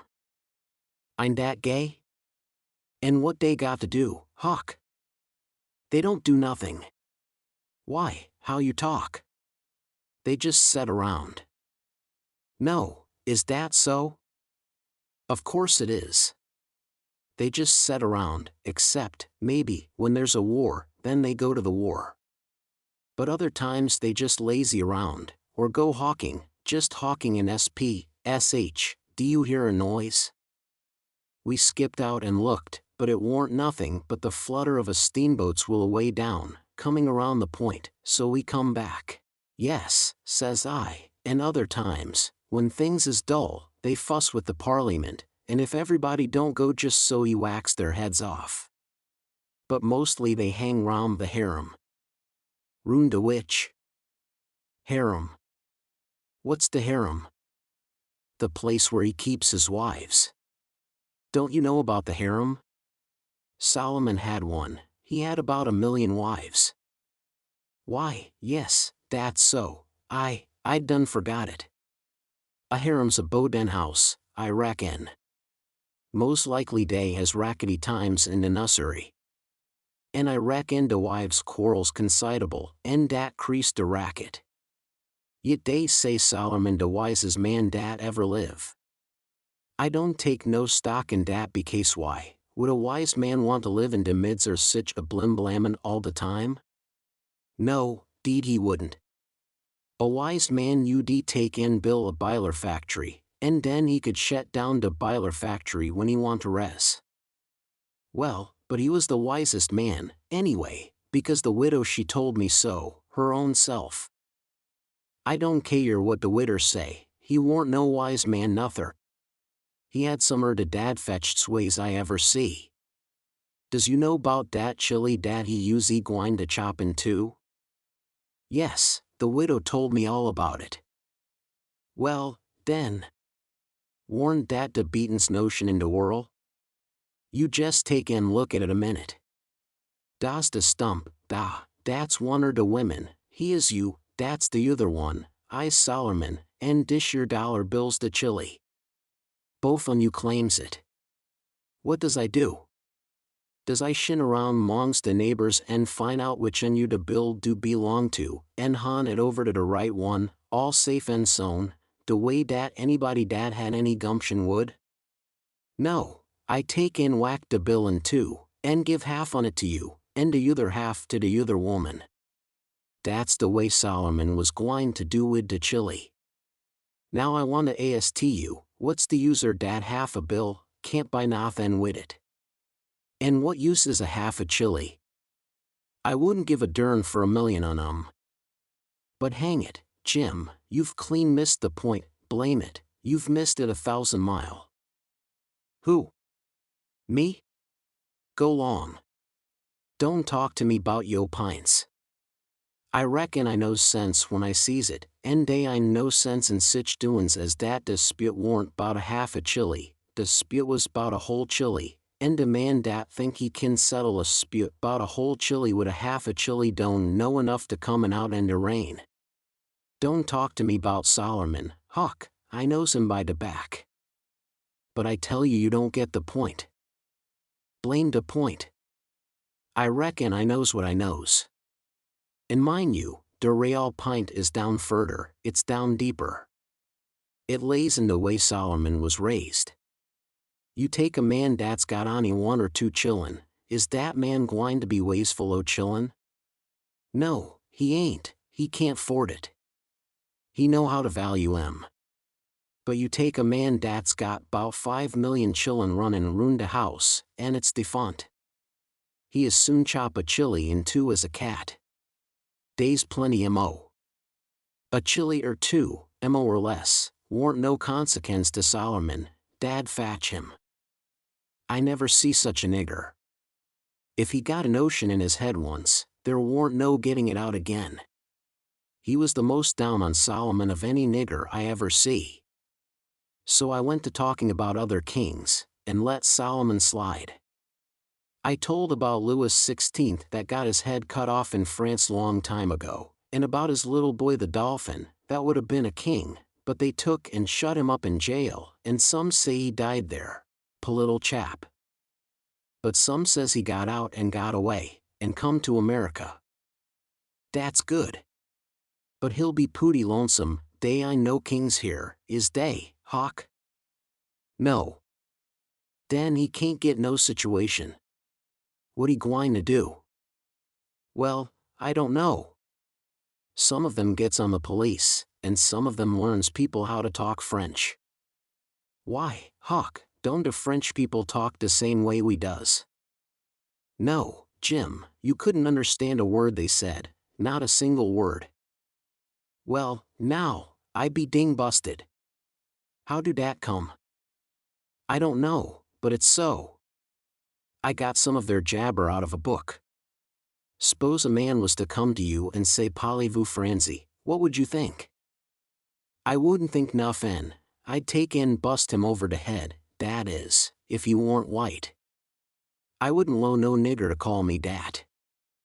Shucks, it ain't calling you anything.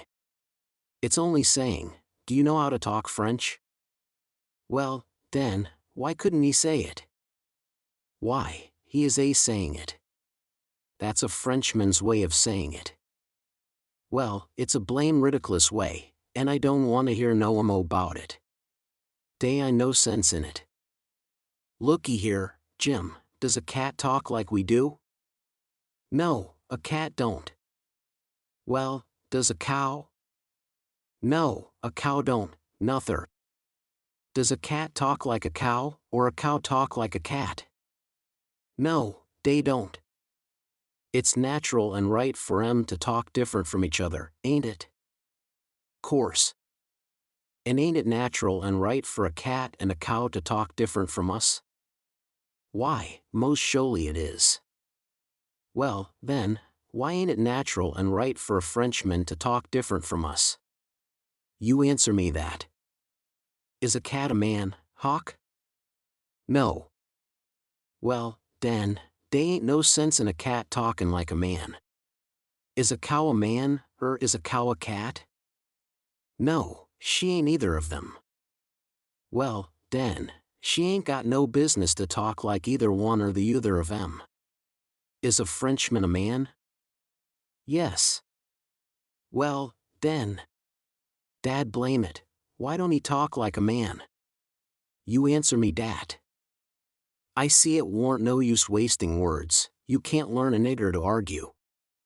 So I quit. Chapter 15. We judged that 3 nights more would fetch us to Cairo, at the bottom of Illinois, where the Ohio River comes in, and that was what we was after. We would sell the raft and get on a steamboat and go way up the Ohio amongst the free states, and then be out of trouble. Well, the second night a fog begun to come on, and we made for a towhead to tie to, for it wouldn't do to try to run in a fog, but when I paddled ahead in the canoe, with the line to make fast, there weren't anything but little saplings to tie to.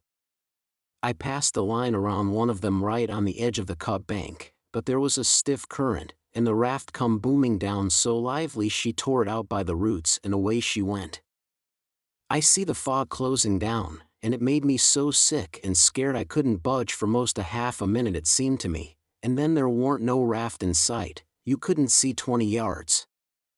I jumped into the canoe and run back to the stern, and grabbed the paddle and set her back a stroke. But she didn't come. I was in such a hurry I hadn't untied her. I got up and tried to untie her, but I was so excited my hands shook so I couldn't hardly do anything with them. As soon as I got started I took out after the raft, hot and heavy, right down the towhead. That was all right as far as it went, but the towhead warn't 60 yards long, and the minute I flew by the foot of it I shot out into the solid white fog, and hadn't no more idea which way I was going than a dead man. Thinks I, it won't do to paddle, first I know I'll run into the bank or a towhead or something. I got to set still and float, and yet it's mighty fidgety business to have to hold your hands still at such a time. I hooped and listened. Away down there somewheres I hears a small whoop, and up comes my spirits. I went tearing after it, listening sharp to hear it again. The next time it come, I see I warn't heading for it, but heading away to the right of it. And the next time I was heading away to the left of it, and not gaining on it much either, for I was flying around, this way and that and t'other, but it was going straight ahead all the time. I did wish the fool would think to beat a tin pan, and beat it all the time, but he never did, and it was the still places between the whoops that was making the trouble for me. Well, I fought along, and directly I hears the whoop behind me. I was tangled good now. That was somebody else's whoop, or else I was turned around. I throwed the paddle down. I heard the whoop again, it was behind me yet, but in a different place. It kept coming, and kept changing its place, and I kept answering, till by and by it was in front of me again, and I knowed the current had swung the canoe's head downstream, and I was all right if that was Jim and not some other raftsman hollering. I couldn't tell nothing about voices in a fog, for nothing don't look natural nor sound natural in a fog.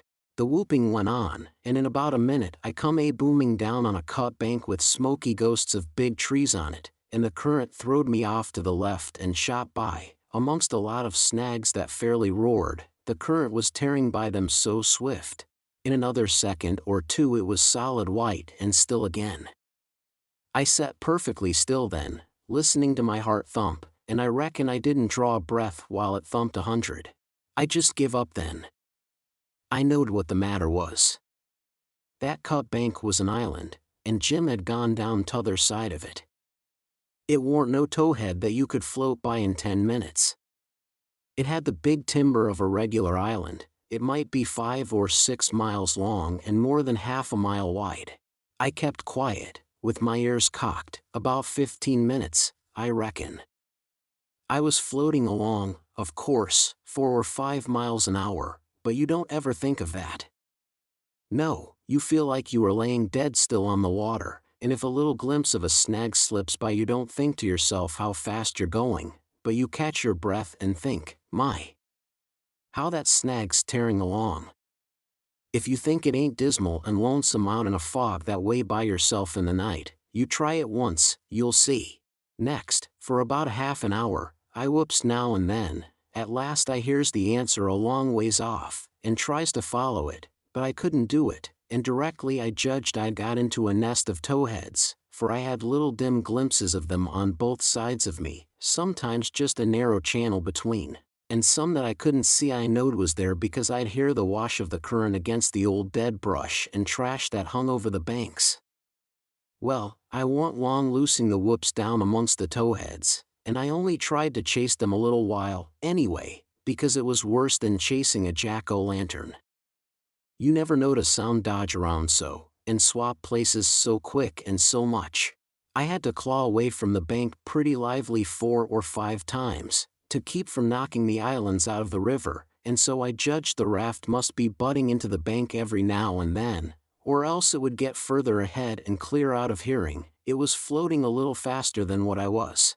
Well, I seemed to be in the open river again by and by, but I couldn't hear no sign of a whoop nowheres.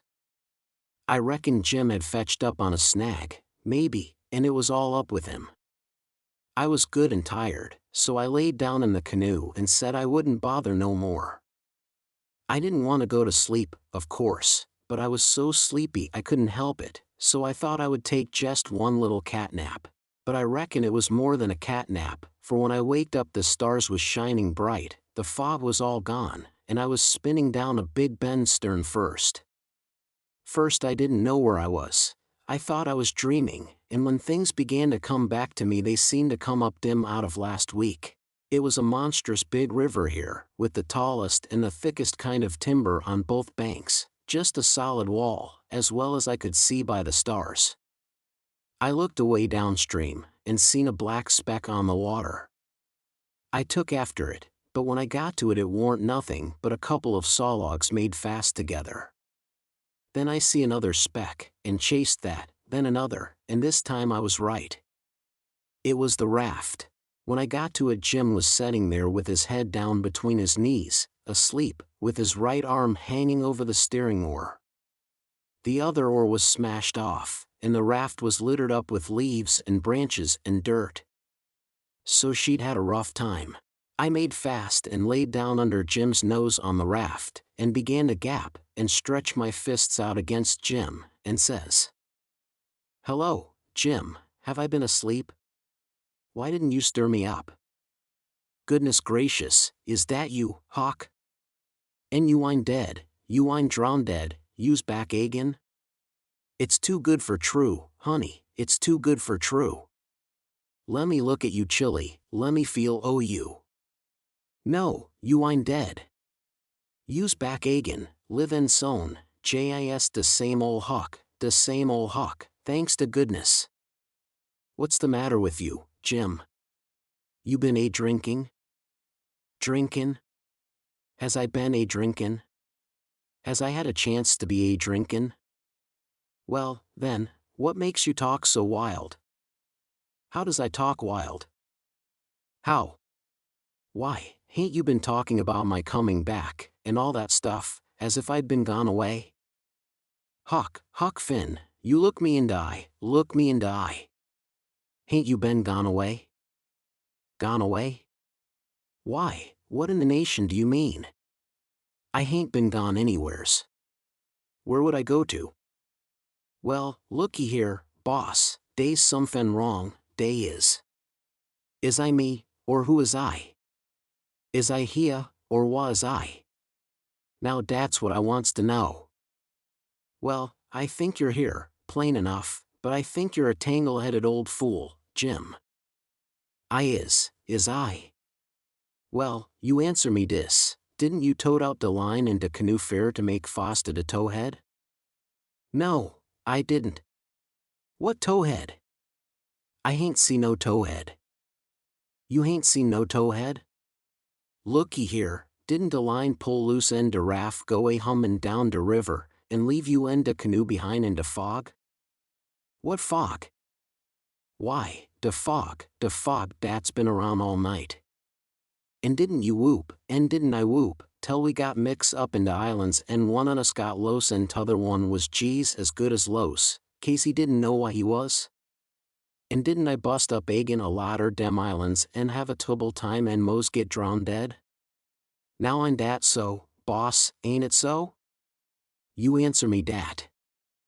Well, this is too many for me, Jim. I hain't seen no fog, nor no islands, nor no troubles, nor nothing. I been setting here talking with you all night till you went to sleep about 10 minutes ago, and I reckon I done the same. You couldn't 'a' got drunk in that time, so of course you've been dreaming. Dad fetch it, how is I gwine to dream all dat in 10 minutes? Well, hang it all, you did dream it, because there didn't any of it happen. But, Huck, it's all Jesus plain to me as. It don't make no difference how plain it is, there ain't nothing in it. I know, because I've been here all the time.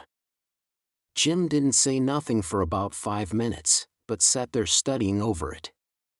Then he says, "Well, den, I reckon I did dream it, Huck, but dog my cat's ef it ain't the powerfulest dream I ever see. And I hain't ever had no dream bfo that's tired me like this one. Oh, well, that's alright, because a dream does tire a body like everything sometimes. But this one was a staving dream. Tell me all about it, Jim. So Jim went to work and told me the whole thing right through, just as it happened, only he painted it up considerable. Then he said he must start and interpret it, because it was sent for a warning. He said the first towhead stood for a man that would try to do us some good, but the current was another man that would get us away from him. The whoops was warnings that would come to us every now and then, and if we didn't try hard to make out to understand them they'd just take us into bad luck, stead of keeping us out of it. The lot of towheads was troubles we was going to get into with quarrelsome people and all kinds of mean folks, but if we minded our business and didn't talk back and aggravate them, we would pull through and get out of the fog and into the big clear river, which was the Free States, and wouldn't have no more trouble. It had clouded up pretty dark just after I got onto the raft, but it was clearing up again now. Oh, well, that's all interpreted well enough as far as it goes, Jim, I says. But what does these things stand for? It was the leaves and rubbish on the raft and the smashed oar. You could see them first-rate now. Jim looked at the trash, and then looked at me, and back at the trash again. He had got the dream fixed so strong in his head that he couldn't seem to shake it loose and get the facts back into its place again right away. But when he did get the thing straightened around he looked at me steady without ever smiling, and says, "What do they stand for?" "I se gwine to tell you. When I got all wore out wid work, and wid de callin' for you, and went to sleep, my heart was most broke becase you was los, and I didn't care no mo what become of me in de raff. And when I wake up and find you back agin, all safe and sown, de tears come, and I coulda got down on my knees and kiss yo' foot, I's so thankful. And all you was thinkin' 'bout was how you could make a fool you v old Jim would a lie. Dat truck da is trash, and trash is what people is dat puts dirt on the head or dey friends and makes 'em ashamed." Then he got up slow and walked to the wigwam, and went in there without saying anything but that. But that was enough. It made me feel so mean I could almost kissed his foot to get him to take it back.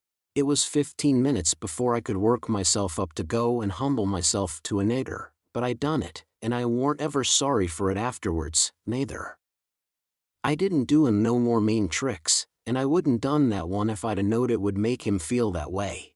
Chapter 16. We slept most all day, and started out at night, a little ways behind a monstrous long raft that was as long going by as a procession.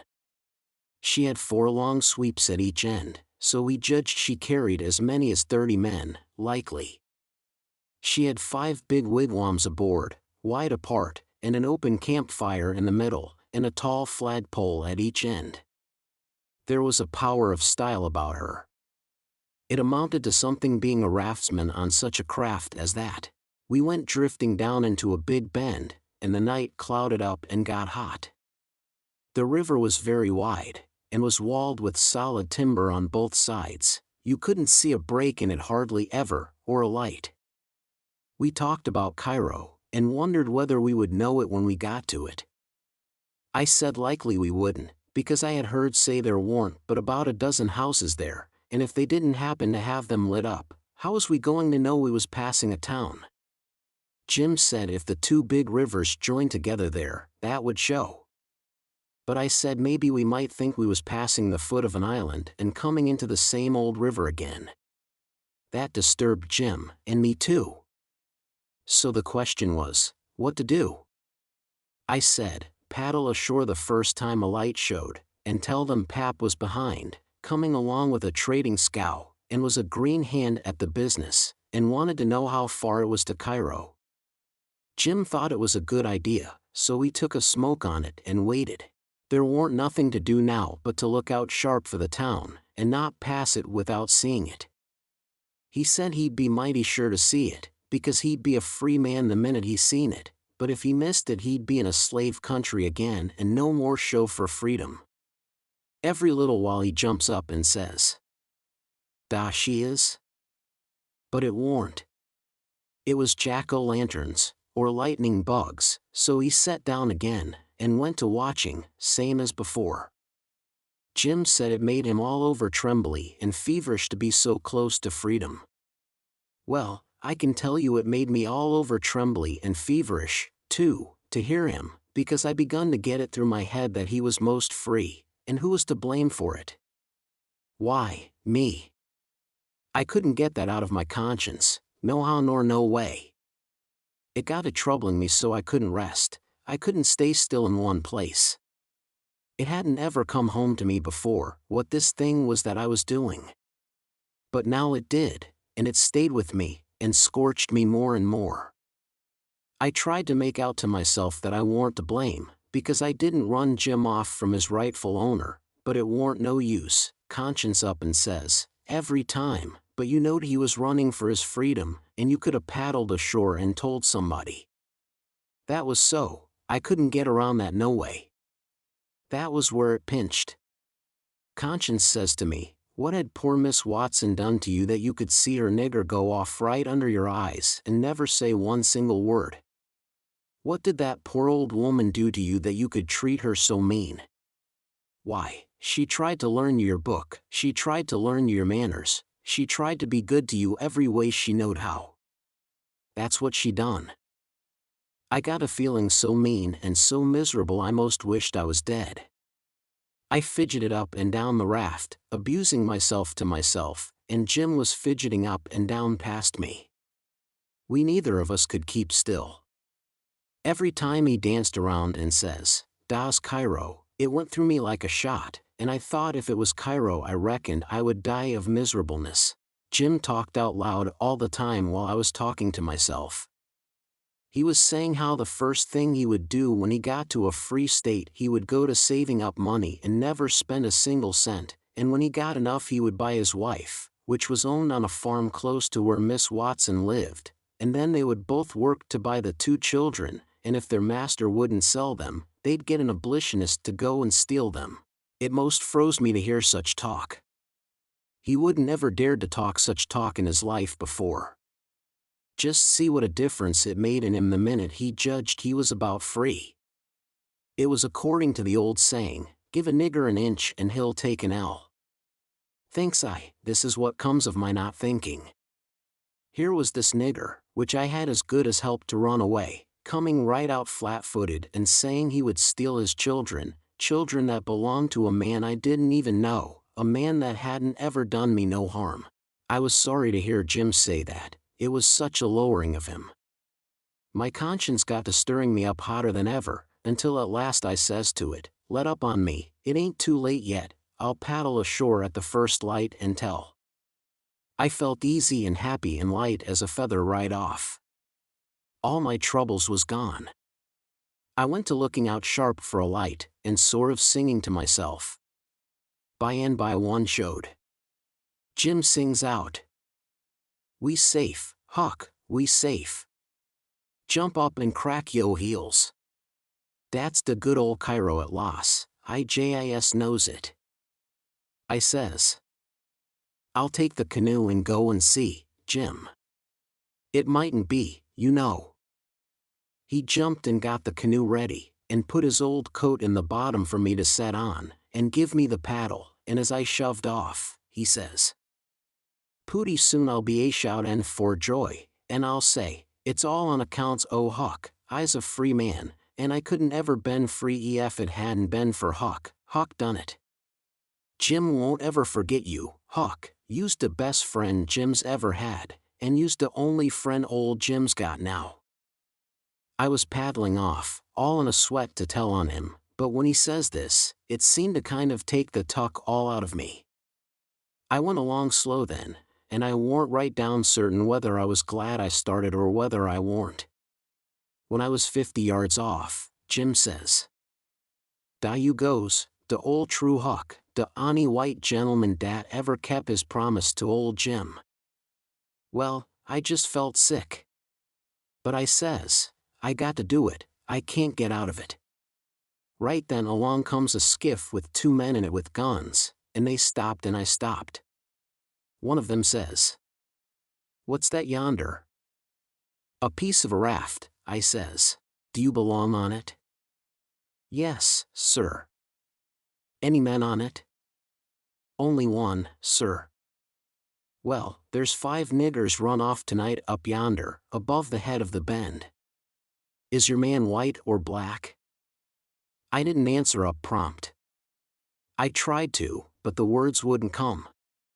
I tried for a second or two to brace up and out with it, but I warn't man enough, hadn't the spunk of a rabbit. I see I was weakening, so I just give up trying, and up and says, "He's white. I reckon we'll go and see for ourselves." "I wish you would," says I, "because it's Pap that's there, and maybe you'd help me tow the raft ashore where the light is. He's sick, and so is Mam and Mary Ann." "Oh, the devil! We're in a hurry, boy. But I suppose we've got to. Come, buckle to your paddle, and let's get along." I buckled to my paddle and they laid to their oars. When we had made a stroke or two, I says, "Pap'll be mighty much obleeged to you, I can tell you. Everybody goes away when I want them to help me tow the raft ashore, and I can't do it by myself." "Well, that's infernal mean. Odd, too. Say, boy, what's the matter with your father?" "It's well, it ain't anything much." They stopped pulling. It warn't but a mighty little ways to the raft now. One says, "Boy, that's a lie. What is the matter with your pap? Answer up square now, and it'll be the better for you." "I will, sir, I will, honest, but don't leave us, please. It's the gentleman, if you'll only pull ahead, and let me heave you the headline, you won't have to come a near the raft, please do." "Set her back, John, set her back," says one. They backed water. "Keep away, boy, keep to Lord. Confound it, I just expect the wind has blowed it to us. Your pap's got the smallpox, and you know it precious well.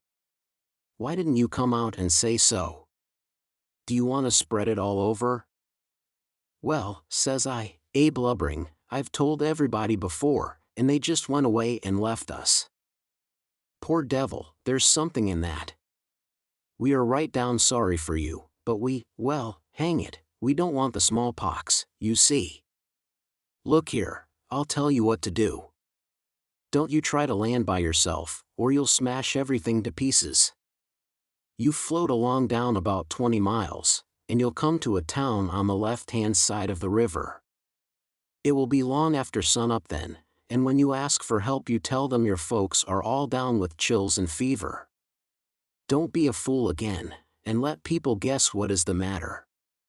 Now we're trying to do you a kindness, so you just put 20 miles between us, that's a good boy. It wouldn't do any good to land yonder where the light is, it's only a wood yard. Say, I reckon your father's poor, and I'm bound to say he's in pretty hard luck. Here, I'll put a $20 gold piece on this board, and you get it when it floats by. I feel mighty mean to leave you, but my kingdom. It won't do to fool with smallpox, don't you see?" "Hold on, Parker," says the other man, "here's a 20 to put on the board for me." "Goodbye, boy, you do as Mr. Parker told you, and you'll be all right." "That's so, my boy, goodbye, goodbye. If you see any runaway niggers you get help and nab them, and you can make some money by it." "Goodbye, sir," says I won't let no runaway niggers get by me if I can help it." They went off and I got aboard the raft, feeling bad and low, because I knowed very well I had done wrong, and I see it warn't no use for me to try to learn to do right. A body that don't get started right when he's little ain't got no show. When the pinch comes there ain't nothing to back him up and keep him to his work, and so he gets beat. Then I thought a minute, and says to myself, hold on, s'pose you'd 'a done right and give Jim up, would you felt better than what you do now? No, says I'd feel bad, I'd feel just the same way I do now. "Well, then," says I, "what's the use you learning to do right when it's troublesome to do right and ain't no trouble to do wrong, and the wages is just the same?" I was stuck. I couldn't answer that. So I reckoned I wouldn't bother no more about it, but after this always do whichever come handiest at the time. I went into the wigwam. Jim warn't there. I looked all around. He warn't anywhere. I says, "Jim, here I is, Huck. Is dey out o' sight yit? Don't talk loud." He was in the river under the stern oar, with just his nose out. I told him they were out of sight, so he come aboard. He says, I was listenin' to all the talk, and I slips into the river and was gwine to shove for show if dey come aboard. Den I was gwine to swim to the raft agin when dey was gone. But lawsy, how you did fool 'em, Huck. Dat was the smarts dodge. I tell you, Chilly, I spec it save old Jim. Old Jim ain't going to forget you for dat, honey. Then we talked about the money. It was a pretty good raise, $20 apiece. Jim said we could take deck passage on a steamboat now, and the money would last us as far as we wanted to go in the Free States. He said 20 mile more warn't far for the raft to go, but he wished we was already there. Towards daybreak we tied up, and Jim was mighty particular about hiding the raft good. Then he worked all day fixing things in bundles, and getting all ready to quit rafting. That night about 10 we hove in sight of the lights of a town away down in a left-hand bend. I went off in the canoe to ask about it. Pretty soon I found a man out in the river with a skiff, setting a trot line. I ranged up and says, "Mister, is that town Cairo?" "Cairo? No. You must be a blame fool. What town is it, mister? If you want to know, go and find out. If you stay here both airin' around me for about a half a minute longer you'll get something you won't want." I paddled to the raft. Jim was awful disappointed, but I said never mind, Cairo would be the next place, I reckoned. We passed another town before daylight, and I was going out again, but it was high ground, so I didn't go. "No high ground about Cairo," Jim said. I had forgot it. We laid up for the day on a towhead tolerable close to the left-hand bank. I begun to suspicion something. So did Jim. I says, "Maybe we went by Cairo in the fog that night." He says, "Don't lease talk about it, Huck. Paniggers can't have no luck. I allus spect dat rattlesnake skin warn't done wid its work." I wish I'd never seen that snake skin, Jim. I do wish I'd never laid eyes on it. "It ain't yo' fault, Huck, you didn't know. Don't you blame yo'self 'bout it." When it was daylight, here was the clear Ohio water inshore, sure enough, and outside was the old regular muddy. So it was all up with Cairo. We talked it all over. It wouldn't do to take to the shore, we couldn't take the raft up the stream, of course. There warn't no way but to wait for dark and start back in the canoe and take the chances. So we slept all day amongst the cottonwood thicket, so as to be fresh for the work, and when we went back to the raft about dark the canoe was gone. We didn't say a word for a good while. There warn't anything to say. We both knowed well enough it was some more work of the rattlesnake skin, so what was the use to talk about it? It would only look like we was finding fault, and that would be bound to fetch more bad luck, and keep on fetching it, too, till we knowed enough to keep still. By and by we talked about what we better do, and found there warn't no way but just to go along down with the raft till we got a chance to buy a canoe to go back in. We warn't going to borrow it when there warn't anybody around, the way Pap would do, for that might set people after us.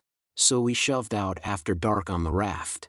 Anybody that don't believe yet that it's foolishness to handle a snakeskin, after all that snakeskin done for us, will believe it now if they read on and see what more it done for us.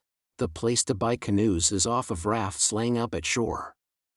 But we didn't see no rafts laying up, so we went along during 3 hours and more. Well, the night got gray and ruther thick, which is the next meanest thing to fog. You can't tell the shape of the river, and you can't see no distance. It got to be very late and still, and then along comes a steamboat up the river. We lit the lantern, and judged she would see it. Upstream boats didn't generally come close to us, they go out and follow the bars and hunt for easy water under the reefs, but nights like this they bull right up the channel against the whole river. We could hear her pounding along, but we didn't see her good till she was close. She aimed right for us. Often they do that and try to see how close they can come without touching. Sometimes the wheel bites off a sweep, and then the pilot sticks his head out and laughs, and thinks he's mighty smart. Well, here she comes, and we said she was going to try and shave us, but she didn't seem to be shearing off a bit.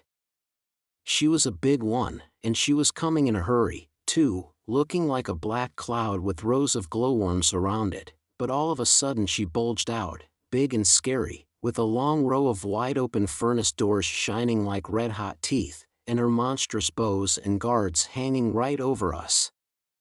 There was a yell at us, and a jingling of bells to stop the engines, a powwow of cussing, and whistling of steam, and as Jim went overboard on one side and I on the other, she comes smashing straight through the raft. I dived, and I aimed to find the bottom, too, for a 30-foot wheel had got to go over me, and I wanted it to have plenty of room. I could always stay underwater a minute, this time I reckon I stayed under a minute and a half. Then I bounced for the top in a hurry, for I was nearly busting. I popped out to my armpits and blowed the water out of my nose, and puffed a bit. Of course there was a booming current, and of course that boat started her engines again 10 seconds after she stopped them, for they never cared much for raftsmen, so now she was churning along up the river, out of sight in the thick weather, though I could hear her. I sung out for Jim about a dozen times, but I didn't get any answer, so I grabbed a plank that touched me while I was treading water, and struck out for shore, shoving it ahead of me. But I made out to see that the drift of the current was towards the left-hand shore, which meant that I was in a crossing, so I changed off and went that way. It was one of these long, slanting, 2-mile crossings, so I was a good long time in getting over. I made a safe landing, and clomb up the bank. I couldn't see but a little ways, but I went poking along over rough ground for a quarter of a mile or more, and then I run across a big old-fashioned double log house before I noticed it. I was going to rush by and get away, but a lot of dogs jumped out and went to howling and barking at me, and I knowed better than to move another peg. Chapter 17. In about a minute somebody spoke out of a window without putting his head out, and says, "Be done, boys." "Who's there?" I says.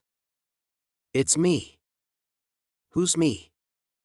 "George Jackson, sir." "What do you want?" "I don't want nothing, sir. I only want to go along by, but the dogs won't let me." "What are you prowling around here this time of night for, hey?" "I warn't prowling around, sir, I fell overboard off of the steamboat." "Oh, you did you? Strike a light there, somebody.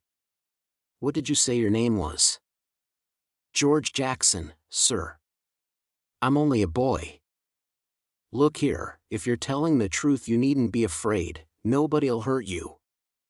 But don't try to budge, stand right where you are. Rouse out Bob and Tom, some of you, and fetch the guns." "George Jackson, is there anybody with you?" "No, sir, nobody."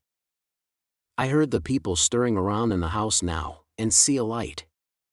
The man sung out, "Snatch that light away, Betsy, you old fool, ain't you got any sense? Put it on the floor behind the front door. Bob, if you and Tom are ready, take your places." "All ready." "Now, George Jackson, do you know the Shepherdsons?" "No, sir, I never heard of them." "Well, that may be so, and it mayn't. Now, all ready. Step forward, George Jackson. And mind, don't you hurry, come mighty slow.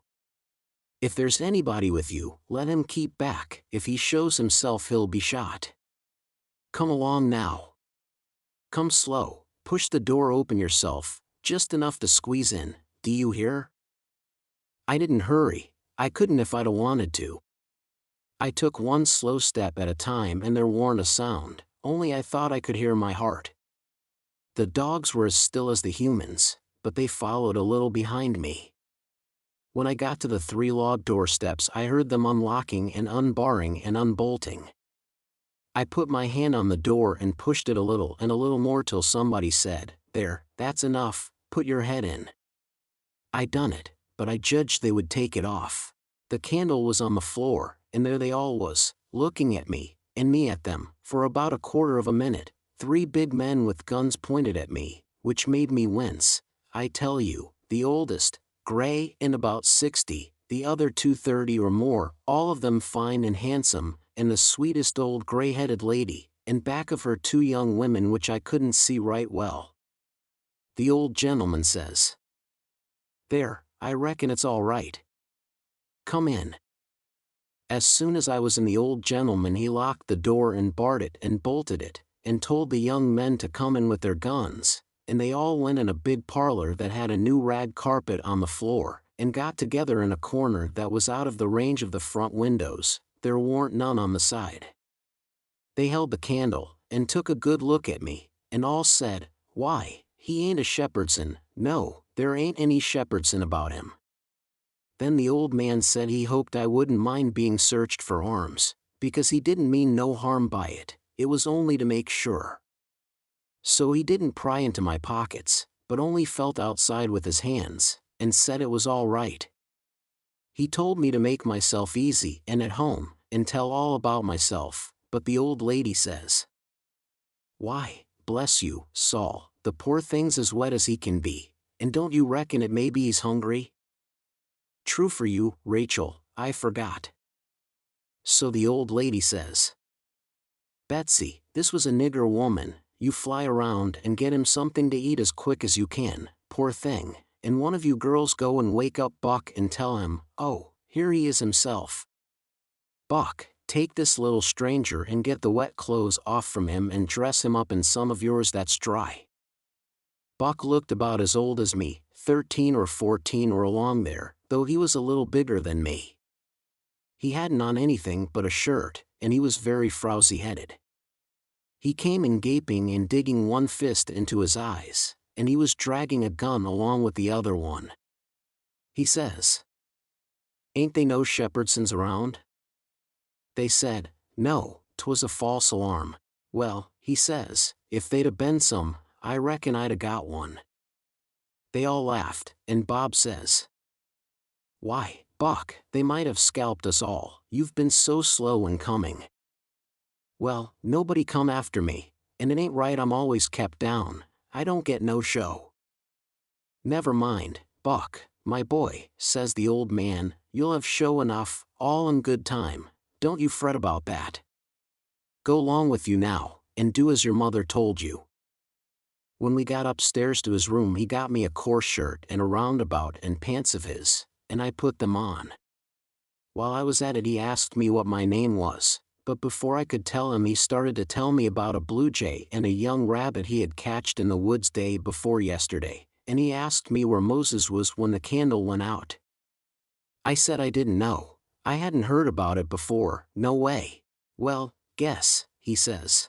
"How am I going to guess," says I, "when I never heard tell of it before?"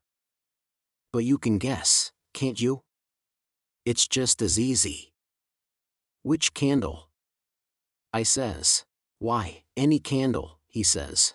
"I don't know where he was," says I. "Where was he?" "Why, he was in the dark." "That's where he was." "Well, if you knowed where he was, what did you ask me for?" "Why, blame it, it's a riddle, don't you see?" "Say, how long are you going to stay here?" "You got to stay always. We can just have booming times, they don't have no school now." "Do you own a dog?" "I've got a dog, and he'll go in the river and bring out chips that you throw in." "Do you like to comb up Sundays, and all that kind of foolishness?" You bet I don't, but Ma she makes me. Confound these old britches. I reckon I'd better put 'em on, but I'd ruther not, it's so warm. Are you all ready? All right.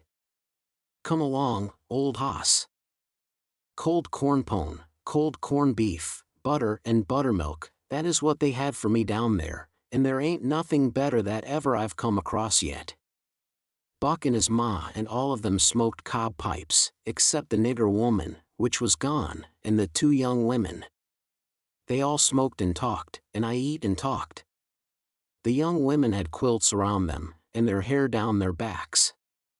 They all asked me questions, and I told them how Pap and me and all the family was living on a little farm down at the bottom of Arkansas, and my sister Mary and run off and got married and never was heard of no more, and Bill went to hunt them and he warn't heard of no more, and Tom and Mort died, and then there warn't nobody but just me and Pap left, and he was just trimmed down to nothing, on account of his troubles, so when he died I took what there was left, because the farm didn't belong to us, and started up the river, deck passage, and fell overboard, and that was how I come to be here.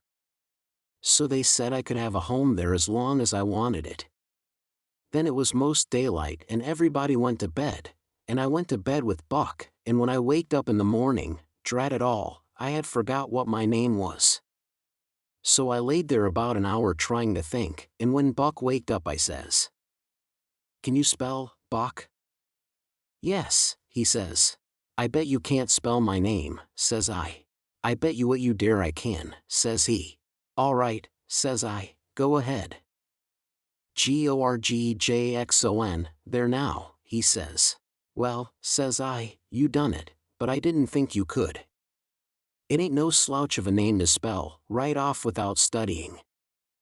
I set it down, private, because somebody might want me to spell it next, and so I wanted to be handy with it and rattle it off like I was used to it. It was a mighty nice family, and a mighty nice house, too. I hadn't seen no house out in the country before that was so nice and had so much style. It didn't have an iron latch on the front door, nor a wooden one with a buckskin string, but a brass knob to turn, the same as houses in town. There warn't no bed in the parlor, nor a sign of a bed, but heaps of parlors in towns has beds in them. There was a big fireplace that was bricked on the bottom, and the bricks was kept clean and red by pouring water on them and scrubbing them with another brick. Sometimes they washed them over with red water paint that they call Spanish brown, same as they do in town. They had big brass dog irons that could hold up a saw log. There was a clock on the middle of the mantelpiece, with a picture of a town painted on the bottom half of the glass front, and a round place in the middle of it for the sun, and you could see the pendulum swinging behind it. It was beautiful to hear that clock tick, and sometimes when one of these peddlers had been along and scoured her up and got her in good shape, she would start in and strike 150 before she got tuckered out. They wouldn't took any money for her. Well, there was a big outlandish parrot on each side of the clock, made out of something like chalk, and painted up gaudy.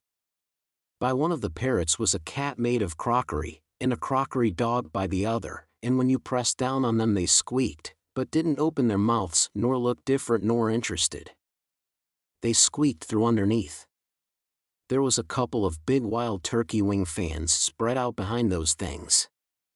On the table in the middle of the room was a kind of a lovely crockery basket that had apples and oranges and peaches and grapes piled up in it, which was much redder and yellower and prettier than real ones is.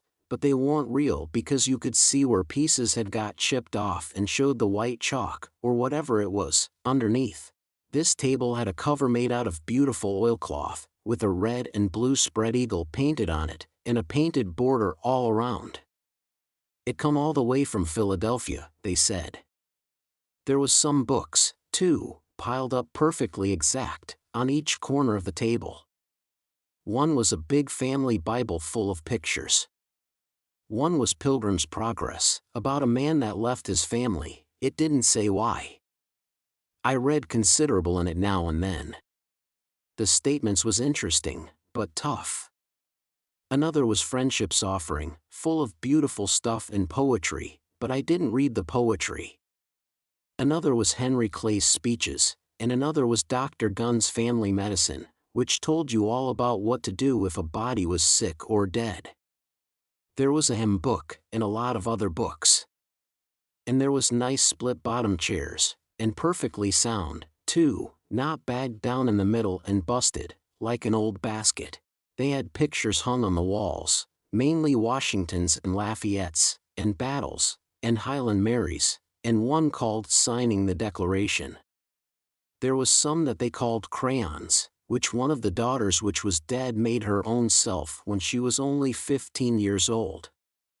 They was different from any pictures I ever see before, blacker, mostly, than is common. One was a woman in a slim black dress, belted small under the armpits, with bulges like a cabbage in the middle of the sleeves, and a large black scoop shovel bonnet with a black veil, and white slim ankles crossed about with black tape, and very wee black slippers, like a chisel, and she was leaning pensive on a tombstone on her right elbow, under a weeping willow, and her other hand hanging down her side holding a white handkerchief and a reticule, and underneath the picture it said, "Shall I never see thee more, alas?" Another one was a young lady with her hair all combed up straight to the top of her head, and knotted there in front of a comb like a chair back, and she was crying into a handkerchief and had a dead bird laying on its back in her other hand with its heels up, and underneath the picture it said, "I shall never hear thy sweet chirrup more, alas." There was one where a young lady was at a window looking up at the moon, and tears running down her cheeks, and she had an open letter in one hand with black sealing wax showing on one edge of it, and she was mashing a locket with a chain to it against her mouth, and underneath the picture it said, "And art thou gone? Yes, thou art gone, alas." These was all nice pictures, I reckon, but I didn't somehow seem to take to them, because if ever I was down a little they always give me the fantods. Everybody was sorry she died, because she had laid out a lot more of these pictures to do, and a body could see by what she had done what they had lost. But I reckon that with her disposition she was having a better time in the graveyard. She was at work on what they said was her greatest picture when she took sick, and every day and every night it was her prayer to be allowed to live till she got it done, but she never got the chance. It was a picture of a young woman in a long white gown, standing on the rail of a bridge all ready to jump off, with her hair all down her back, and looking up to the moon, with the tears running down her face, and she had two arms folded across her breast, and two arms stretched out in front, and two more reaching up towards the moon, and the idea was to see which pair would look best, and then scratch out all the other arms. But, as I was saying, she died before she got her mind made up, and now they kept this picture over the head of the bed in her room, and every time her birthday come they hung flowers on it. Other times it was hid with a little curtain. The young woman in the picture had a kind of a nice sweet face, but there was so many arms it made her look too spidery, seemed to me. This young girl kept a scrapbook when she was alive, and used to paste obituaries and accidents and cases of patients suffering in it out of the Presbyterian Observer, and write poetry after them out of her own head. It was very good poetry.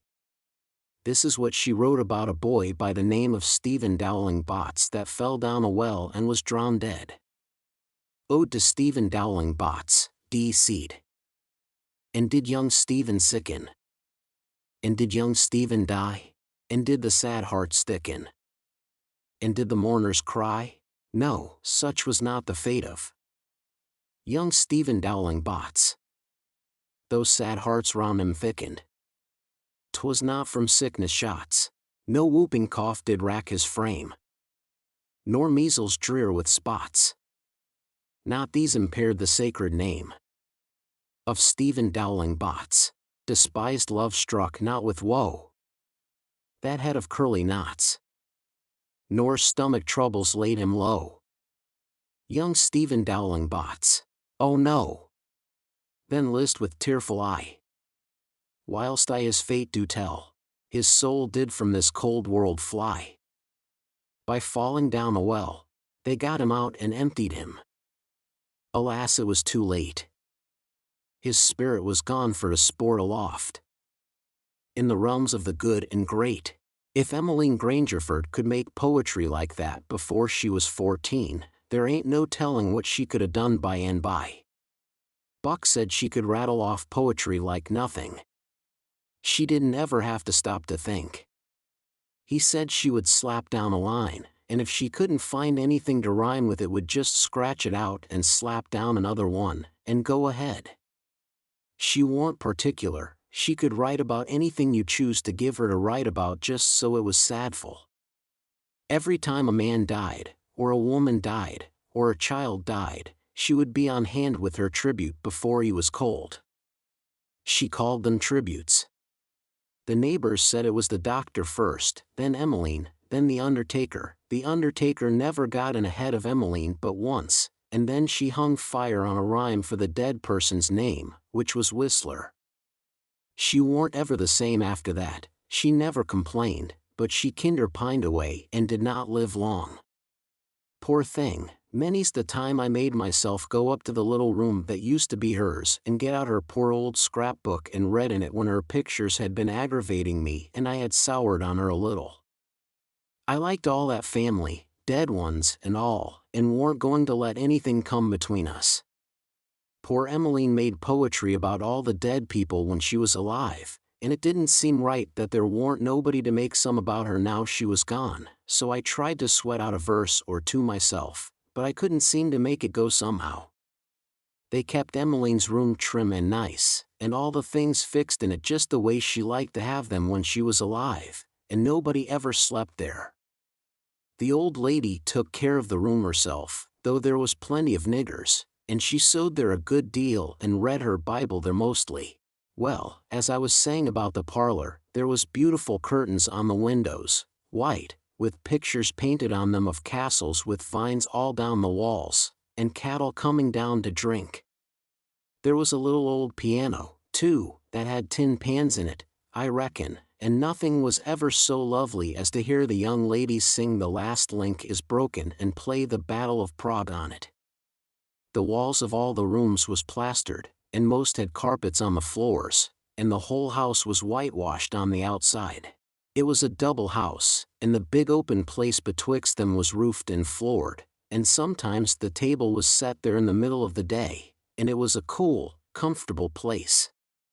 Nothing couldn't be better. And warn't the cooking good, and just bushels of it too. Chapter 18. Colonel Grangerford was a gentleman, you see. He was a gentleman all over, and so was his family. He was well born, as the saying is, and that's worth as much in a man as it is in a horse, so the widow Douglas said, and nobody ever denied that she was of the first aristocracy in our town, and Pap he always said it, too, though he warn't no more quality than a mudcat himself. Colonel Grangerford was very tall and very slim, and had a darkish polly complexion, not a sign of red in it anywheres. He was clean-shaved every morning all over his thin face, and he had the thinnest kind of lips, and the thinnest kind of nostrils, and a high nose, and heavy eyebrows, and the blackest kind of eyes, sunk so deep back that they seemed like they was looking out of caverns at you, as you may say. His forehead was high, and his hair was black and straight and hung to his shoulders. His hands was long and thin, and every day of his life he put on a clean shirt and a full suit from head to foot made out of linen so white it hurt your eyes to look at it, and on Sundays he wore a blue tailcoat with brass buttons on it. He carried a mahogany cane with a silver head to it. There warn't no frivolousness about him, not a bit, and he warn't ever loud. He was as kind as he could be, you could feel that, you know, and so you had confidence. Sometimes he smiled, and it was good to see, but when he straightened himself up like a liberty pole, and the lightning begun to flicker out from under his eyebrows, you wanted to climb a tree first, and find out what the matter was afterwards. He didn't ever have to tell anybody to mind their manners, everybody was always good-mannered where he was. Everybody loved to have him around, too, he was sunshine most always, I mean he made it seem like good weather. When he turned into a cloud bank it was awful dark for half a minute, and that was enough, there wouldn't nothing go wrong again for a week. When him and the old lady come down in the morning all the family got up out of their chairs and give them good day, and didn't set down again till they had sat down. Then Tom and Bob went to the sideboard where the decanter was, and mixed a glass of bitters and handed it to him, and he held it in his hand and waited till Tom's and Bob's was mixed, and then they bowed and said, "Our duty to you, sir, and madam," and they bowed the least bit in the world and said thank you, and so they drank, all three, and Bob and Tom poured a spoonful of water on the sugar and the mite of whiskey or apple brandy in the bottom of their tumblers, and give it to me and Buck. And we drank to the old people too. Bob was the oldest and Tom next, tall, beautiful men with very broad shoulders and brown faces, and long black hair and black eyes. They dressed in white linen from head to foot, like the old gentleman, and wore broad Panama hats. Then there was Miss Charlotte. She was 25, and tall and proud and grand, but as good as she could be when she warn't stirred up, but when she was, she had a look that would make you wilt in your tracks, like her father. She was beautiful. So was her sister, Miss Sophia, but it was a different kind. She was gentle and sweet like a dove, and she was only 20. Each person had their own nigger to wait on them, Buck too. My nigger had a monstrous easy time, because I warn't used to having anybody do anything for me, but Buck's was on the jump most of the time. This was all there was of the family now, but there used to be more, 3 sons, they got killed, and Emmeline that died. The old gentleman owned a lot of farms and over 100 niggers. Sometimes a stack of people would come there, horseback, from 10 or 15 mile around, and stay 5 or 6 days, and have such junketings round about and on the river, and dances and picnics in the woods daytimes, and balls at the house nights. These people was mostly kinfolks of the family. The men brought their guns with them. It was a handsome lot of quality, I tell you. There was another clan of aristocracy around there, 5 or 6 families, mostly of the name of Shepherdson. They was as high-toned and well-born and rich and grand as the tribe of Grangerfords. The Shepherdsons and Grangerfords used the same steamboat landing, which was about 2 mile above our house, so sometimes when I went up there with a lot of our folks I used to see a lot of the Shepherdsons there on their fine horses. One day Buck and me was away out in the woods hunting, and heard a horse coming. We was crossing the road. Buck says, "Quick! Jump for the woods." We done it, and then peeped down the woods through the leaves. Pretty soon a splendid young man come galloping down the road, setting his horse easy and looking like a soldier. He had his gun across his pommel. I had seen him before. It was young Harney Shepherdson. I heard Buck's gun go off at my ear, and Harney's hat tumbled off from his head. He grabbed his gun and rode straight to the place where we was hid. But we didn't wait. We started through the woods on a run. The woods warn't thick, so I looked over my shoulder to dodge the bullet, and twice I seen Harney cover Buck with his gun, and then he rode away the way he come, to get his hat, I reckon, but I couldn't see. We never stopped running till we got home. The old gentleman's eyes blazed a minute, 'twas pleasure, mainly, I judged, then his face sort of smoothed down, and he says, kind of gentle, "I don't like that shooting from behind a bush. Why didn't you step into the road, my boy?" "The Shepherdsons don't, father. They always take advantage." Miss Charlotte she held her head up like a queen while Buck was telling his tale, and her nostrils spread and her eyes snapped. The 2 young men looked dark, but never said nothing. Miss Sophia she turned pale, but the color come back when she found the man warn't hurt. Soon as I could get Buck down by the corn cribs under the trees by ourselves, I says, "Did you want to kill him, Buck?" "Well, I bet I did." "What did he do to you?" "Him? He never done nothing to me." "Well, then, what did you want to kill him for?" "Why, nothing, only it's on account of the feud." "What's a feud?" "Why, where was you raised? Don't you know what a feud is?" "Never heard of it before, tell me about it." "Well," says Buck, "a feud is this way. A man has a quarrel with another man, and kills him, then that other man's brother kills him, then the other brothers, on both sides, goes for one another, then the cousins chip in, and by everybody's killed off, and there ain't no more feud. But it's kind of slow, and takes a long time. Has this one been going on long, Buck? Well, I should reckon. It started 30 year ago, or some'ers along there. There was trouble 'bout something, and then a lawsuit to settle it, and the suit went agin one of the men, and so he up and shot the man that won the suit, which he would naturally do, of course. Anybody would. What was the trouble about, Buck, land? I reckon maybe, I don't know. Well, who done the shooting? Was it a Grangerford or a Shepherdson? Laws, how do I know? It was so long ago. Don't anybody know? Oh, yes, Pa knows, I reckon, and some of the other old people, but they don't know now what the row was about in the first place. Has there been many killed, Buck? Yes, right smart chance of funerals. But they don't always kill. Pa's got a few buckshot in him, but he don't mind it 'cause he don't weigh much, anyway. Bob's been carved up some with a bowie, and Tom's been hurt once or twice. Has anybody been killed this year, Buck? Yes, we got one and they got one. 'Bout 3 months ago my cousin Bud, 14-year-old, was riding through the woods on t'other side of the river, and didn't have no weapon with him, which was blame foolishness, and in a lonesome place he hears a horse coming behind him, and sees old Baldy Shepherdson Lincoln after him with his gun in his hand and his white hair flying in the wind, and instead of jumping off and taking to the brush, Bud lowed he could outrun him, so they had it, nip and tuck, for 5 mile or more.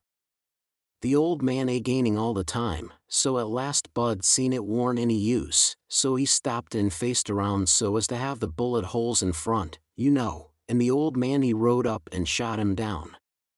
But he didn't get much chance to enjoy his luck, for inside of a week our folks laid him out. I reckon that old man was a coward, Buck. I reckon he warn't a coward. Not by a blame sight. There ain't a coward amongst them Shepherdsons, not a one.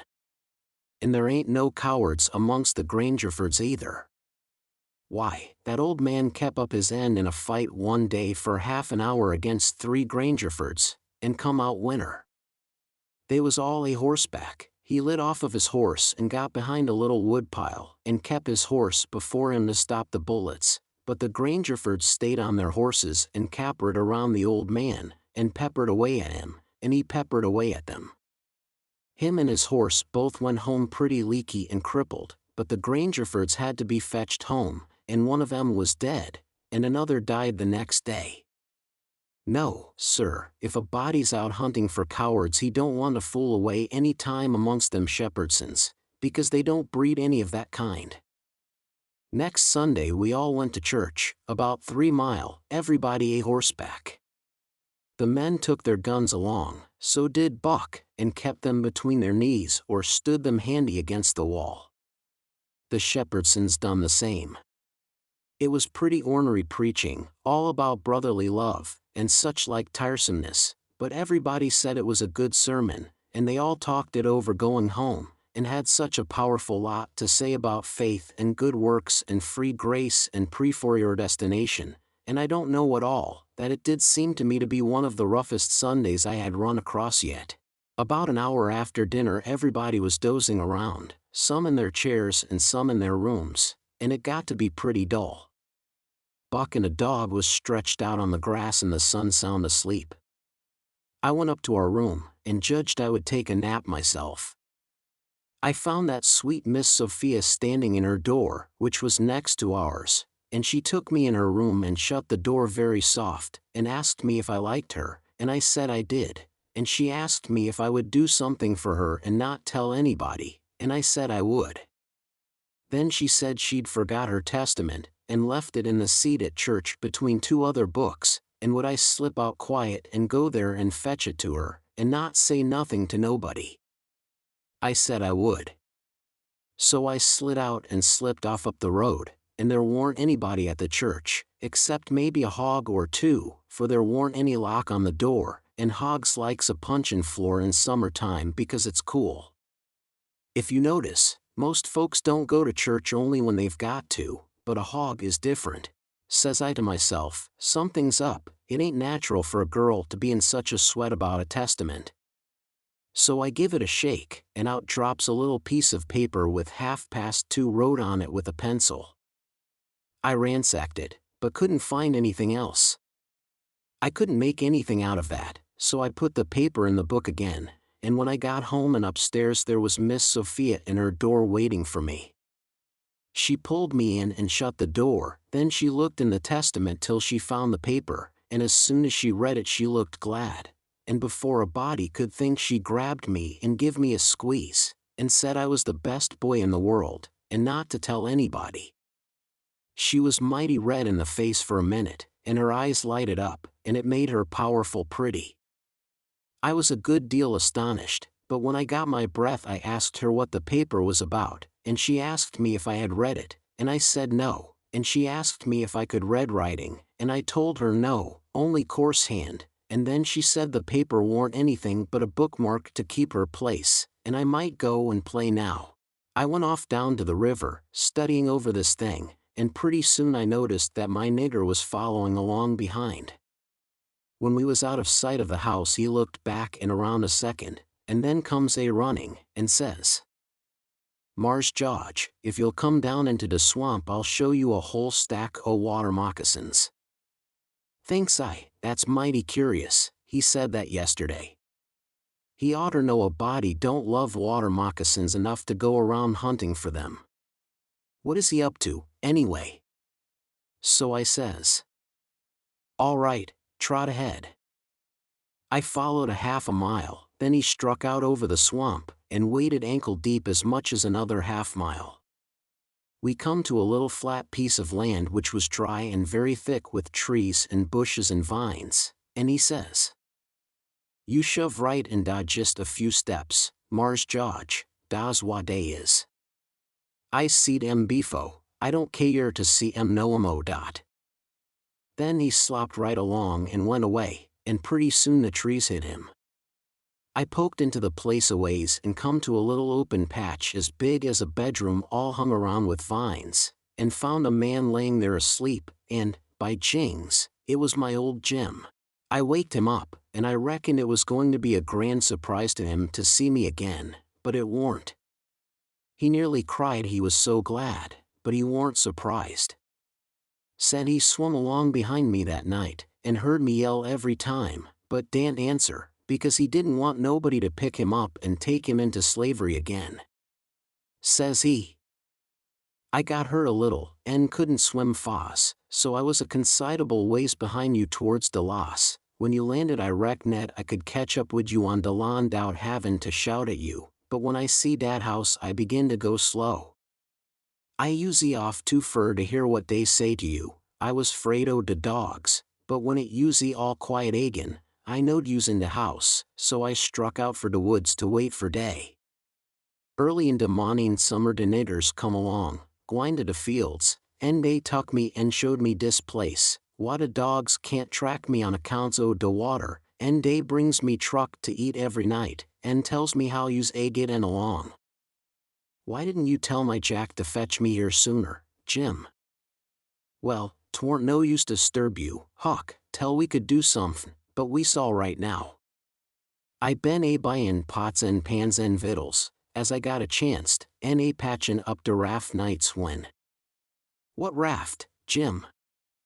"Our ol' raft dot." "You mean to say our old raft warn't smashed all to flinders?" "No, she warn't. She was tore up a good deal, one end of her was, but dey warn't no great harm done, onny our traps was mos all los. Ef we hadn't dived so deep and swum so fur under water, and de night hadn't been so dark, and we warn't so scared, and been sich punkin heads, as de sayin' is, we'd a seed de raft. But it's geez as well we didn't, case now she's all fixed up agin mos as good as new, and we's got a new lot o' stuff, into place. Oh, what you zealous. Why, how did you get hold of the raft again, Jim? Did you catch her? How I gwine to catch her and I out in de woods? No, summer de niggers found her catched on a snag along here in de bend, and dey hid her in a crick mongst de willows, and dey was so much jawin' 'bout which on she belonged to de most dat I come to hear 'bout it pooty soon, so I ups and settles de trouble by tellin' she don't belong to none uv but to you and me, and I ast if dey gwine to grab a young white gentleman's property, and get a hit in for it. Den I gin 10 cents apiece, and dey usie mighty well satisfied, and wished some mo rafts ud come along and make rich agin. Dey's mighty good to me, dese niggers is, and whatever I wants to do for me, I don't have to ast twice, honey. Dat Jack's a good nigger, and pooty smart. Yes, he is. He ain't ever told me you was here, told me to come, and he'd show me a lot of water moccasins. If anything happens he ain't mixed up in it. He can say he never seen us together, and it'll be the truth. I don't want to talk much about the next day. I reckon I'll cut it pretty short. I waked up about dawn, and was going to turn over and go to sleep again, when I noticed how still it was. Didn't seem to be anybody stirring. That warn't usual. Next I noticed that Buck was up and gone. Well, I gets up, wondering, and goes downstairs. Nobody around, everything is still as a mouse. Just the same outside. Thinks I, what does it mean? Down by the woodpile I comes across my Jack, and says, "What's it all about?" Says he. "Don't you know, Mars George?" "No," says I don't. "Well, den, Miss Sophia's run off, 'deed she has. She run off in the night sometime, nobody don't know geez when, run off to get married to dat young Harney Shepherdson, you know, leastways, so dey spec, the family found it out 'bout half an hour ago, maybe a little mo, and I tell you dey warn't no time los. Sich another hurryin' up guns and hosses you never see. De women folks has gone for to stir up de relations, and ol' Mars Saul and de boys tucked dey guns and rode up de river road for to try to catch dat young man and kill him fo he kin get across de river wid Miss Sophia. I reckon dey's gwine to be mighty rough times." Buck went off out waking me up. Well, I reckon he did. Dey warn't gwine to mix you up in it. Mars Buck he loaded up his gun and load he's gwine to fetch home a Shepherdson or bust. Well, dey'll be plenty on da, I reckon, and you bet you he'll fetch one ef he gets a chancet. I took up the river road as hard as I could put. By and by I begin to hear guns a good ways off. When I come in sight of the log store and the woodpile where the steamboats lands, I worked along under the trees and brush till I got to a good place, and then I clumb up into the forks of a cottonwood that was out of reach, and watched. There was a wood rank 4 foot high a little ways in front of the tree, and first I was going to hide behind that, but maybe it was luckier I didn't. There was 4 or 5 men cavorting around on their horses in the open place before the log store, cussing and yelling, and trying to get at a couple of young chaps that was behind the wood rank alongside of the steamboat landing, but they couldn't come it. Every time one of them showed himself on the river side of the woodpile he got shot at. The 2 boys was squatting back to back behind the pile so they could watch both ways. By and by the men stopped cavorting around and yelling. They started riding towards the store, then up gets one of the boys, draws a steady bead over the wood rank, and drops one of them out of his saddle. All the men jumped off of their horses and grabbed the hurt one and started to carry him to the store, and that minute the 2 boys started on the run. They got halfway to the tree I was in before the men noticed. Then the men see them, and jumped on their horses and took out after them. They gained on the boys, but it didn't do no good. The boys had too good a start. They got to the woodpile that was in front of my tree, and slipped in behind it, and so they had the bulge on the men again. One of the boys was Buck, and the other was a slim young chap about 19 years old. The men ripped around a while, and then rode away. As soon as they was out of sight, I sung out to Buck and told him. He didn't know what to make of my voice coming out of the tree at first. He was awful surprised. He told me to watch out sharp and let him know when the men come in sight again, said they was up to some devilment or other, wouldn't be gone long. I wished I was out of that tree, but I daren't come down. Buck begun to cry and rip, and lowed that him and his cousin Joe, that was the other young chap, would make up for this day yet. He said his father and his 2 brothers was killed, and 2 or 3 of the enemy. Said the Shepherdsons laid for them in ambush. Buck said his father and brothers ought to waited for their relations, the Shepherdsons was too strong for them. I asked him what was become of young Harney and Miss Sophia. He said they got across the river and was safe. I was glad of that, but the way Buck did take on because he didn't manage to kill Harney that day he shot at him, I hain't ever heard anything like it. All of a sudden, bang! Bang! Bang! Goes 3 or 4 guns. The men had slipped around through the woods and come in from behind without their horses. The boys jumped for the river, both of them hurt, and as they swum down the current the men run along the bank shooting at them and singing out, "Kill them, kill them." It made me so sick I most fell out of the tree.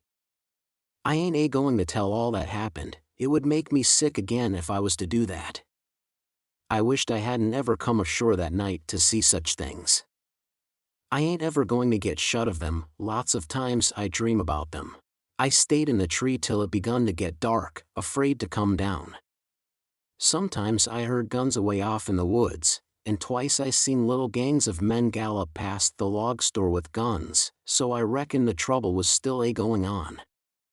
I was mighty downhearted, so I made up my mind I wouldn't ever go near that house again, because I reckoned I was to blame, somehow. I judged that that piece of paper meant that Miss Sophia was to meet Harney somewheres at 2:30 and run off, and I judged I ought to told her father about that paper and the curious way she acted, and then maybe he would 'a' locked her up, and this awful mess wouldn't ever happened. When I got down out of the tree, I crept along down the river bank a piece, and found the 2 bodies laying in the edge of the water, and tugged at them till I got them ashore, then I covered up their faces, and got away as quick as I could. I cried a little when I was covering up Buck's face, for he was mighty good to me. It was just dark now. I never went near the house, but struck through the woods and made for the swamp. Jim warned on his island, so I tramped off in a hurry for the crick, and crowded through the willows, red hot to jump aboard and get out of that awful country. The raft was gone. My souls, but I was scared. I couldn't get my breath for most a minute. Then I raised a yell. A voice not 25 foot from me says, "Good lawn. Is that you, honey? Don't make no noise." It was Jim's voice, nothing ever sounded so good before. I run along the bank a piece and got aboard, and Jimmy grabbed me and hugged me, he was so glad to see me. He says, "Laws bless you, Chilly, I usually write down show you's dead agin. Jack's been here, he say he reckon you's been shot, case you didn't come home no mo, so I's jest this minute a startin' to raft down towards the mouth er the crick, so's to be all ready for a shove out and leave soon as Jack comes agin and tells me for certain you is dead. Lawsy, I's mighty glad to get you back agin, honey." I says, "All right, that's mighty good, they won't find me, and they'll think I've been killed, and floated down the river. There's something up there that'll help them think so don't you lose no time, Jim, but just shove off for the big water as fast as ever you can." I never felt easy till the raft was 2 miles below there and out in the middle of the Mississippi. Then we hung up our signal lantern, and judged that we was free and safe once more. I hadn't had a bite to eat since yesterday, so Jimmy got out some corn dodgers and buttermilk, and pork and cabbage and greens. There ain't nothing in the world so good when it's cooked right, and whilst I eat my supper we talked, and had a good time. I was powerful glad to get away from the feuds, and so was Jim to get away from the swamp. We said there warn't no home like a raft, after all. Other places do seem so cramped up and smothery, but a raft don't. You feel mighty free and easy and comfortable on a raft. Chapter 19. 2 or 3 days and nights went by. I reckon I might say they swum by. They slid along so quiet and smooth and lovely. Here is the way we put in the time. It was a monstrous big river down there, sometimes 1.5 miles wide. We run nights, and laid up and in daytimes. Soon as night was most gone we stopped navigating and tied up, nearly always in the dead water under a towhead, and then cut young cottonwoods and willows, and hid the raft with them. Then we set out the lines. Next we slid into the river and had a swim, so as to freshen up and cool off. Then we sat down on the sandy bottom where the water was about knee-deep, and watched the daylight come. Not a sound anywheres, perfectly still, just like the whole world was asleep, only sometimes the bullfrogs cluttering, maybe. The first thing to see, looking away over the water, was a kind of dull line. That was the woods on t'other side. You couldn't make nothing else out, then a pale place in the sky, then more paleness spreading around, then the river softened up away off, and warn't black any more, but gray. You could see little dark spots drifting along ever so far away, trading scows, and such things, and long black streaks, rafts. Sometimes you could hear a sweep squeaking, or jumbled up voices, it was so still. And sounds come so far, and by you could see a streak on the water, which you know by the look of the streak that there's a snag there and a swift current which breaks on it and makes that streak look that way, and you see the mist curl up off of the water, and the east reddens up, and the river, and you make out a log cabin in the edge of the woods, away on the bank on t'other side of the river, being a wood yard, likely, and piled by them cheats so you can throw a dog through it anywheres.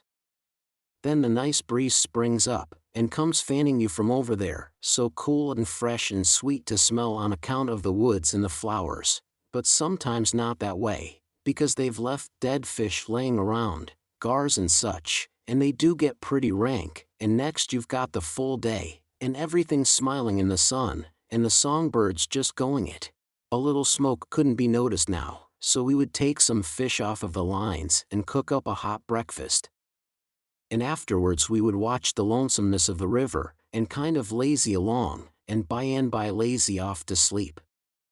Wake up by, and look to see what done it, and maybe see a steamboat coughing along upstream, so far off towards the other side you couldn't tell nothing about her, only whether she was a stern wheel or side wheel. Then for about an hour there wouldn't be nothing to hear nor nothing to see, just solid lonesomeness. Next you'd see a raft sliding by, away off yonder, and maybe a galoot on it chopping, because they're most always doing it on a raft. You'd see the axe flash and come down, you don't hear nothing, you see that axe go up again, and by the time it's above the man's head then you hear the ka-chunk. It had took all that time to come over the water. So we would put in the day, lazying around, listening to the stillness. Once there was a thick fog, and the rafts and things that went by was beating tin pans so the steamboats wouldn't run over them.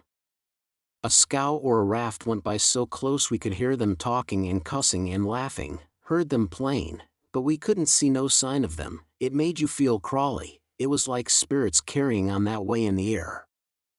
Jim said he believed it was spirits, but I says, no, spirits wouldn't say, durn the dern fog. Soon as it was night out we shoved. When we got her out to about the middle we let her alone, and let her float wherever the current wanted her to. Then we lit the pipes, and dangled our legs in the water, and talked about all kinds of things. We was always naked, day and night, whenever the mosquitoes would let us. The new clothes Buck's folks made for me was too good to be comfortable, and besides I didn't go much on clothes, nohow. Sometimes we'd have that whole river all to ourselves for the longest time.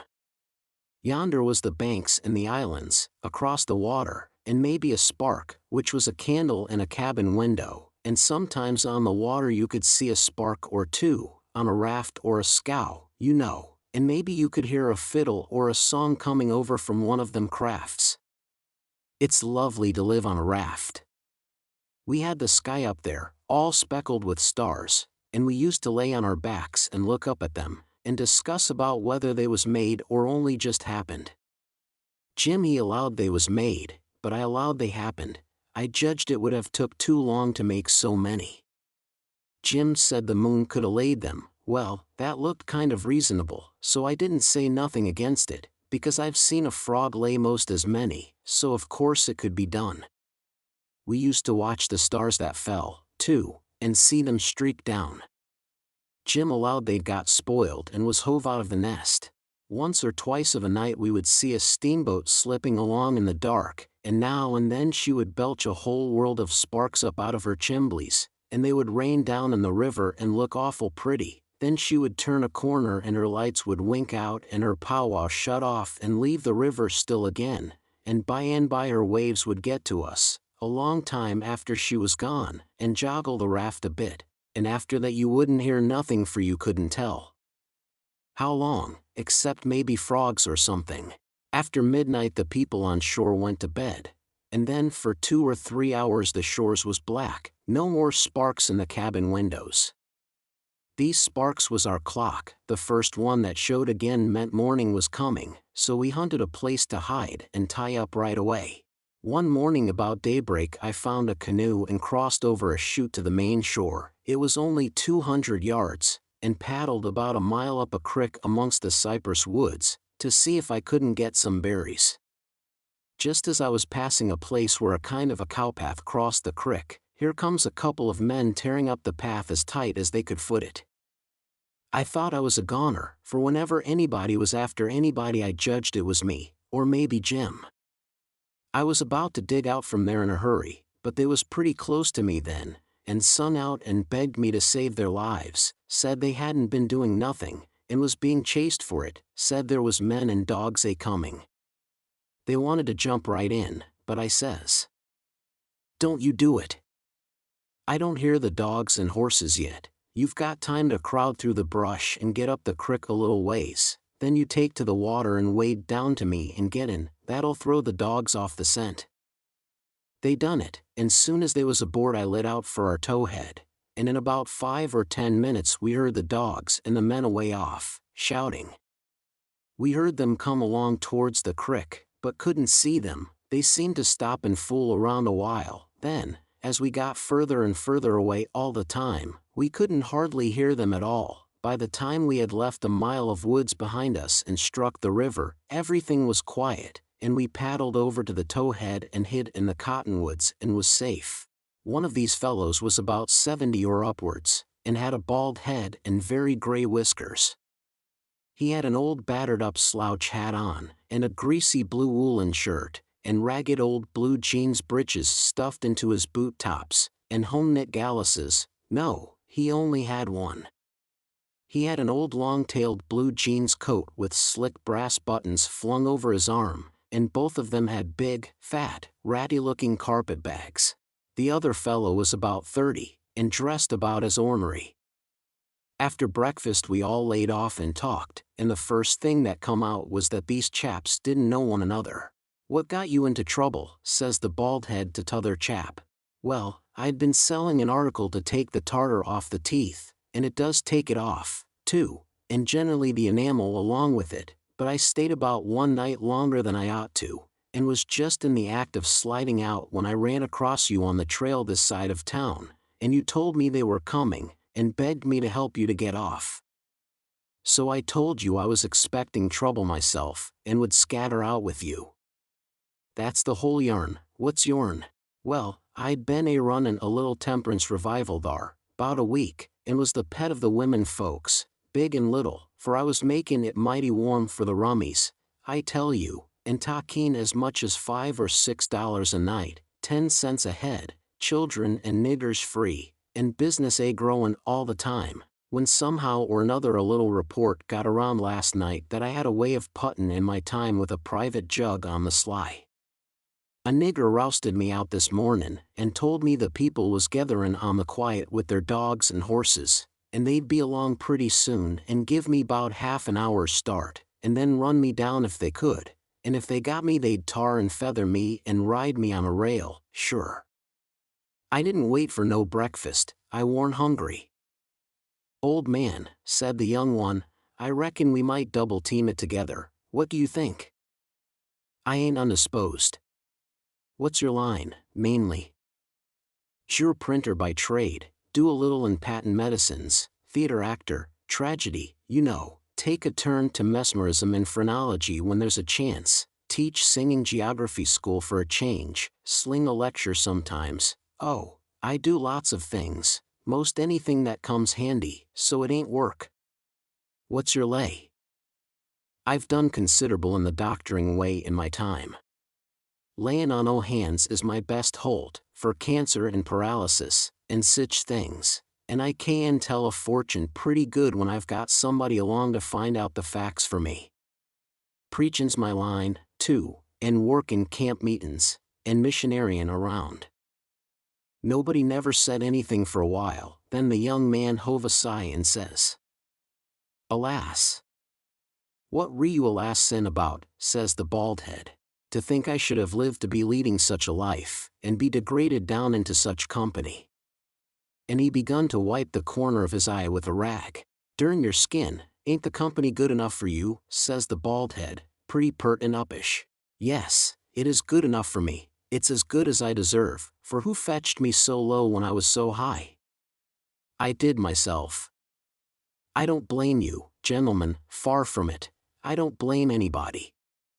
I deserve it all. Let the cold world do its worst, one thing I know, there's a grave somewhere for me. The world may go on just as it's always done, and take everything from me, loved ones, property, everything, but it can't take that. Some day I'll lie down in it and forget it all, and my poor broken heart will be at rest. He went on wiping. Draught your poor broken heart, says the bald head. What are you heaving your poor broken heart at us afar? We hain't done nothing. No, I know you haven't. I ain't blaming you, gentlemen.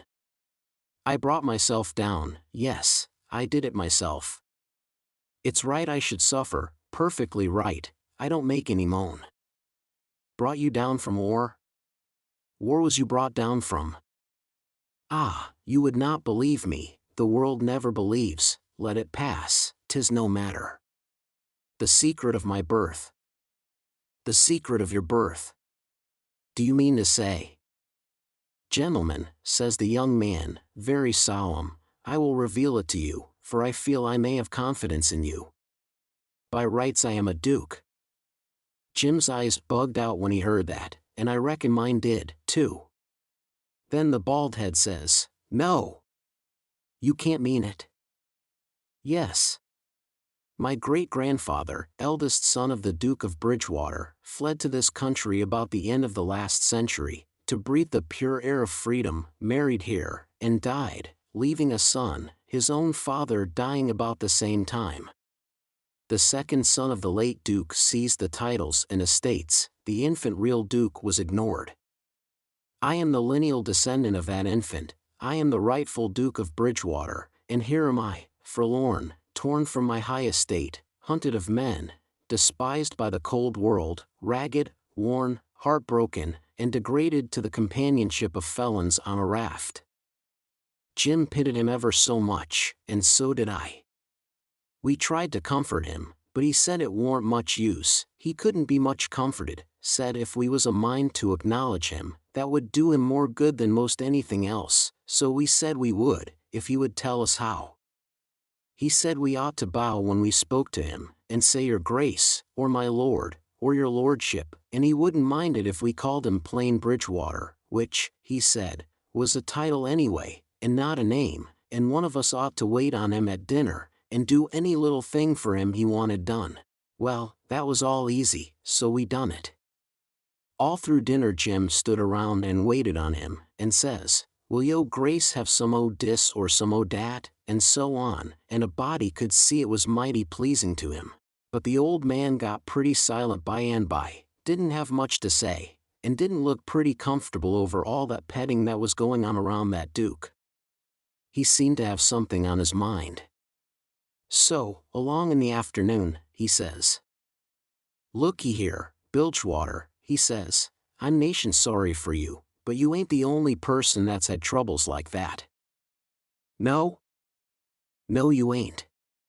You ain't the only person that's been snaked down wrongfully out in a high place. Alas. No, you ain't the only person that's had a secret of his birth. And, by jings, he begins to cry. Hold! What do you mean? Bilgewater, can I trust you, says the old man, still sort of sobbing, to the bitter death. He took the old man by the hand and squeezed it, and says, that secret of your being, speak. Bilgewater, I am the late Dauphin. You bet you, Jim and me stared this time. Then the Duke says, you are what? Yes, my friend, it is too true, your eyes is looking at this very moment on the poor disappeared Dauphin, Louis XVII, son of Louis XVI and Mary Antoinette. You! At your age? No! You mean you're the late Charlemagne, you must be 600 or 700 years old, at the very least. Trouble has done it, Bilgewater, trouble has done it, trouble has brung these grey hairs and this premature balditude. Yes, gentlemen, you see before you, in blue jeans and misery, the wanderin', exiled, trampled on, and sufferin' rightful King of France. Well, he cried and took on so that me and Jim didn't know hardly what to do, we was so sorry, and so glad and proud we'd got him with us, too. So we set in, like we done before with the Duke, and tried to comfort him. But he said it warn't no use, nothing but to be dead and done with it all could do him any good, though he said it often made him feel easier and better for a while if people treated him according to his rights, and got down on one knee to speak to him, and always called him your majesty, and waited on him first at meals, and didn't set down in his presence till he asked them. So Jim and me set to majestying him, and doing this and that and t'other for him, and standing up till he told us we might set down. This done him heaps of good, and so he got cheerful and comfortable. But the Duke kind of soured on him, and didn't look a bit satisfied with the way things was going. Still, the king acted real friendly towards him, and said the Duke's great-grandfather and all the other Dukes of Bilgewater was a good deal thought of by his father, and was allowed to come to the palace considerable, but the Duke stayed huffy a good while, till by and by the king says, like as not we got to be together a blamed long time on this your raft, Bilgewater, and so what's the use o' your bein' sour? It'll only make things uncomfortable. It ain't my fault I warn't born a duke, it ain't your fault you warn't born a king, so what's the use to worry? Make the best o' things the way you find 'em, says I, that's my motto. This ain't no bad thing that we've struck here, plenty grub and an easy life, come, give us your hand, Duke, and le's all be friends. The Duke done it, and Jim and me was pretty glad to see it. It took away all the uncomfortableness and we felt mighty good over it, because it would have been a miserable business to have any unfriendliness on the raft, for what you want, above all things, on a raft, is for everybody to be satisfied, and feel right and kind towards the others. It didn't take me long to make up my mind that these liars weren't no kings nor dukes at all, but just low-down humbugs and frauds. But I never said nothing, never let on, kept it to myself. It's the best way, then you don't have no quarrels, and don't get into no trouble. If they wanted us to call them kings and dukes, I hadn't no objections, long as it would keep peace in the family, and it warn't no use to tell Jim, so I didn't tell him. If I never learnt nothing else out of Pap, I learnt that the best way to get along with this kind of people is to let them have their own way. Chapter 20. They asked us considerable many questions, wanted to know what we covered up the raft that way for, and laid by in the daytime instead of running. Was Jim a runaway nigger? Says I. Goodness sakes, would a runaway nigger run south? No, they allowed he wouldn't. I had to account for things some way, so I says. My folks was living in Pike County, in Missouri, where I was born, and they all died off but me and Pa and my brother Ike. Pa, he lowed he'd break up and go down and live with Uncle Ben, who's got a little one-horse place on the river, 44 mile below Orleans. Pa was pretty poor, and had some debts, so when he'd square up there warn't nothing left but $16 and our nigger, Jim. That warn't enough to take us 1,400 mile, deck passage nor no other way. Well, when the river rose, Pa had a streak of luck one day. He catched this piece of a raft, so we reckoned we'd go down to Orleans on it.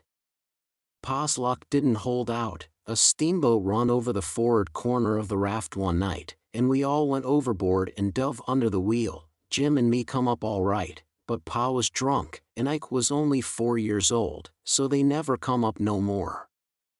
Well, for the next day or two we had considerable trouble, because people was always coming out in skiffs and trying to take Jim away from me, saying they believed he was a runaway nigger. We don't run daytimes no more now. Nights they don't bother us.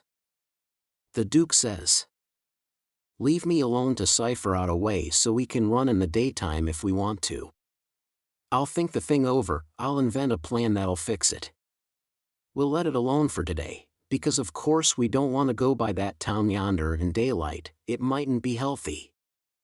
Towards night it begun to darken up and look like rain. The heat lightning was squirting around low down in the sky, and the leaves was beginning to shiver. It was going to be pretty ugly, it was easy to see that. So the Duke and the King went to overhauling our wigwam, to see what the beds was like. My bed was a straw tick better than Jim's, which was a corn shuck tick. There's always cobs around about in a shuck tick, and they poke into you and hurt, and when you roll over the dry shucks sound like you was rolling over in a pile of dead leaves. It makes such a rustling that you wake up. Well, the Duke allowed he would take my bed, but the King allowed he wouldn't. He says, "I should 'a reckoned the difference in rank would 'a suggested to you that a corn shuck bed warn't just fittin' for me to sleep on. Your Grace'll take the shuck bed yourself." Jim and me was in a sweat again for a minute, being afraid there was going to be some more trouble amongst them, so we was pretty glad when the Duke says, "'Tis my fate to be always ground into the mire under the iron heel of oppression. Misfortune has broken my once haughty spirit. I yield, I submit, 'tis my fate. I am alone in the world, let me suffer, I can bear it." We got away as soon as it was good and dark. The King told us to stand well out towards the middle of the river, and not show a light till we got a long ways below the town. We come in sight of the little bunch of lights by and by, that was the town, you know, and slid by, about a half a mile out, all right. When we was 3/4 of a mile below we hoisted up our signal lantern, and about 10 o'clock it come on to rain and blow and thunder and lighten like everything, so the King told us to both stay on watch till the weather got better. Then him and the Duke crawled into the wigwam and turned in for the night. It was my watch below till 12. But I wouldn't have turned in anyway if I'd had a bed, because a body don't see such a storm as that every day in the week, not by a long sight. My souls, how the wind did scream along. And every second or two there'd come a glare that lit up the whitecaps for a half a mile around, and you'd see the islands looking dusty through the rain, and the trees thrashing around in the wind. Then comes a h-whack, bum. Bum.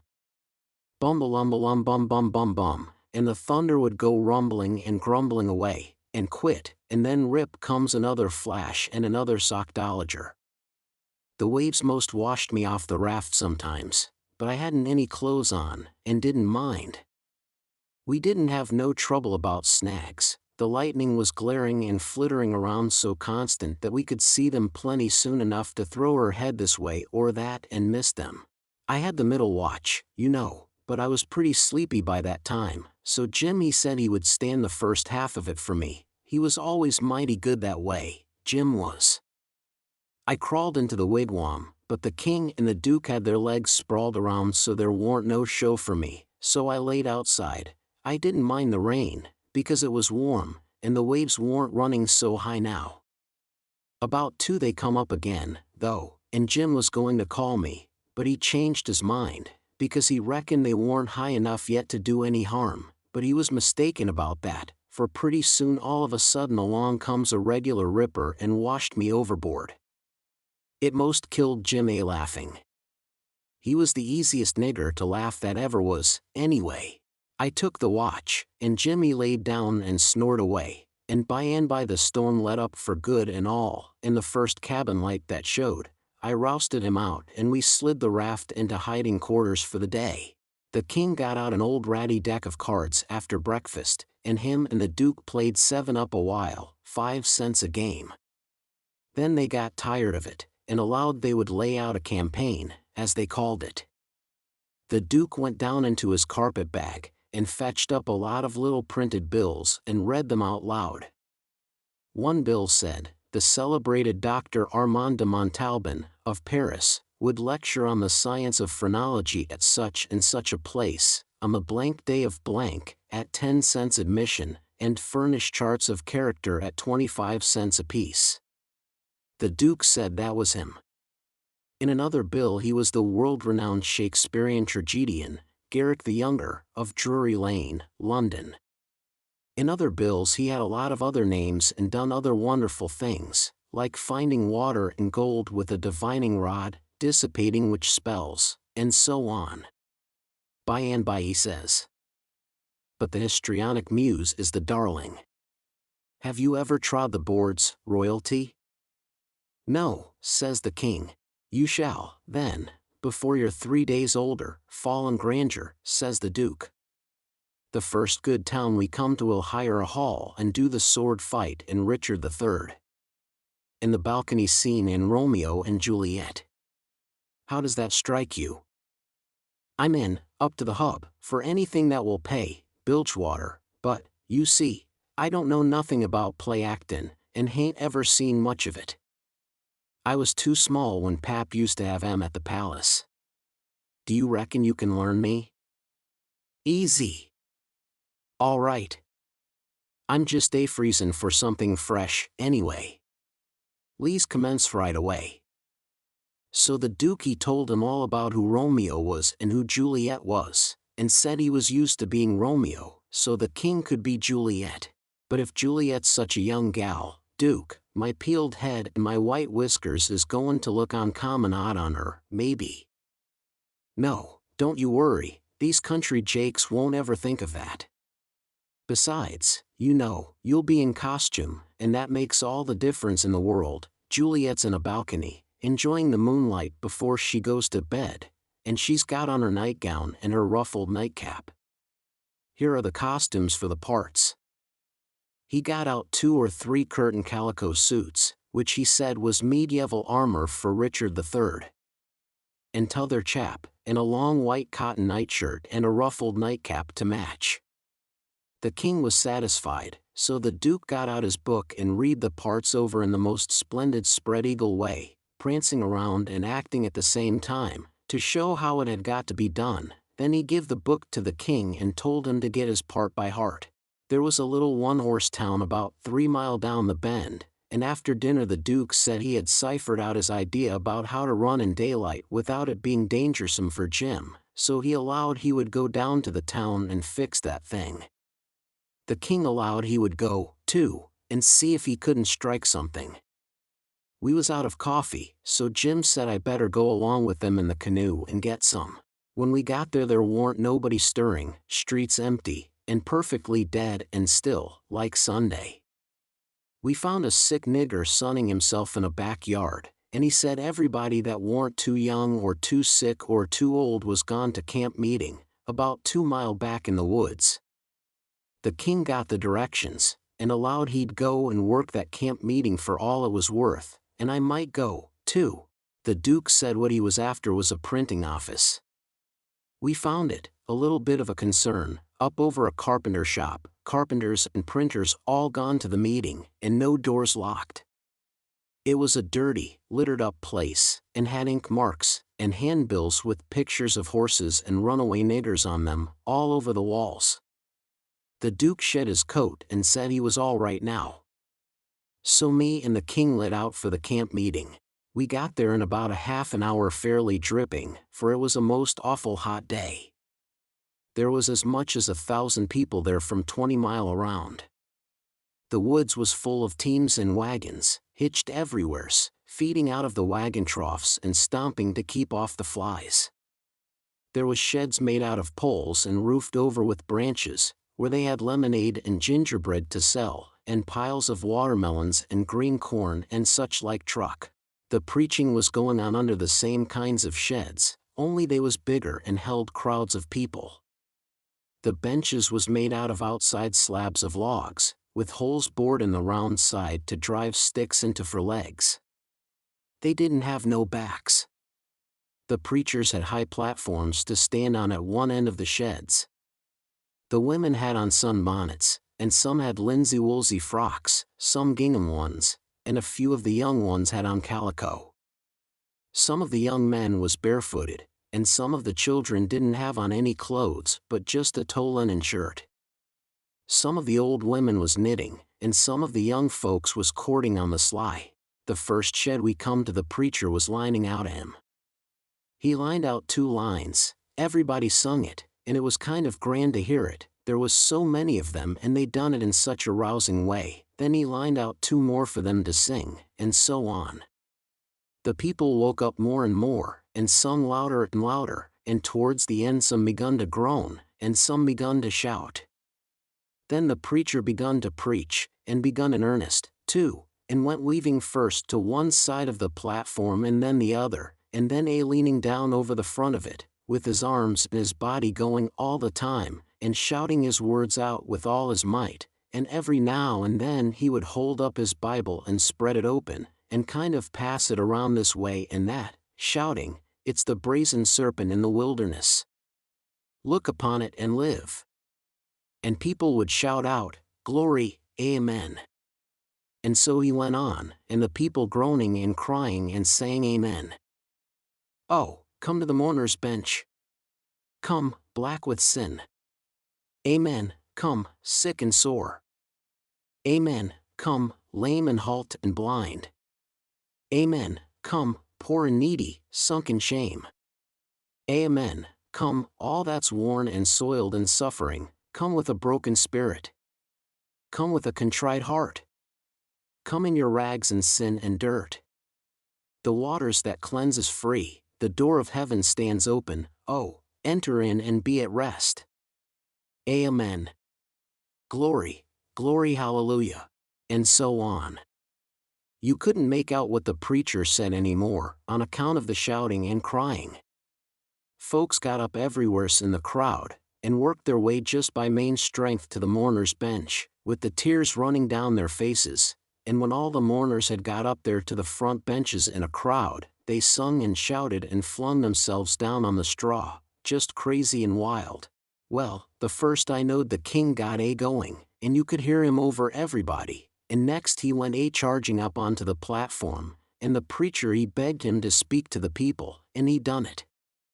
He told them he was a pirate, been a pirate for 30 years out in the Indian Ocean, and his crew was thinned out considerable last spring in a fight, and he was home now to take out some fresh men, and thanks to goodness he'd been robbed last night and put ashore off of a steamboat without a cent, and he was glad of it. It was the blessedest thing that ever happened to him, because he was a changed man now, and happy for the first time in his life, and, poor as he was going to start right off and work his way back to the Indian Ocean, and put in the rest of his life trying to turn the pirates into the true path, for he could do it better than anybody else, being acquainted with all pirate crews in that ocean, and though it would take him a long time to get there without money, he would get there anyway, and every time he convinced a pirate he would say to him, "Don't you thank me, don't you give me no credit, it all belongs to them dear people in Pokeville camp meeting. Natural brothers and benefactors of the race, and that dear preacher there, the truest friend a pirate ever had." And then he busted into tears, and so did everybody. Then somebody sings out, "Take up a collection for him, take up a collection." Well, a half a dozen made a jump to do it, but somebody sings out, "Let him pass the hat around." Then everybody said it, the preacher too. So the king went all through the crowd with his hat swabbing his eyes, and blessing the people and praising them and thanking them for being so good to the poor pirates away off there, and every little while the prettiest kind of girls, with the tears running down their cheeks, would up and ask him would he let them kiss him for to remember him by, and he always done it, and some of them he hugged and kissed as many as 5 or 6 times, and he was invited to stay a week, and everybody wanted him to live in their houses, and said they'd think it was an honor, but he said as this was the last day of the camp meeting he couldn't do no good, and besides he was in a sweat to get to the Indian Ocean right off and go to work on the pirates. When we got back to the raft and he come to count up, he found he had collected $87.75. And then he had fetched away a 3-gallon jug of whiskey, too, that he found under a wagon when he was starting home through the woods. The king said, take it all around, it laid over any day he'd ever put in the missionarying line. He said it warn't no use talking, heathens don't amount to shucks alongside of pirates to work a camp meeting with. The Duke was thinking he'd been doing pretty well till the king come to show up, but after that he didn't think so much. He had set up and printed off 2 little jobs for farmers in that printing office, horse bills, and took the money, $4. And he had gotten $10 worth of advertisements for the paper, which he said he would put in for $4 if they would pay in advance, so they done it. The price of the paper was $2 a year, but he took in 3 subscriptions for $50 apiece on condition of them paying him in advance. They were going to pay in cordwood and onions as usual, but he said he had just bought the concern and knocked down the price as low as he could afford it, and was going to run it for cash. He set up a little piece of poetry, which he made, himself, out of his own head, 3 verses, kind of sweet and saddish. The name of it was, Yes, Crush, Cold World, This Breaking Heart, and he left that all set up and ready to print in the paper, and didn't charge nothing for it. Well, he took in $9.50, and said he'd done a pretty square day's work for it. Then he showed us another little job he'd printed and hadn't charged for, because it was for us. It had a picture of a runaway nigger with a bundle on a stick over his shoulder, and $200 reward under it. The reading was all about Jim, and just described him to a dot. It said he run away from St. Jacques Plantation, 40 miles below New Orleans, last winter, and likely went north, and whoever would catch him and send him back he could have the reward and expenses. Now, says the Duke, after tonight we can run in the daytime if we want to. Whenever we see anybody coming we can tie Jim hand and foot with a rope, and lay him in the wigwam and show this handbill and say we captured him up the river, and we're too poor to travel on a steamboat, so we got this little raft on credit from our friends and are going down to get the reward. Handcuffs and chains would look still better on Jim, but it wouldn't go well with the story of us being so poor. Too much like jewelry. Ropes are the correct thing, we must preserve the unities, as we say on the boards. We all said the Duke was pretty smart, and there couldn't be no trouble about running daytimes. We judged we could make miles enough that night to get out of the reach of the powwow. We reckoned the Duke's work in the printing office was going to make in that little town, then we could boom right along if we wanted to. We laid low and kept still, and never shoved out till nearly 10 o'clock, then we slid by, pretty wide away from the town, and didn't hoist our lantern till we was clear out of sight of it.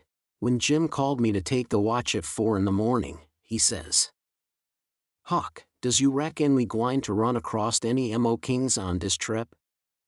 "No," I says, "I reckon not." "Well," says he, "dat's all right, den. I don't mind 1 or 2 kings, but dat's enough. Dis one's powerful drunk, and de Duke ain't much better." I found Jim had been trying to get him to talk French, so he could hear what it was like, but he said he had been in this country so long, and had so much trouble, he'd forgot it. Chapter 21. It was after sunup now, but we went right on and didn't tie up. The king and the Duke turned out by and by looking pretty rusty, but after they'd jumped overboard and took a swim it chippered them up a good deal. After breakfast the king he took a seat on the corner of the raft, and pulled off his boots and rolled up his breeches, and let his legs dangle in the water, so as to be comfortable, and lit his pipe, and went to getting his Romeo and Juliet by heart. When he had got it pretty good, him and the Duke begun to practice it together.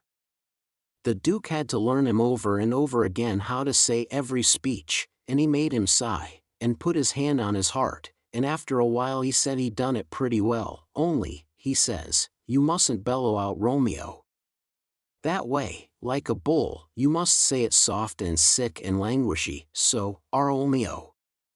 That is the idea, for Juliet's a dear sweet mere child of a girl, you know, and she doesn't bray like a jackass. Well, next they got out a couple of long swords that the Duke made out of oak laths, and begun to practice the sword fight. The Duke called himself Richard III, and the way they laid on and pranced around the raft was grand to see. But by and by the king tripped and fell overboard, and after that they took a rest, and had a talk about all kinds of adventures they'd had in other times along the river. After dinner the Duke says, well, Capet, we'll want to make this a first-class show, you know, so I guess we'll add a little more to it. We want a little something to answer encores with, anyway. What's encores, Bilgewater? The Duke told him, and then says, I'll answer by doing the Highland fling or the sailor's hornpipe, and you, well, let me see, oh, I've got it, you can do Hamlet's soliloquy. Hamlet's which? Hamlet's soliloquy, you know, the most celebrated thing in Shakespeare. Ah, it's sublime, sublime. Always fetches the house. I haven't got it in the book, I've only got one volume, but I reckon I can piece it out from memory. I'll just walk up and down a minute, and see if I can call it back from recollection's vaults. So he went to marching up and down, thinking, and frowning horrible every now and then he would hoist up his eyebrows, next he would squeeze his hand on his forehead and stagger back and kind of moan, next he would sigh, and next he'd let on to drop a tear. It was beautiful to see him. By and by he got it. He told us to give attention. Then he strikes a most noble attitude, with one leg shoved forwards, and his arms stretched away up, and his head tilted back, looking up at the sky, and then he begins to rip and rave and grit his teeth, and after that, all through his speech, he howled, and spread around, and swelled up his chest, and just knocked the spots out of any acting ever I see before. This is the speech, I learned it, easy enough, while he was learning it to the king. To be, or not to be, that is the bare bodkin. That makes calamity of so long life. For who would Fardell's bear, till Burnham would do come to Dunsinane? But that the fear of something after death murders the innocent sleep. Great nature's second course. And makes us rather sling the arrows of outrageous fortune than fly to others that we know not of. There's the respect must give us pause. Wake Duncan with thy knocking. I would thou couldst. For who would bear the whips and scorns of time? The oppressor's wrong, the proud man's contumely, the law's delay, and the quietus which his pangs might take, in the dead waste and middle of the night, when churchyards yawn, in customary suits of solemn black.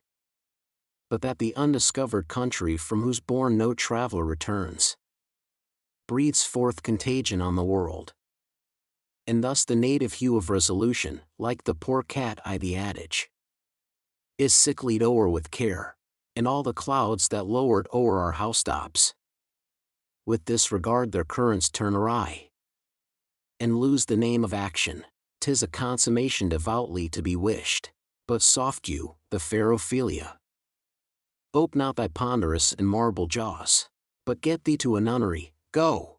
Well, the old man he liked that speech, and he mighty soon got it so he could do it first rate. It seemed like he was just born for it, and when he had his hand in and was excited, it was perfectly lovely the way he would rip and tear and rear up behind when he was getting it off.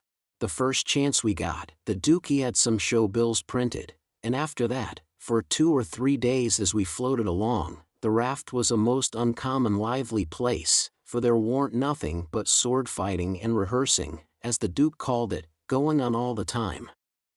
One morning, when we was pretty well down the state of Arkansas, we come in sight of a little one-horse town in a big bend, so we tied up about 3/4 of a mile above it, in the mouth of a crick which was shut in like a tunnel by the cypress trees, and all of us but Jim took the canoe and went down there to see if there was any chance in that place for our show.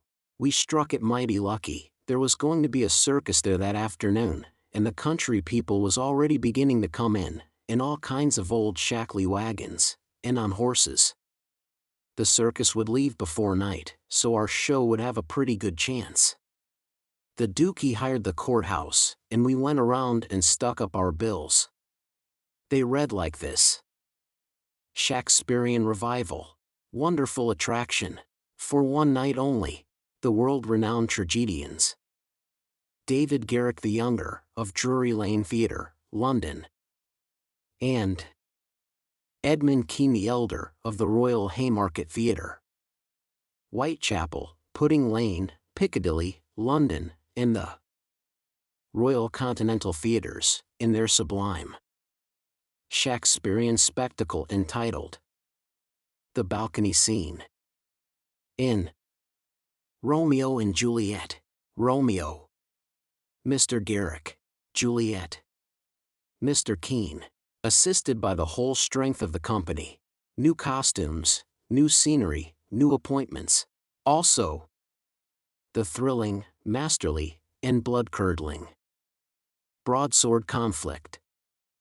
In Richard III. Richard III. Mr. Garrick. Richmond. Mr. Kean.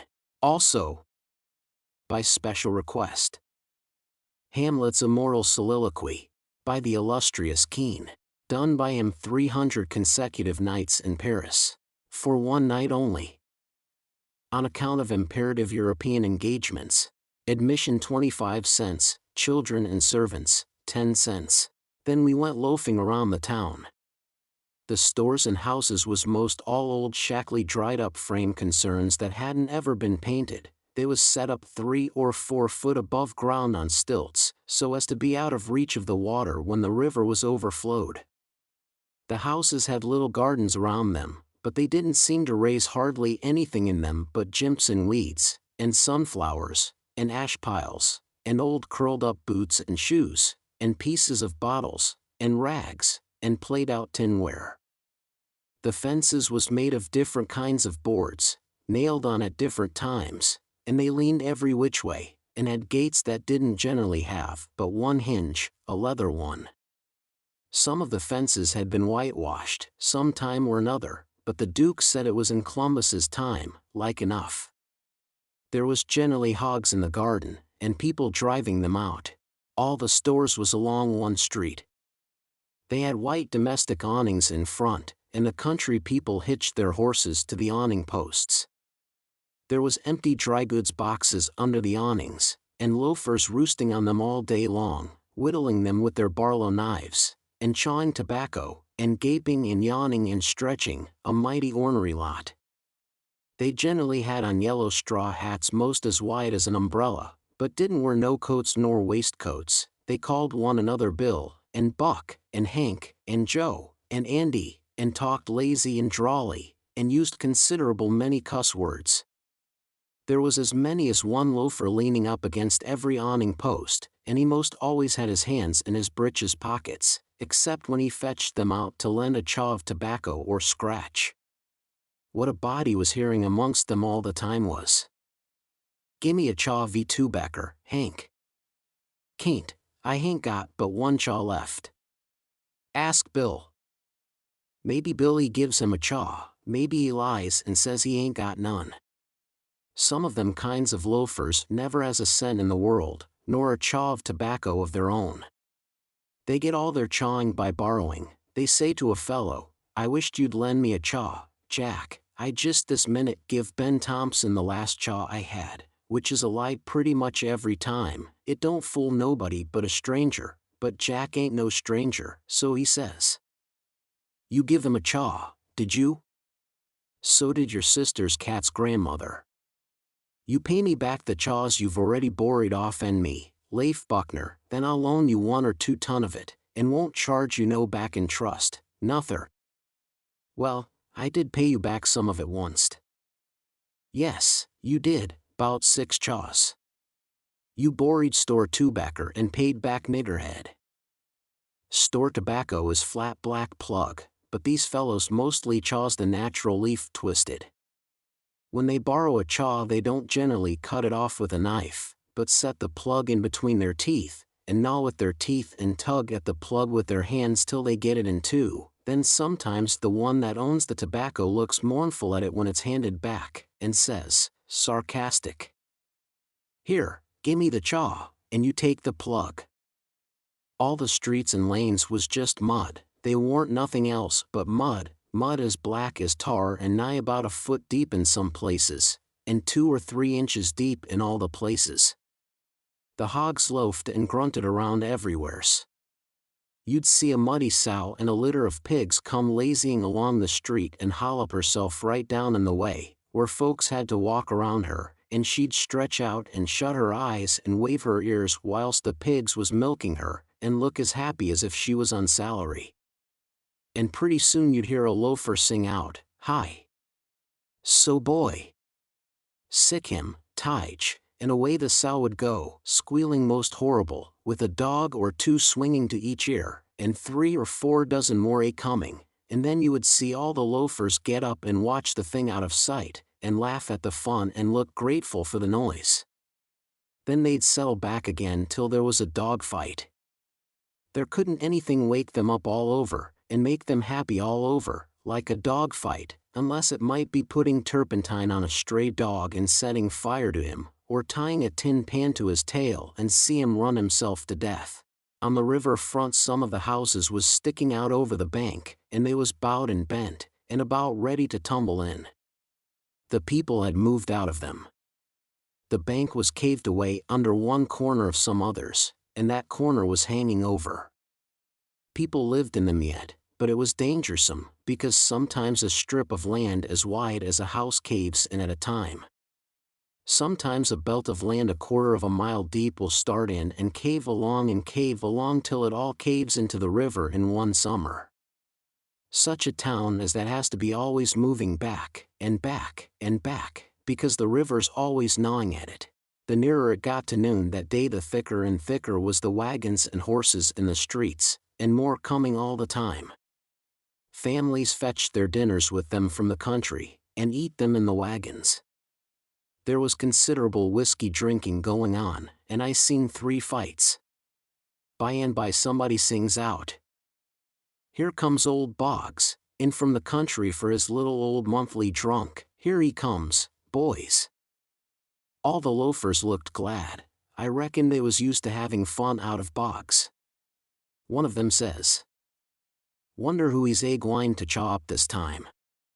If he'd a-chawed up all the men he's been a-gwine to chaw up in the last 20 year he'd have considerable reputation now." Another one says, "I wished old Boggs threatened me, 'cause then I'd know I warn't gwine to die for a thousan' year." Boggs comes a-tearing along on his horse, whooping and yelling like an Injun, and singing out, "Clear the track, thar. I'm on the Vav path, and the price UV coffins is a-gwine to raise." He was drunk, and weaving about in his saddle. He was over 50-year-old, and had a very red face. Everybody yelled at him and laughed at him and sassed him, and he sassed back, and said he'd attend to them and lay them out in their regular turns, but he couldn't wait now because he'd come to town to kill old Colonel Sherburne, and his motto was, "Meat first, and spoon vittles to top off on." He see me, and rode up and says, "Whar'd you come FM, boy? You prepared to die?" Then he rode on. I was scared, but a man says, "He don't mean nothing, he's always a-carryin' on like that when he's drunk. He's the best-naturedest old fool in Arkansas, never hurt nobody, drunk nor sober."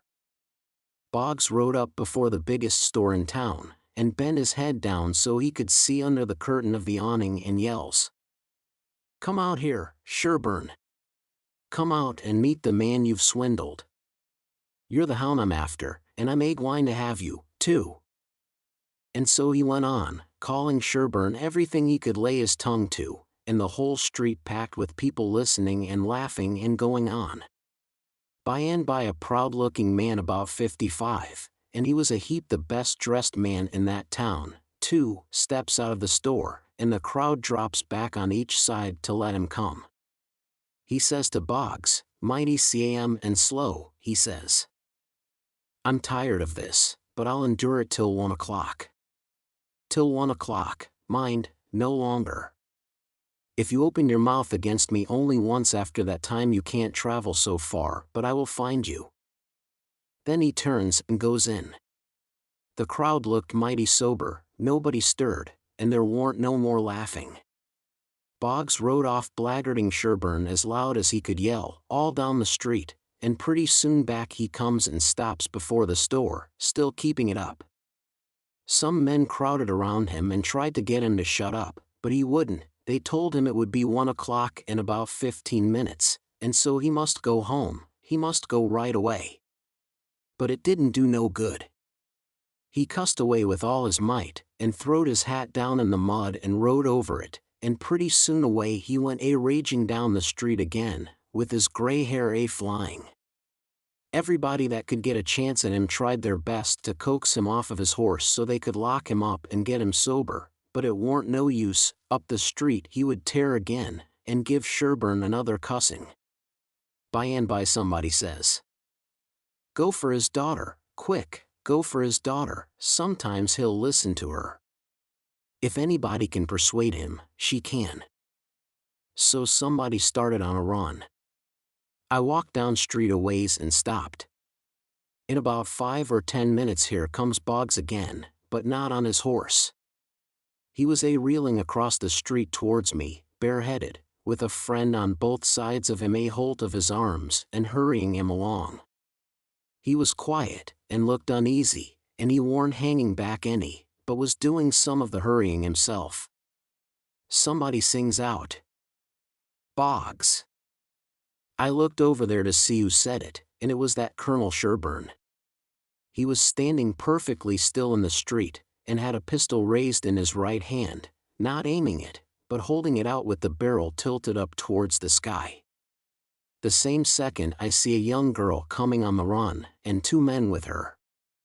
Boggs and the men turned round to see who called him, and when they see the pistol the men jumped to one side, and the pistol barrel come down slow and steady to a level, both barrels cocked. Boggs throws up both of his hands and says, "Oh Lord, don't shoot." Bang! Goes the first shot, and he staggers back, clawing at the air. Bang! Goes the second one, and he tumbles backwards onto the ground, heavy and solid, with his arms spread out.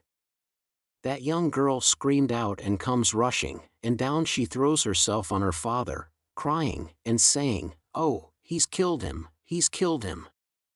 The crowd closed up around them, and shouldered and jammed one another, with their necks stretched, trying to see, and people on the inside trying to shove them back and shouting, "Back, back. Give him air, give him air." Colonel Sherburne he tossed his pistol onto the ground, and turned around on his heels and walked off. They took Boggs to a little drug store, the crowd pressing around just the same, and the whole town following, and I rushed and got a good place at the window, where I was close to him and could see in. They laid him on the floor and put one large Bible under his head, and opened another one and spread it on his breast, but they tore open his shirt first, and I seen where one of the bullets went in. He made about a dozen long gasps, his breast lifting the Bible up when he drawed in his breath, and letting it down again when he breathed it out, and after that he laid still. He was dead. Then they pulled his daughter away from him, screaming and crying, and took her off. She was about 16, and very sweet and gentle-looking, but awful pale and scared.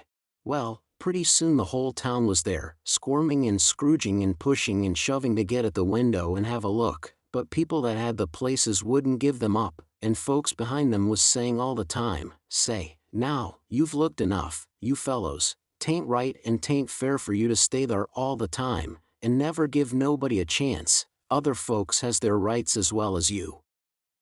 There was considerable jawing back, so I slid out, thinking maybe there was going to be trouble. The streets was full, and everybody was excited. Everybody that seen the shooting was telling how it happened, and there was a big crowd packed around each one of these fellows, stretching their necks and listening.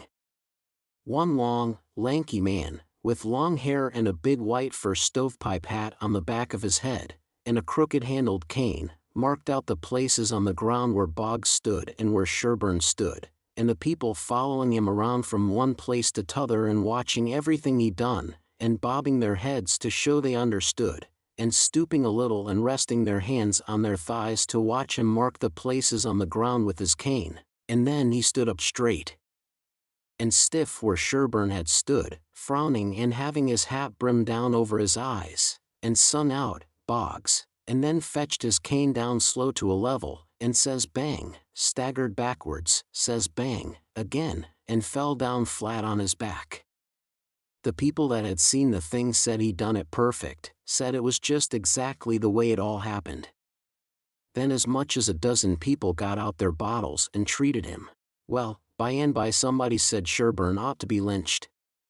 In about a minute everybody was saying it, so away they went, mad and yelling, and snatching down every clothesline they come to do the hanging with.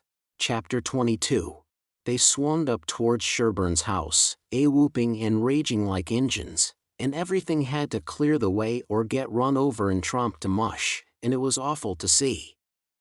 Children was heeling it ahead of the mob, screaming and trying to get out of the way, and every window along the road was full of women's heads, and there was nigger boys in every tree, and bucks and wenches looking over every fence, and as soon as the mob would get nearly to them they would break and scattle back out of reach. Lots of the women and girls was crying and taking on, scared most to death. They swarmed up in front of Sherburne's palings as thick as they could jam together, and you couldn't hear yourself think for the noise. It was a little 20-foot yard. Some sung out, "Tear down the fence! Tear down the fence!" Then there was a racket of ripping and tearing and smashing, and down she goes, and the front wall of the crowd begins to roll in like a wave. Just then Sherburne steps out onto the roof of his little front porch, with a double-barrel gun in his hand, and takes his stand, perfectly calm and deliberate, not saying a word. The racket stopped, and the wave sucked back. Sherburne never said a word, just stood there, looking down. The stillness was awful creepy and uncomfortable.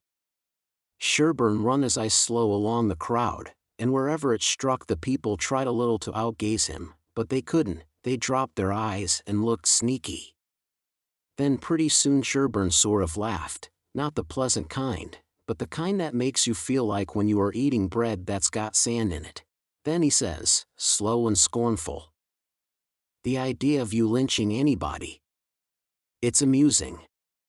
The idea of you thinking you had pluck enough to lynch a man. Because you're brave enough to tar and feather poor friendless cast-out women that come along here, did that make you think you had grit enough to lay your hands on a man? Why, a man's safe in the hands of 10,000 of your kind, as long as it's daytime and you're not behind him. Do I know you? I know you clear through. I was born and raised in the South, and I've lived in the North, so I know the average all around. The average man's a coward. In the North he lets anybody walk over him that wants to, and goes home and prays for a humble spirit to bear it. In the South one man all by himself has stopped a stage full of men in the daytime and robbed the lot. Your newspapers call you a brave people so much that you think you are braver than any other people, whereas you're just as brave, and no braver. Why don't your juries hang murderers? Because they're afraid the man's friends will shoot them in the back, in the dark, and it's just what they would do. So they always acquit, and then a man goes in the night, with 100 masked cowards at his back and lynches the rascal.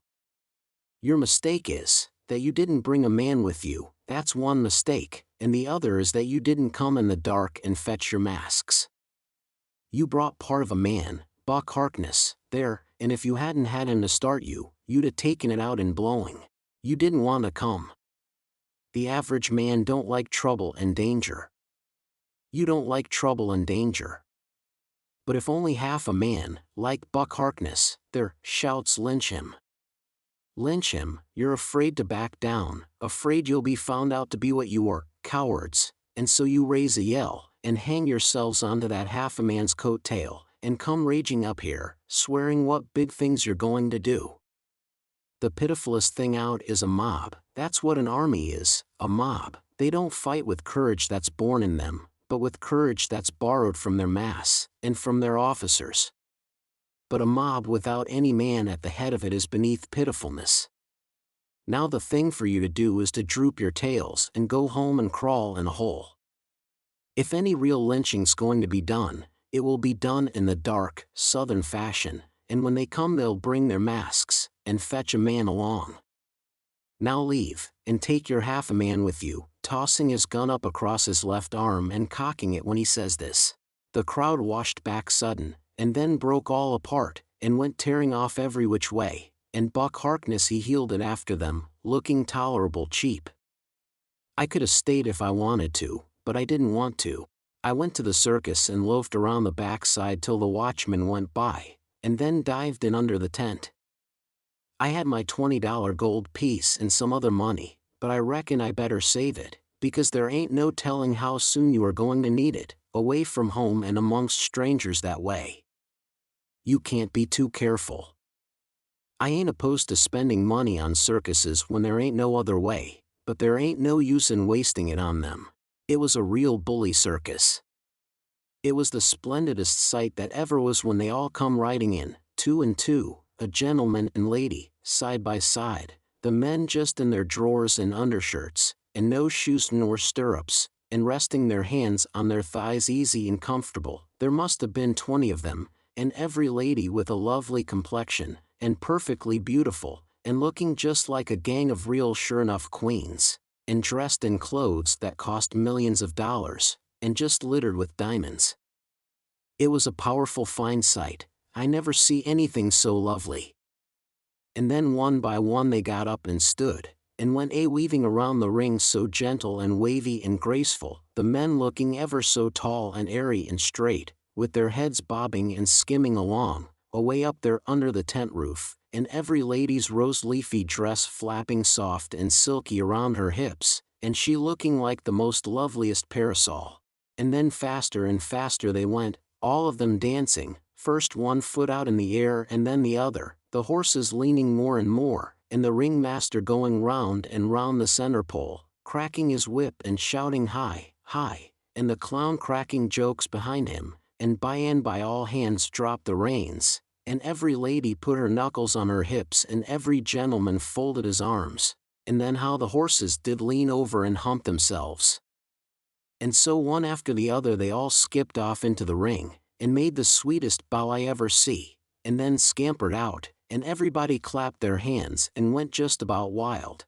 Well, all through the circus they done the most astonishing things, and all the time that clown carried on so it most killed the people.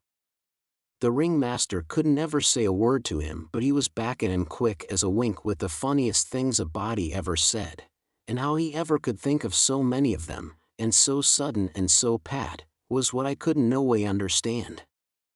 Why, I couldn't have thought of them in a year. And by a drunk man tried to get into the ring, said he wanted to ride, said he could ride as well as anybody that ever was. They argued and tried to keep him out, but he wouldn't listen, and the whole show come to a standstill.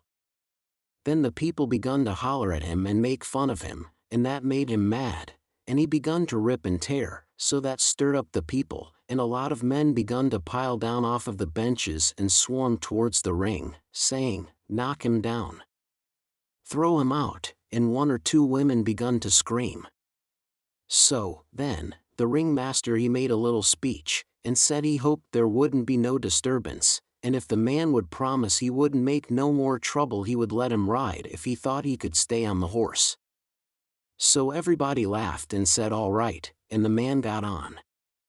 The minute he was on, the horse begun to rip and tear and jump and cavort around, with 2 circus men hanging onto his bridle trying to hold him, and the drunk man hanging onto his neck, and his heels flying in the air every jump, and the whole crowd of people standing up shouting and laughing till tears rolled down.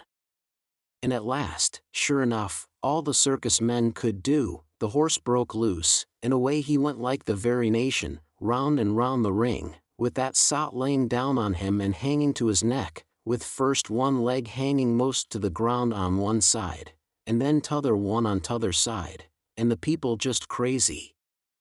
It warn't funny to me, though. I was all of a tremble to see his danger. But pretty soon he struggled up a straddle and grabbed the bridle, reeling this way and that, and the next minute he sprung up and dropped the bridle and stood. And the horse going like a house afire too. He just stood up there, sailing around as easy and comfortable as if he weren't ever drunk in his life, and then he begun to pull off his clothes and sling them. He shed them so thick they kind of clogged up the air, and altogether he shed 17 suits. And, then, there he was, slim and handsome, and dressed the gaudiest and prettiest you ever saw, and he lit into that horse with his whip and made him fairly hum, and finally skipped off, and made his bow and danced off to the dressing room, and everybody just howling with pleasure and astonishment. Then the ringmaster he see how he had been fooled, and he was the sickest ringmaster you ever see, I reckon. Why, it was one of his own men. He had got up that joke all out of his own head, and never let on to nobody. Well, I felt sheepish enough to be tooken so, but I wouldn't have been in that ringmaster's place, not for $1,000. I don't know, there may be bullier circuses than what that one was, but I never struck them yet. Anyways, it was plenty good enough for me, and wherever I run across it, it can have all of my custom every time. Well, that night we had our show, but there weren't only about 12 people there, just enough to pay expenses. And they laughed all the time, and that made the Duke mad, and everybody left, anyway, before the show was over, but one boy which was asleep. So the Duke said these Arkansas lunkheads couldn't come up to Shakespeare, what they wanted was low comedy, and maybe something ruther worse than low comedy, he reckoned. He said he could size their style. So next morning he got some big sheets of wrapping paper and some black paint, and drawed off some handbills, and stuck them up all over the village.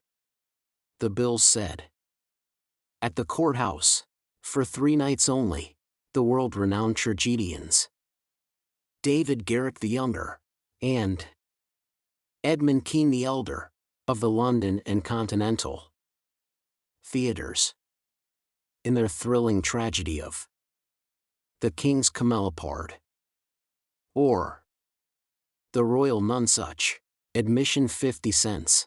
Then at the bottom was the biggest line of all, which said, Ladies and children not admitted.